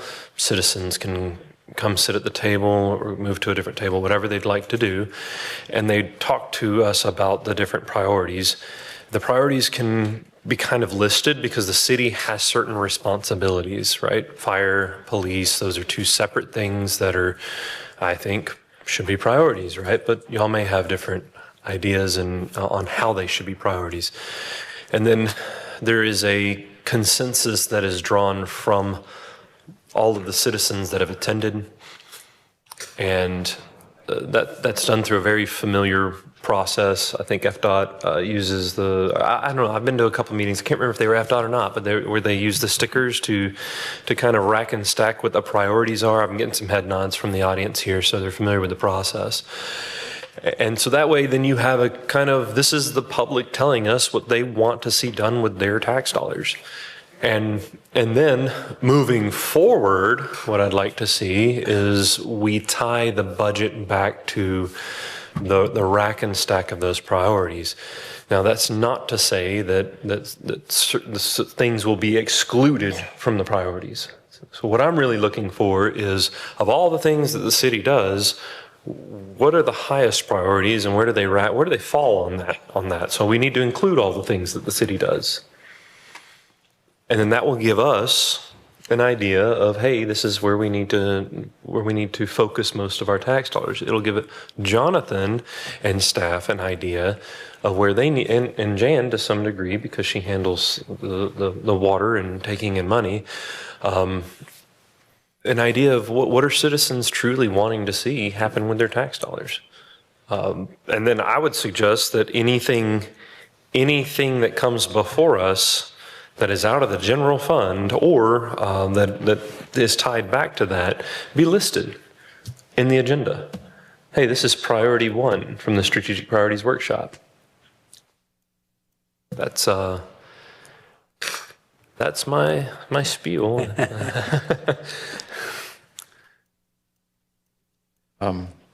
We have this workshop in a month or so? Yes. February 20th. So I like the idea of getting citizen input into what our strategic priorities are. But one of the things that I have seen in the last few years, especially coming from Hurricane Michael, if you don't give citizens a budget, they're going to dream up things that we may not be able to do or accomplish at any point in time. And so I think that before we get into the next round of what those strategic priorities are, the first step is to try to figure out how we create a solvent picture over these next 2 years, because they will involve some type of cuts from some place. And unless we identify that, there's not a real way to prioritize what the future looks like. And I'll give an example. You know, Civic Center was a great visioning process for the community to talk about what they wanted. But we spent a lot of time, and then we got to there and we didn't have the money to execute it. And, you know, what I would like to see kind of happen from at a backwards point is, what margin do we have today? We know we don't have a lot of margin. We've got some very specific issues that we need to address. I think the first step is for us to kind of open up the budget piece and actually take a look at what we need to do to keep our reserves at a healthy number, and get some pre-work done before going into the next budget year. What Jan pointed out, like to us a couple months ago, I don't think any of us, you know, my intention is to be here in September. I don't want to be faced in September with reserves at a critically low rate. I want to be faced with an opportunity to do what's right for our employees, what's right for our citizens, and that takes margin to do that. So my hope is in this workshop, and what I was looking to get from it, and how we do that, it doesn't really matter to me if we have tables, if we do it as a group, or those things like that. But what I want to see is, like, what I want to come out of that is a better financial picture for the city's future, specifically for these 2 years of these high intensity projects. We're kind of at the critical mass between MLK, Martin Theater, infrastructure replacements, marina rebuilds, like all of these things are already happening. I don't know that our staff nor us can really handle another thing. Like, so what it really is about how do we create the healthiest financial picture, and that does involve cuts. And if we talk about it now, we're not forced to do something in September. We can do something with grace, dignity, respect, and ultimately a very open and transparent process. So I don't know if that works inside the FDOT format, but that's what I was looking to get out of this budget workshop coming in February, from my perspective. It does, because what I'm not talking about is letting the citizens drive the budget. That's not what I'm talking about. What I'm talking about is that if the vast majority of people come to us and say, just pick an issue, right? Water or roads or parks, and the vast majority of what we're hearing is people are saying, we want more money focused on this thing, whatever the thing is, right? And I'm not talking about a specific park. I'm not talking about I'm talking about overarching categories, right? So the city, we do, like I said, fire and police. We don't need to, as a strategic priority get into how many fire trucks are we buying, right? We don't need to get into how much are we paying the firemen. We need to it's the overarching category. Where do you want to see us spend the money? Where do you want to see us prioritize? And then that gives him and you and me and everybody else up here, when you're talking about, hey, let's make some cuts, which I don't have a problem with having that discussion, right? But now we know that if say, I keep saying fire because Chief Collier's in the back. Hey, Chief. So if we come out of this strategic priorities workshop and people are like, absolutely, fire is the #1 priority in Panama City, right? Well, then obviously he's probably not going to get hit with the hardest cuts. That's my point, right? Now, we don't know what that looks like or how much that is, but you're kind of narrowing in on where do the dollars need to kind of go or not go. So Does that make sense? It does. Yeah. And if we're a business, it would make a whole lot more sense. But what really truly happens, so when I came into this picture 4 years ago, we had 85 homes that were flooding. They didn't care about anything else. Mm-hmm. They were flooding. Yeah. Like that's all they care about. So you ask them what their priority is, it's going to be stop the water coming in my house. Yeah. Rightfully so. But then you go to another neighborhood and they may be more affluent. They may be in a better off case. They're going to say parks. They're going to say this. And so part of creating priorities is also getting all of our citizens to understand what the critical need is. When you're talking to a neighborhood that doesn't have accurate fire flow, and I'm sitting in a neighborhood that does, there is a point in which both citizens from both sides of the table have to understand that although I may want something, I really want my neighbor to be taken care of.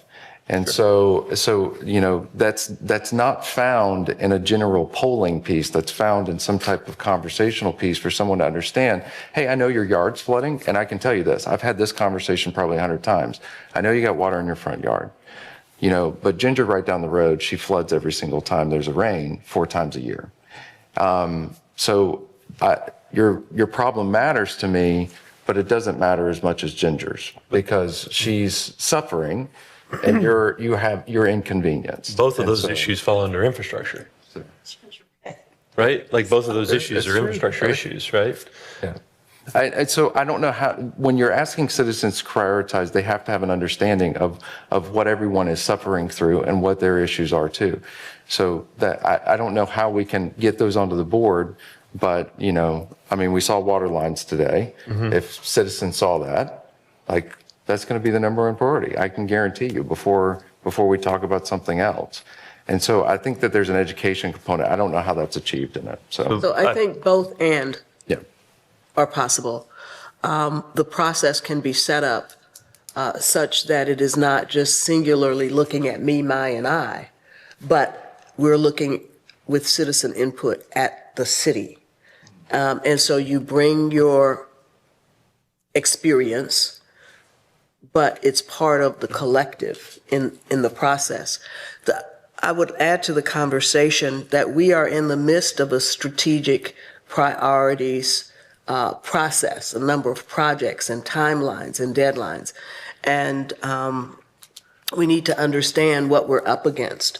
And having the citizens be a part of that, I think, would be helpful to understand. But we've got design-ready plans that we don't have funding for infrastructure projects that are priorities because there are more pipes like what we saw than we than we want to have and that are sufficient for the development and so forth that we want to have in the community. So having citizens a part of the process and engaged, I think is important. I think the caveat that because I was part of that performing arts, dream it and we'll bring it and we'll build it. And here we are going on 7 years later and we don't have a performing arts center. So I don't want to set up that expectation that we are in a place where we can have brand new dreams, put on the board because we've got a lot of unfinished business. That heat map that shows, we talk about E, D, F, G, those projects, there are a number of them that are yet unfunded, and we've got to find the funds to do that. So what we were talking about, because I saw this on the agenda and I asked Jonathan, I said, and Jared, what's the updated number on our heat map? Because I think that's what citizens also need to understand. We accumulated $200-300 million worth of funding, but I mean, it's like a $650 million issue. Yes. I mean, it wasn't even 50% to that point. You know, when you're talking to citizens, they're saying, cut my taxes. But then at the same time, like, no, I want fire flow, I want fire flow, I want fire flow. Like some of this stuff, we're encountering issues that should have been addressed over a 30-year period. We can't fix that in 1 year. So I don't know if there's a way for us to have that information on the board so people can see that and help us give input to it. And we're coming up on a time when those neighborhoods that have had to wait, we're moving those up on the list. And I don't want to see us prioritize beyond getting to those neighborhoods that have been waiting. I agree with that because we already have a plan. We just need to figure out how we fund that plan. Yes. So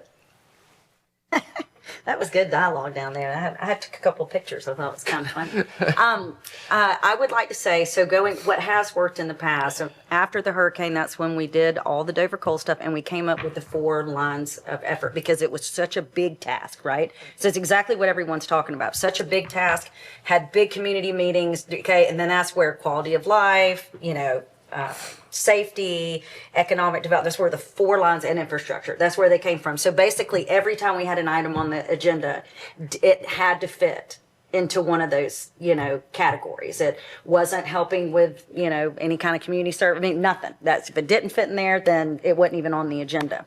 Then, we moved into a different way where it might have started, I think it started before you guys, but it kind of was in that same time period where then our strategy was, okay, now it's about which projects are we going to focus on and get done, and that's where the MLK and the Mark Theater.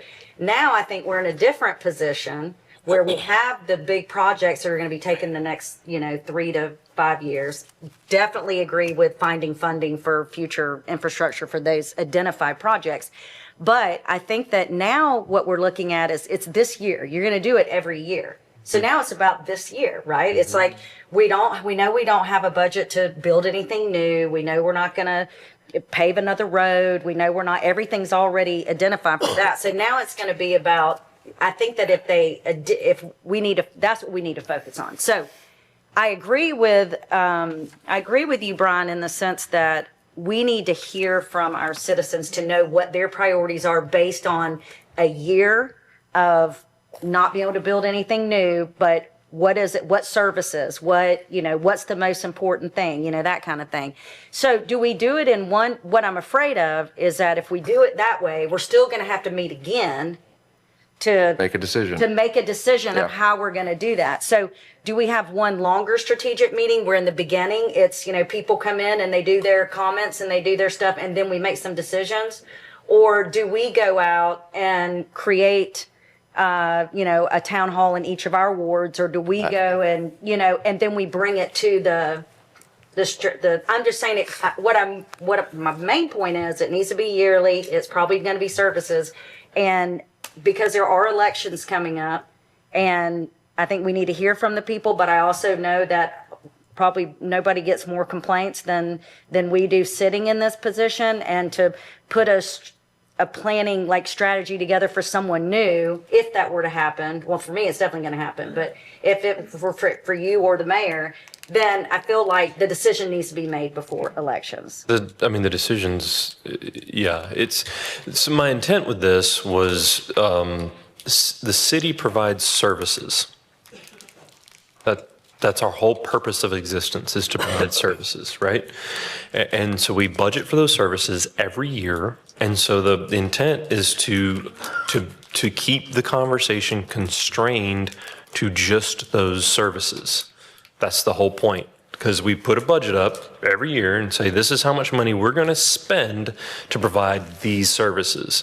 And so whatever these services are what we need to get input on. That's my point. That's exactly what we need input on for this year, is services. Yes. I think we all know there's some, some complaints already, Sorry. but if we're focused on services, like this year, we're going to focus on how to improve this service or that service. We need to know what the people's priorities are, you know? And that's, I guess what I'm trying to say is I think focusing just on services is So probably what. the last strategic priority workshop that we went to was primarily focused on the Hurricane Michael recovery projects.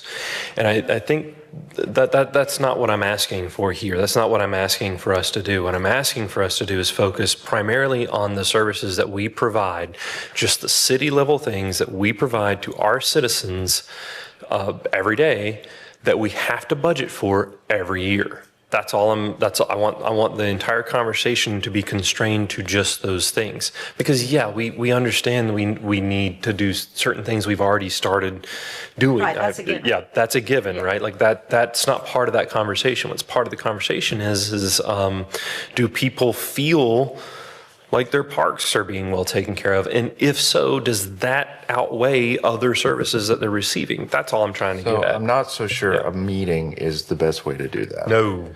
So maybe like there's a citizen satisfaction survey that gets sent out to all of our citizens and ask them like, hey, how do you feel about this level of service and this piece? Something that includes, look, you guys have been around enough, and I love everybody that comes so faithfully to our meetings on a routine basis. But there are thousands upon thousands, tens of thousands of people that have never even been. Like we heard from like 3 people today that never even been to a commission meeting. So I don't know that a meeting is the best way to get our citizens' feedback on what is important to them. There's got to be another mechanism for them to help us prioritize than just coming to another meeting. So there's other cities that do this in the state of Florida that they have this meeting every year, and it's well known that they have this meeting every year. And so the citizens that care show up to the meeting. And that's, if we don't do it this way, then we're never going to get that result. If we don't start doing this, then 5 years from now, we're not going to have something that that citizens know when they're complaining to their elected official about whatever the service is. I mean, one of the things that you'd like to be able to say is, well, hey, come talk to us in February every year. We do this big meeting. I don't think that the meeting should be in this format. I don't think we should be on the dais. I think it should be very much in a flat room with all of us at our own different tables, to where I can talk to the constituents, you can talk to the constituents, but we don't necessarily have to talk to each other. And then that it's ran by a facilitator. It's not ran by staff. It's not ran by us. It's ran by a facilitator that can facilitate the communication and facilitate the voting using the sticker method on whichever the projects are, or not projects, I'm sorry, services. The services are that the city offers.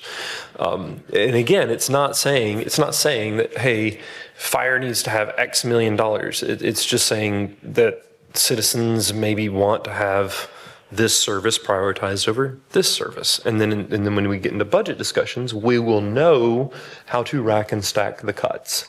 So if I get 50 people that agree with me on everything to come to this meeting, how will that sway one way or the other the outcome?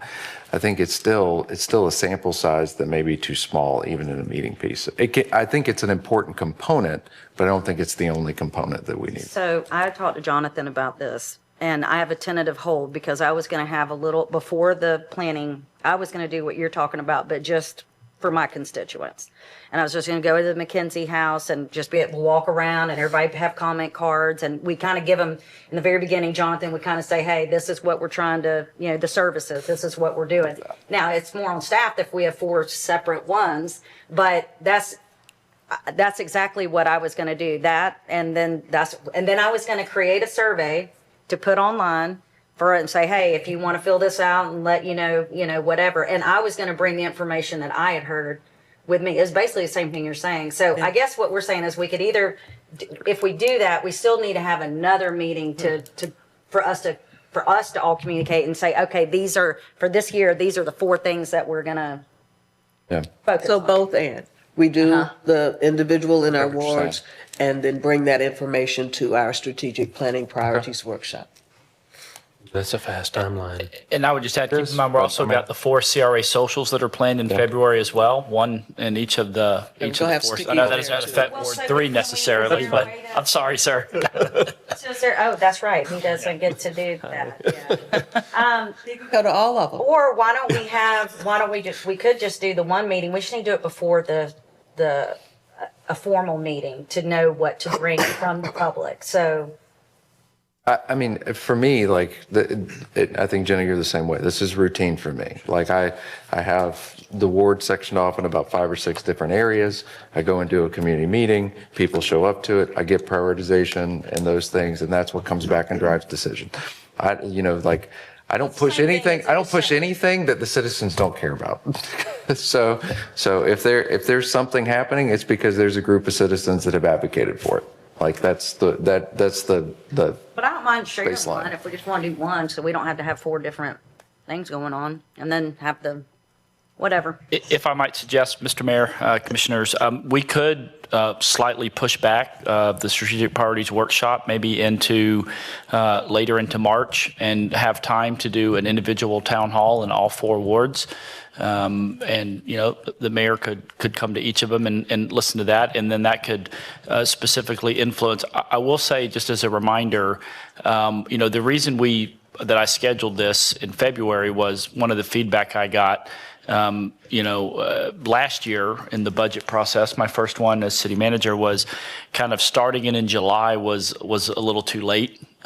Each of y'all felt that way, mayor and all 4 commissioners. And now I know the final budget has to be approved in September in accordance with state statute. But, you know, the preparation on the front end, we would like some more information and some more guidance and direction from the elected officials earlier in the year so that it's not quite as rushed at the end. So on the 20th, why don't we do what Brian's talking about together? Let the community come in and they can talk to me, they can talk to Josh, they can talk to whoever, and then we plan the final meeting where we get it all lined up and clean it up. I think that's fine. I would probably suggest maybe like Oakland Terrace or something for that more flatter FDOT type meeting versus a more formal meeting like this. Sure. Or Gulf Coast. Or Gulf Coast. You know, I mean, I want to pick something maybe central and easy to park and get access to. But I mean, if that's what this commission wants, I'm happy to advance that. Way we got to get some input about services. And the important thing is the number one priority has to be balancing the reserve budget. And right now we're good. But like, if we don't get to that point, every month that goes by, it gets more difficult. And that's where like, I understand this, but there's part of this that's going to have to be our decisions to make and make the best ones that we can. And then continuing this process of feedback moving forward. So. I think the benefit of this type of meeting is that everybody who's paying attention and everybody who attends and everybody who's up here can see the output of that meeting, right? And so while I don't disagree with you about the budget, but that's the overarching piece to all of this, right? It's not necessarily one of the strategic priorities. Having the budget like that is not one of the strategic priorities that I think would be presented, because it's not necessarily a service that's provided to the citizens. But by knowing the rack and stack and where they land on all the different services that the city provides, when we go to do cuts to the budget, or we do go to talk about the budget, then we know where these things need to land on just the annual services that we provide. Plus, if we do it by the ward, I'm going to need several, because my ward is quite a bit larger than y'all's. Yeah, I do several. Geographically speaking, not by numbers, by people, but just. I mean, I think given the context, it would be good to have information such as, you know, how much is remaining of the plans that we already have designed? How much money do we need to do that? What are comparisons to other municipalities? Like that information is very relevant for a citizen to make an educated decision. If you just say, hey, pick a priority, like there's got to be some more information given than just that. Absolutely. And so, like, can we get that in another 30 days? I don't know that we can. If you will, you have to keep in mind their statutory requirements, right? So those really aren't up for debate. We have to do a budget. We have to present a financial statement. We have to keep public records. The police has their legal stuff, planning has their legal, every department has their legal requirements that are statutory that we have to do. Those aren't up for debate. We can't have the citizens vote whether they want to provide a financial statement this year or not. So what you need, I think, from staff is to determine what our statutory requirements are versus what our discretionary spending is. So whatever discretionary spending is available, that's what the citizens can prioritize. That would be amazing. I think that's really what I'm trying to say, Jan. Thank you. Yeah. Yeah, I think that can be done. I mean, I don't see any reason why they can't be worked through. I think just knowing that this is going to be a work in progress if we do this, and because I don't want staff freaking out with trying to put together something that they've never done before in just a few weeks. This is a big task for them. We never freak out, sir. Yeah, I know you don't. I appreciate that. We live in a steady state of shock. Steady state. Be kind of an update on what we're doing, because we obviously have more projects right now than we can afford. So one of the things we can do in this thing is we can tell the citizens what we are doing, and they can also say, well, in 3 more years, can you do this? You know, and I think most of us sort of know what the citizens want, but it doesn't hurt to have some affirmation.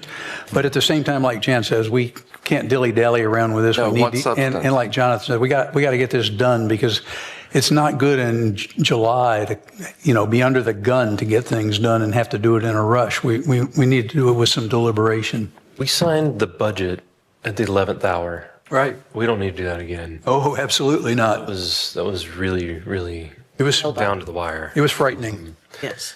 So, who was it that did the? There was a group that we had hired. It was a company. They'd come in and we were doing. Carpe diem. Could we get them again to do this? You're talking about February 20th and potentially moving it to a large flat room? If they're available, I think we could. I think the timeline's going to be a little bit of a challenge. Yeah, but, I mean, that's just a smidge over 30 days. Well, we'll have to pay them. Couldn't we use city staff to do this? That we wouldn't have to pay extra? Absolutely. Well, to that point, Mayor, I would say that facilitation is a skill set that's needed. And when we're talking about engaging a process using a facilitator such as Carpe Diem or Dr. Virginia York, who we used last year as well, that we're paying for the skill that they bring to get us the dialogue, the deliberation, where everyone feels heard, and it's not. And I'm not saying our staff doesn't have that. I don't know that they do. I think our staff could do that. Our staff could do it, but then you also run into, and I don't think any of the staff would act out of good faith. I mean, would act outside of good faith is what I was trying to say. But I mean, you're going to have naturally the director of one division will probably be a little bit more biased to their division getting fully funded. And this takes a lot of that rub out of it if we were to hire a community services company to facilitate this for us. And I don't think it's very expensive, and I think it's well worth the investment. Or partner with Florida State or Gulf Coast State College. Virginia York was certainly superb. No question. No question. Or partner with one of our educational Gulf Coast or Florida State in the community.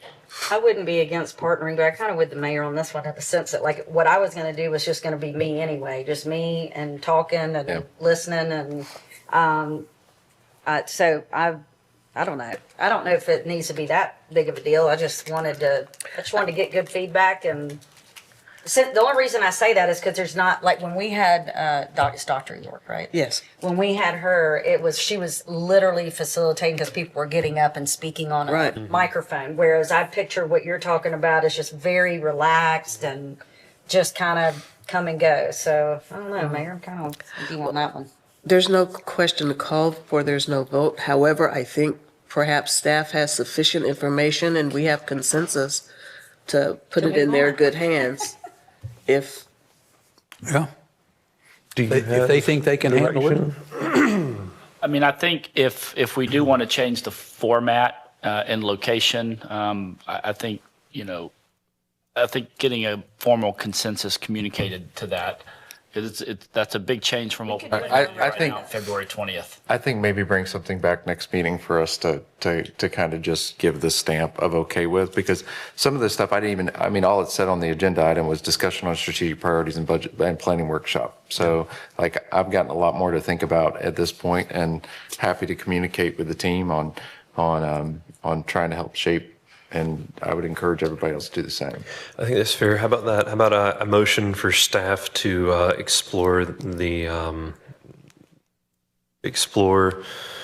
different options to have a citywide strategic priorities planning workshop within services that the city offers, and potentially moving the date of that into March, so that we buy ourselves some more time. Okay.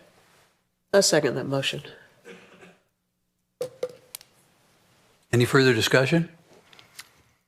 All right, Ms. Smith, can you call the roll? Commissioner Street? Yes. Commissioner Halagus? Yes. Commissioner Lucas? Yes. Commissioner Granger? Yes. Mayor Rowan? Yes. Motion passes 5-0. We added 11C, Mr. Mayor, for Commissioner Lucas. Yes. Thank you. I just want to extend my deepest gratitude and commendation to the outstanding staff of Parks, Culture, and Recreation Department. Those staff members were Tavion Burris, Sarah Cravens, Kathy Jerisi, Sean Sandage, Preston Morris, and Kenny Duvall. Want to commend them for their exceptional dedication and service at the Warming Center at 80 Harris Learning Village last week. Their collective efforts, volunteering many hours to ensure the safety and comfort of our community members in need, played a crucial role in an operation that averaged 60 individuals each night over the 6 nights that it was open. The collaborative efforts of Bay County Emergency Services and Rebuild Bay County supported between 13 and 33 volunteers nightly, and that demonstrates the power of teamwork and compassion. This marks the 3rd Warming Center operation since December 2022, and I'm certain their commitment contributed to saving lives. Such efforts reflect the very best of our community spirit and the values we hold dear. A special thank you to City Manager Jonathan Hayes and Parks, Culture, and Recreation Director Keith Medford for their steadfast support, which makes these life-saving initiatives possible. Together, we're making a meaningful difference in the lives of those who need us most. Thank you for your service and compassion.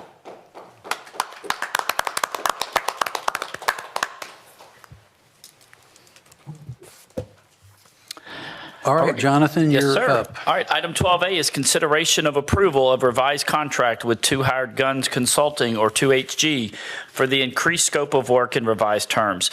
As background information, the City of Panama City Commission approved at the June 25th of 2024 regular commission meeting an agreement in the amount of $54,000 with 2HG beginning July 1 of 2024 for 1 year, and for the purpose of consulting and fundraising services for the Performing Arts and Events Center, as well as the proposed amphitheater on the downtown marina. After additional conversations with city staff and members of the commission, 2HG desires to increase the scope of the duties and responsibilities. The expanded scope was discussed at the November 2024 commission meeting, and additional documentation was requested by the commission. The draft revised proposal includes, along with the 2HG's, their deliverables, a 2024 Q4 report, and 5 letters of reference, which are attached, as you, again, the commission requested in November. The draft proposal contemplates fundraising for both a PAEC and an outdoor amphitheater for a $6,000 a month retainer and a 2% commission on all funds raised, which represents an increase from the current agreement of $4,500 a month and a 1% retainer. The original executed agreement and the proposed agreement are both attached. Staff requests the commission discuss the proposal and its desire for a possible scope increase and enhanced role for 2HG moving forward and providing staff its desired direction. Mr. Mayor? Thank you.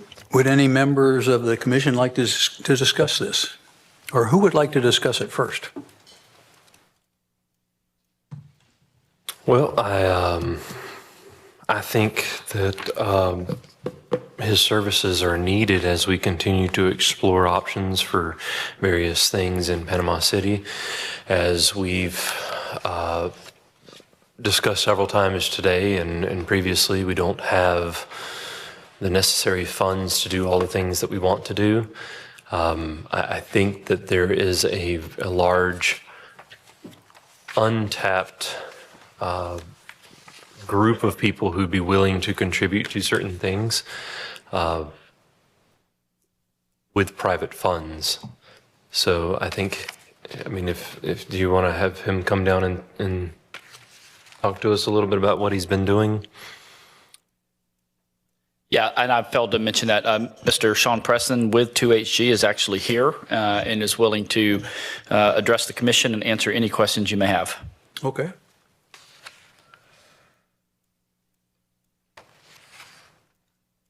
Good afternoon, everybody. Sean Preston, 1106 West Beach Drive. Where should I start? Good news, actually. So outside the current scope of work, so currently the scope of work does not allow for me to engage with individual citizens and donors. We're not quite at that phase yet, but actually 2 folks have come forward and have already contributed a pledge of $10,000 per person towards the Performing Arts Center. It's a good sign. It's a good sign that people want to give. They haven't been asked yet, as Commissioner Granger just said. So in this first 6 months of work with you guys, we've developed proposals, we've developed a gift table, we developed our strategic fundraising plan, and now, with your blessing, we're ready to go talk to individuals, both inside Bay County and outside of Bay County. Corporations, foundations, everybody's on the list at this particular point. So that's my my ask of you is to continue the work and to expand it to include the amphitheater. So now that's a major consideration of this commission. Same thing would happen. We would put together a gift table, put together a strategic plan for the amphitheater, and begin cultivating those donors who want to give to either project. And my goal is to raise as much of the money as I can and not put on the backs of taxpayers and bonds and other things, and bring the money into our city to build these awesome projects. And I'm very committed to it. I live right down the road, and I want to see Panama City just be extra awesome. Happy to answer any questions you guys have. You live in Panama City. West Beach Drive. Yeah, you said you live down the road. I think that may give the impression that you don't live in Panama City. Oh, no, but I you live right actually here. live in Panama City. Yeah. Okay. I do. And I want to see the amphitheater and the Civic Center and other things you guys want to do. You know, I was the president and CEO of the National Corvette Museum, which is the largest automotive museum in our entire country. And we are ranked as the #1 automotive museum while I was there. So I bring with me a lot of understanding of attractions, what it means to build attractions, to grow attractions. And I would consider things you're considering are attractions. Performing Arts Center, an amphitheater. Is there an aquarium? Is there a convention center? Are these things coming to our city? And I think that I have a unique skill set to help master plan, strategically plan, and to fundraise. So as I indicated when we met, I'm still more interested in bringing in the outside dollars to our community. Yes, ma'am. I think there are, as you and I discussed, there's a ceiling as to what we can raise locally. Yes. And certainly there are those who are connected to our local philanthropists who would be able to bring those in. And what I was attracted to in your original proposal was your ability to bring in those millions of dollars from outside of our community. Right. And I think to focus your efforts on that, on the Performing Arts Center, and doing the heavy lift, because as you indicated to me, there's probably, if a third, maybe more like 25% of the total project that we could raise locally. So we really need the assistance to bring in those outside dollars with those connections you told us that you have. I agree, 100%. I would echo what Commissioner Lucas is saying. I think, you know, we started this endeavor with the focus on the Performing Arts and Event Center as a communication of our resolve to not only rebuild back what we had, but build something that was better. And I think that if we stay focused on that aspect, we have the greatest opportunity to really see that impact. Yes, there are other endeavors for us to do. However, you know, given where we're at both financially as well as in our capabilities to focus on multiple projects, it's probably best at this point in time we stay focused on the Performing Arts Center. Right. 2 Hired Guns was approved at the June 25th, 2024 meeting. And there was no vetting of his credentials. There were no competitive bids. So what we did, we had somebody come and tell us that they could get outside money and that they could help us with a performing arts center.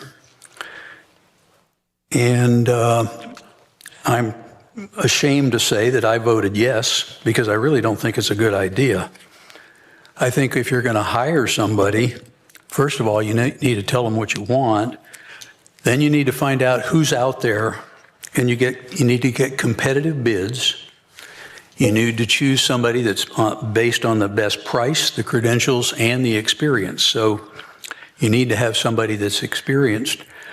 I understand Panama City has the ability to vet people that we're going to hire to do things. And there has been, am I wrong, tell me, but there has been no vetting in this situation. We haven't had anybody from the city look this prospect over. We haven't got competitive bids. Have you ever worked on a tourism project? Yes, I was the president and CEO of the National Corvette Museum. Have you ever done a PAEC? We had a performing arts center as part of our museum. The city has grant writers. A large part of this man's pro forma or his plans involve grant writing. I'm under the impression that we have 2 or 3 grant writers in the city, and we also have contracts with other grant writers. So I think, and we're talking about $6,000 a month, 72 grand a year, and a 2% commission. Quite frankly, we don't have the money. I think we have grant writers out there that can do it. I don't think it's been vetted properly. I don't think we've got competitive bids. So we need to back up on this thing. We probably need to start over, and we need to put a request for proposal out there, and then we need to look at, first of all, we need to decide what we want. Are we looking for somebody to help us build a PAEC?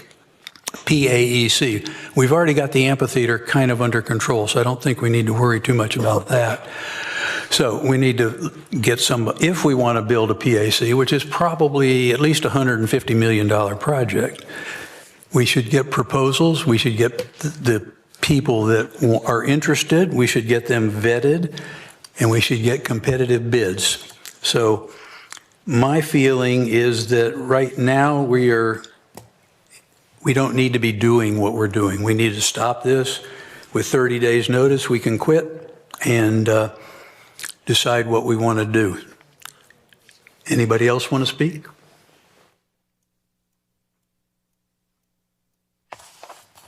All right. Is there a motion to stop this project and go out on our own and maybe later come back and address it? So you supported the current? Yeah, I mean, we've seen a couple of donations come in now. I think we need to stay resolved that we're going to rebuild the Civic Center, and I think Mr. Preston does offer us an opportunity to explore those funding aspects. So as is, I'm okay with expanding that. No, I'm not. Like I'm okay with, continuing to do what we're doing and continuing building towards a rebuild. Ms. Lucas, could you take my gavel? I would like to make a motion that we stop this process and save ourselves $6,000 a month plus 2% commission. In 6 months, from what I can gather, we've made an agreement to get about $2 million. I reviewed his history at Gulf Coast College. He was in 2022, he was in charge of, I guess it was donations, and they lost $1 million that year. So he had a bad year. That's not remotely true. Well, that's what's on SunBiz. I'm not part of, SunBiz is not on it. Executive Director of Gulf Coast State College Foundation is a nonprofit. It's not a SunBiz organization. It's part of the college. And every single audit shows a multiple $1 million gain in every year that I was there, including the largest gift in college history. So you are wrong. And be careful what you say, too, out publicly. Make sure you're careful what you say publicly. Sunbiz was rating people that were involved, and the last year that they rated you, you lost $1 million. Not even close. So, in fact, I know for sure some of those commissions actually called and spoken to the president of the college. That's actually not true at all. Anybody in that board would speak to you about that. We raised millions in the positive during my time there. So again, be very careful what you're saying. I'm quite careful. I read this last night. I know what I'm talking about. Well, I don't think you do. So I trust my eyes. I trust, hey, it's Sunbiz. If Sunbiz is wrong, then you can go after, well, it doesn't matter. That's my opinion. I read it on Sunbiz. I don't think we can afford this. I think it's ludicrous to do it at this time. So I had a motion that we end this business, and I don't know is there a second so we can discuss it? Well, I got the gavel. Oh, I apologize. You are 100% right. Well, there's a motion on the floor. Is there a second? I would like to discuss. Yeah, I would like to discuss too. So been moved and properly seconded to discuss the motion to stop this process. I really just wanted to discuss more Yeah, about this. I mean, Kind of hopped into it all being gone, and I had some questions to ask before. I would let the motion, I'm not going to second the motion. So. Well, do we have a second to the motion? Because the motion was to deny this process. I mean, it can be for the sake of discussion, and then you still vote. Okay, well then I'll second for the sake of discussion. But that's, okay, so does that count? So you may discuss. Okay, so I would like to say in your defense that I directly called the president of Gulf Coast State College because I had also heard that, and it has been stated here before as well. And he did indeed agree with what you said and said you were very successful and effective at raising money. Okay, so that was my personal opinion. I mean, I don't work at Gulf Coast. That's just what, I didn't look at Sunbiz, but that's what I know. So I just want to tell you that. But to your point, I think what our real discussion is up here is, are we committed to doing just our part, which is to help fundraise, because we can't fund the Civic Center? Is it important enough right now for us to even pay to go after this money? And then also, kind of what I think you were saying was that, and I want to know this, that there should be a limit to this. I mean, if there's not a certain amount of money brought in by a certain amount of time for how much we're paying, then it doesn't make any sense. If we're making money, then it would make sense. But like for all the FEMA stuff that we did, I mean, yes, it cost several $1 million to pull all those grants in, but then we got $300 million in grants. So obviously that was a good investment. That's what I want to know. Like, at what point are we like, okay, so it's actually right now it's actually $4,500 a month, not $6,000. He suggested that, but right now we're $4,500 at 1%. So for his fee, like what he brings in. So, but if that's the case, let's say $5,000 for the sake of talking about it. So, okay, in a year, if we pay him, $60,000, $70,000, at what point do we say, how much pledges have you brought in that make it worth spending this money to make this money? And that's what I think we don't have right now. We don't have so I don't have any distrust of you at all. It's a performance measurable. It's just a performance measure. Yeah. So I think that, maybe it should be, I mean, especially at this point, now that you've gotten together, all of the stuff that we can't see, right? I think it's important that we see progress. So even saying that you have two people for 20, I mean, together 20, which is great. And I know they might like to stay anonymous. There's got to be some level of checking, or can they make a pledge? Can we have an account that they make a pledge that goes into like an escrow that if it doesn't work out, they get their money back or something? Is there a way to actually take that money in? And if we don't build within 5 years, I feel like there's more to this. That's in the push form. Okay. So one of the things usually when you're raising money that you do, correct me if I'm wrong, you know way more about this than I do, but you bring a model or a diagram, or you bring something to say, hey, this is what we'd like for you to invest your private money into, or rather donate your private money into. And we have not sufficiently provided that yet, have we? We've worked towards that. That's part of the 6 months. And if you look at the initial part of the contract, it doesn't allow for frontline fundraising. It's not in the actual contract. The initial contract was to build, as Commissioner Halligan said, the components to then go raise the money, to be in a campaign. I've gotten great support from the staff on helping me finalize pieces of the proposal. We are waiting for some renderings of some building ideas that you guys have, some conceptuals you may have. But without that, I'm still able to go talk to some folks. Me continuing with you would allow me then to go speak to people in the community on a much larger scale. Again, the first part of the contract did not include that at all. Right. So now I want to do that. We're ready to do that, I think, in many ways. And so that's what I thought the next phases would be the frontline fundraising, meeting with, and I won't name the names out loud, but we all know who they are in town. Jonathan does have the names of the two pledgers. I'm not going to tell them publicly until we're ready, but he has the names of the two people who made the pledges. We have a pledge agreement with them. And that's just the beginning. And I have no problem with performance metrics. I have no problem with goals and things you want to put on there. And I want to add the amphitheater into that, because I think that's going to tie directly into, well, where does it go? Is it next to the Civic Center? Is it across the street? Is it a different part of it? And those things are going to happen before you know it, simultaneously. So rather than working backwards, I want to work forward. And I think some donors would want to know about both projects. And some corporations want to know about both projects. And some foundations want to know how they work together, because often they do. So putting them together was sort of the idea I had about coming back before you all, combining them and continuing my work. So I'd like to just say that I think we have a plan forward for the amphitheater, which is not as heavy a lift as the Performing Arts Center. And the Performing Arts Center, the performing arts community is looking to this commission for a commitment that we continue with building a performing arts center. And that's why I am interested in solely looking at that. And wanting to get you outside of Panama City, Bay County, as you proposed to us in the beginning that you're capable and able to do, to bring in those larger donations for this project.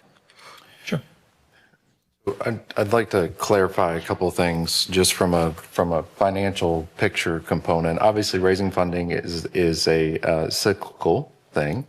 And so in a nonprofit world, you may have some years that you raise $3 million, and the next year you may expend those funds doing, say, scholarships to every single student in Bay County, and therefore showing a loss of $1 million.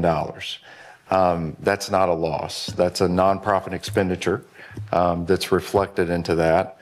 You can't fundraise yourself into a negative. That doesn't even happen. So I think it's important, like, as we're walking through this process, like, we can disagree with whether or not this is the best route, whether this is, the appropriate way to spend the money, or those kind of things. But I just think in any set of circumstance, we should be respectful to the people that come before us, and not question their integrity when they're trying to do something in business with the city. And so I just want that to be on record from that standpoint. We have 5 letters of reference. I've read through each one of them that are to this. There's a successful track record, and ultimately exactly what Commissioner Lucas said. All this is about is showing a commitment to continue work towards a performing arts and event center. Like we have made a commitment multiple times before. When we made a decision to not proceed with a $34 million rebuild on a 1960 Civic Center, but instead look towards something that was better, that would facilitate today's needs, this was part of that. And our request and a unanimous support, we started down this journey. I agree with Commissioner Halligan. We need to add some performance measurables so that we can ensure we're being good stewards. But, I think at this point in time, I think it's best that we stick to what our plan is and get more refined in it. Well, he got 2 donations where they were going to get to name the room for $10,000 apiece. So that's a $20,000 donation. We're looking at around $150 million. I mean, that's not even in the same leagues. That's my concern. Okay, well, I'm going to cut you off there, Mayor, because that was not part of the original scope of work. Excuse me, please. It wasn't scope of work. And what I said is what I see as the truth. Whether that impugns your character or not, I don't know. But it's just something that I got out there. So anyway, we've got $20,000, and this thing falls flat. Are we going to have to give him 2% of that $20,000? Do they all get it back? And then say a corporation gives us $1 million and this thing falls through. Is his fee going to be based on the 2% of that $1 million? Or are we going to give it back? And who's going to pay it? Is the corporation going to do it or is the city going to do it? This is kind of a complex thing, if you ask me. And again, I'm all for rebuilding or making a PAC, but I think we need the help of Bay County. We probably need the help of Lynn Haven, and certainly of our city. We need the help of a lot of people because it's an extremely heavy lift. And quite frankly, I don't think it can possibly be done. So you've been at this 6 months. How much money we got? Again, the contract doesn't call for that. The contract in the first 6 months calls for organization, strategic planning, building the proposal, building the collateral material. That's my entire point in interrupting you. It didn't include fundraising. The two gifts I got were outside the scope of work to show good faith to this community that there are people who want to give money to this project. So if you read the contract, you would know that's not part of my scope of work. I don't see $10,000 a room as a good deal when we're looking at over 100 million. We don't even have a conceptual design yet. So therefore, we're ahead of the game. Thank you. Again, not a good idea. We don't have the money. Without going back and forth, are there other comments or points? What's the motion? The motion is to deny going forward or continuing this. The motion is to stop the entire process. Yeah. Oh, stop the entire process. Thank you. Yeah, call the question, please. Question has been called. Clerk, would you? Commissioner Street? So clarifying just to make The sure I motion is to understand. stop the entire process. No. No. Commissioner Halligus? No. Commissioner Lucas? No. Commissioner Granger? No. Mayor Rowan? Yes. Motion fails 1-4. Okay, but with that said, I don't want to leave here and not still have what we have. We need to have an expectation.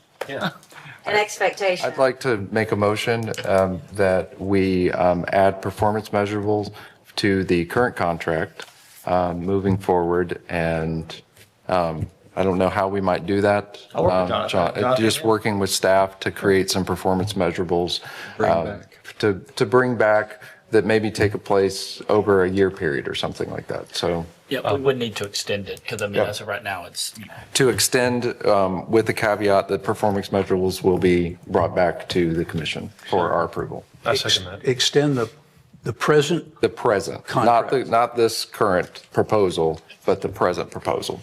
Okay. When is the present contract end? The current one is $4,500 a month. It's already, she asked when it ends. I think it has ended. So hasn't it ended?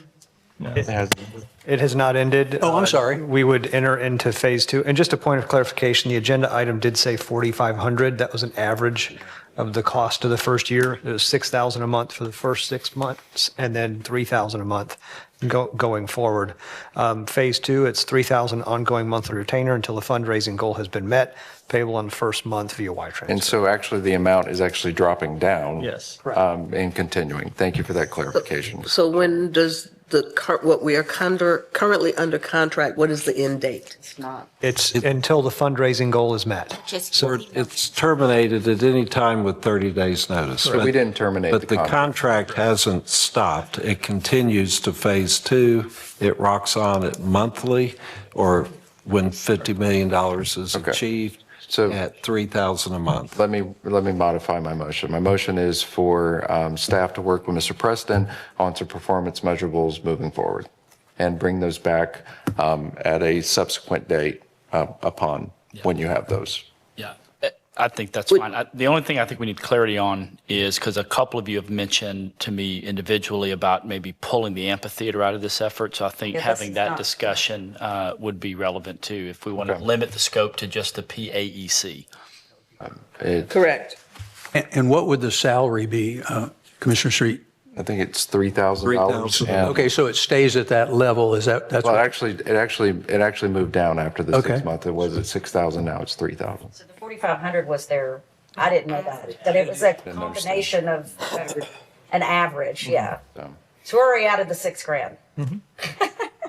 I just want y'all to come back sooner than later to tell us, like, this is what we think is reasonable, that like in 3 months, that if we've spent $20,000, how much have we, Okay, all right. I think let me change the Do you hear, motion. do you One hear more a motion? time. I have the motion for staff to come back with a modified contract that reflects the removal of the amphitheater as well as performance measurables for the Performing Arts and Event Center. Is that essentially Just the Performing Arts Center just the Performing Arts and Event and Center performance measures? and performance measures? Is that my understanding from what was desired? And also that initially, we agreed that he was going to work outside of Bay County. I'd like to make that a part of this as well. Well, I think it's included already, isn't Yeah, it? I can reinforce it in the language. Okay. So I'll second that. And it's $3,000 Yes. Okay. Yeah, it was already going to drop down to that at phase two, just to be clear. So, and I think that and Mr. Zimmerman touched on this. It's 50 million. I don't know where 150 million came from. The goal is $50 million. And I would just say, Sean, just be patient with us as we're getting through this process. Of course. So. No problem at all. Yeah, thank you, Sean. Appreciate it. My pleasure. Thank you. Are we going to keep the same amount? Yeah. Okay. Which is 3,000. Correct. Paul? Ms. Smith, could you please call the roll? Commissioner Street? Yes. Commissioner Halagus? Yes. Commissioner Lucas? Yes. Commissioner Granger? Yes. Mayor Rowan? No. Motion passes 4-1. Item 12B is consideration to approve Budget Amendment Resolution 2025-0114.1 to transfer vehicle accident insurance proceeds in the amount of $4,442.00 to repair damage to Ladder 2. Background information, this funding was generated by the Florida Municipal Insurance Trust, or FMIT, due to a vehicle accident occurring in September of 2024, which damaged a portion of the driver's side of Ladder 2 of our fire department. This request is to utilize funds in the amount of $4,442.00 to repair the damage on Ladder 2. Staff recommendation through the fire chief is the commission approve this request. Motion to approve? Second. Can you call the roll, please? Commissioner Street? Yes. Commissioner Halagus? Yes. Commissioner Lucas? Yes. Commissioner Granger? Yes. Mayor Rowan? Motion passes 5-0. Nevin, Look, 12 Bravo. got it. Resolution number 2025-0114.1, a resolution providing for the amendment of the approved fiscal year 24-25 budget to utilize insurance proceeds for the repair of Ladder 2. Item 12C is consideration to approve a budget amendment in Resolution 2025-0114.2 to transfer auction proceeds for the sale of Tower 1 in the amount of $40,593.00. As background information, this funding was generated by the auctioning of Tower 1, also a fire department asset, in September of 2024. The funding will be utilized to purchase additional capital items that the department needs to replace per its current replacement schedule. Staff recommendation through the fire chief is that the commission approve this request. Motion to approve? I'll second the motion. Ms. Smith, can you call the roll? Commissioner Street? Yes. Commissioner Halagus? Yes. Commissioner Lucas? Yes. Commissioner Granger? Yes. Mayor Rowan? Yes. Motion passes 5-0. Commission has adopted Resolution 2025-0114.2, a resolution providing for the amendment of the approved fiscal year 24-25 budget to utilize auction proceeds for fire department capital purchases. Item 12D is consideration to approve Budget Amendment Resolution 2025-0114.3 and the purchase of a 2024 compressed natural gas auto car garbage truck, ACX64, with a New Way loader body from Action Truck Center in the amount of $487,710.00. As background information, this truck is a replacement for Truck 3202, which was totaled in a wreck when the driver of another truck crossed the center line. Proceeds to purchase this truck will be partially funded through the insurance settlement in the amount of $386,158.00, and the balance of $101,552.00 will come from capital savings in the Environmental Services Enterprise Fund. The truck is being purchased through the Sourcewell contract number 060920-ATC. Staff recommendation to the Director of Public Works is that the Commission approve this request. Is there a motion to approve the request? A motion we approve. Second? Mrs. Smith, can you call the roll, please? Commissioner Street? Yes. Commissioner Halagus? Yes. Commissioner Lucas? Yes. Commissioner Granger? Yes. Mayor Owen? Yes. Motion passes 5-0. Commission has adopted Resolution 2025-0114.3, a resolution providing for the amendment of the approved fiscal year 24-25 budget for the purchase of a garbage truck with insurance proceeds. Item 12E is consideration to approve Budget Amendment Resolution 2025-0114.4 to utilize infrastructure surtax funds for the payment of the locally funded agreement with the Florida Department of Transportation, or FDOT. As background information, on November 12th of 2024, the city of Panama City entered into a locally funded agreement with FDOT as part of the realignment project in the area of Highway 231, Star Avenue, and Titus Road.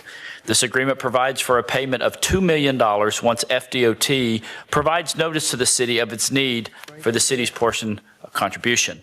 Although city staff was hopeful that the total contribution will not be required until fiscal year 2026, the FDOT has now requested full payment. The city began allocating $500,000 per year in fiscal year 2023, and so far has budgeted $1.5 million.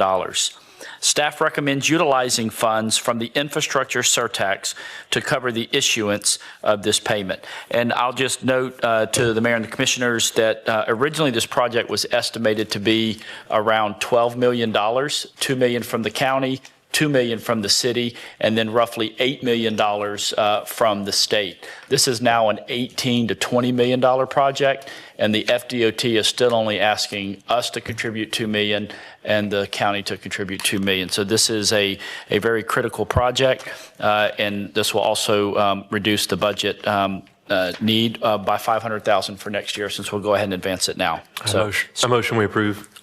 Second. Mrs. Smith, can you call the roll? Commissioner Street? Yes. Commissioner Halagus? Yes. Commissioner Lucas? Yes. Commissioner Granger? Yes. Mayor Rowan? Yes. Motion passes 5-0. Resolution 2025-0114.4, a resolution providing for the amendment of the approved fiscal year 24-25 budget to utilize infrastructure surtax funds for the locally funded agreement payment to FDOT. and item 12S was removed, Mr. Mayor. A motion we adjourn. And the motion? Ms. Smith, can you call the roll? Commissioner Street? Yes. Commissioner Halagus? Commissioner Lucas? Yes. Commissioner Granger? Mayor Rowan? Yes. Motion passes 5-0. Meeting is adjourned. We have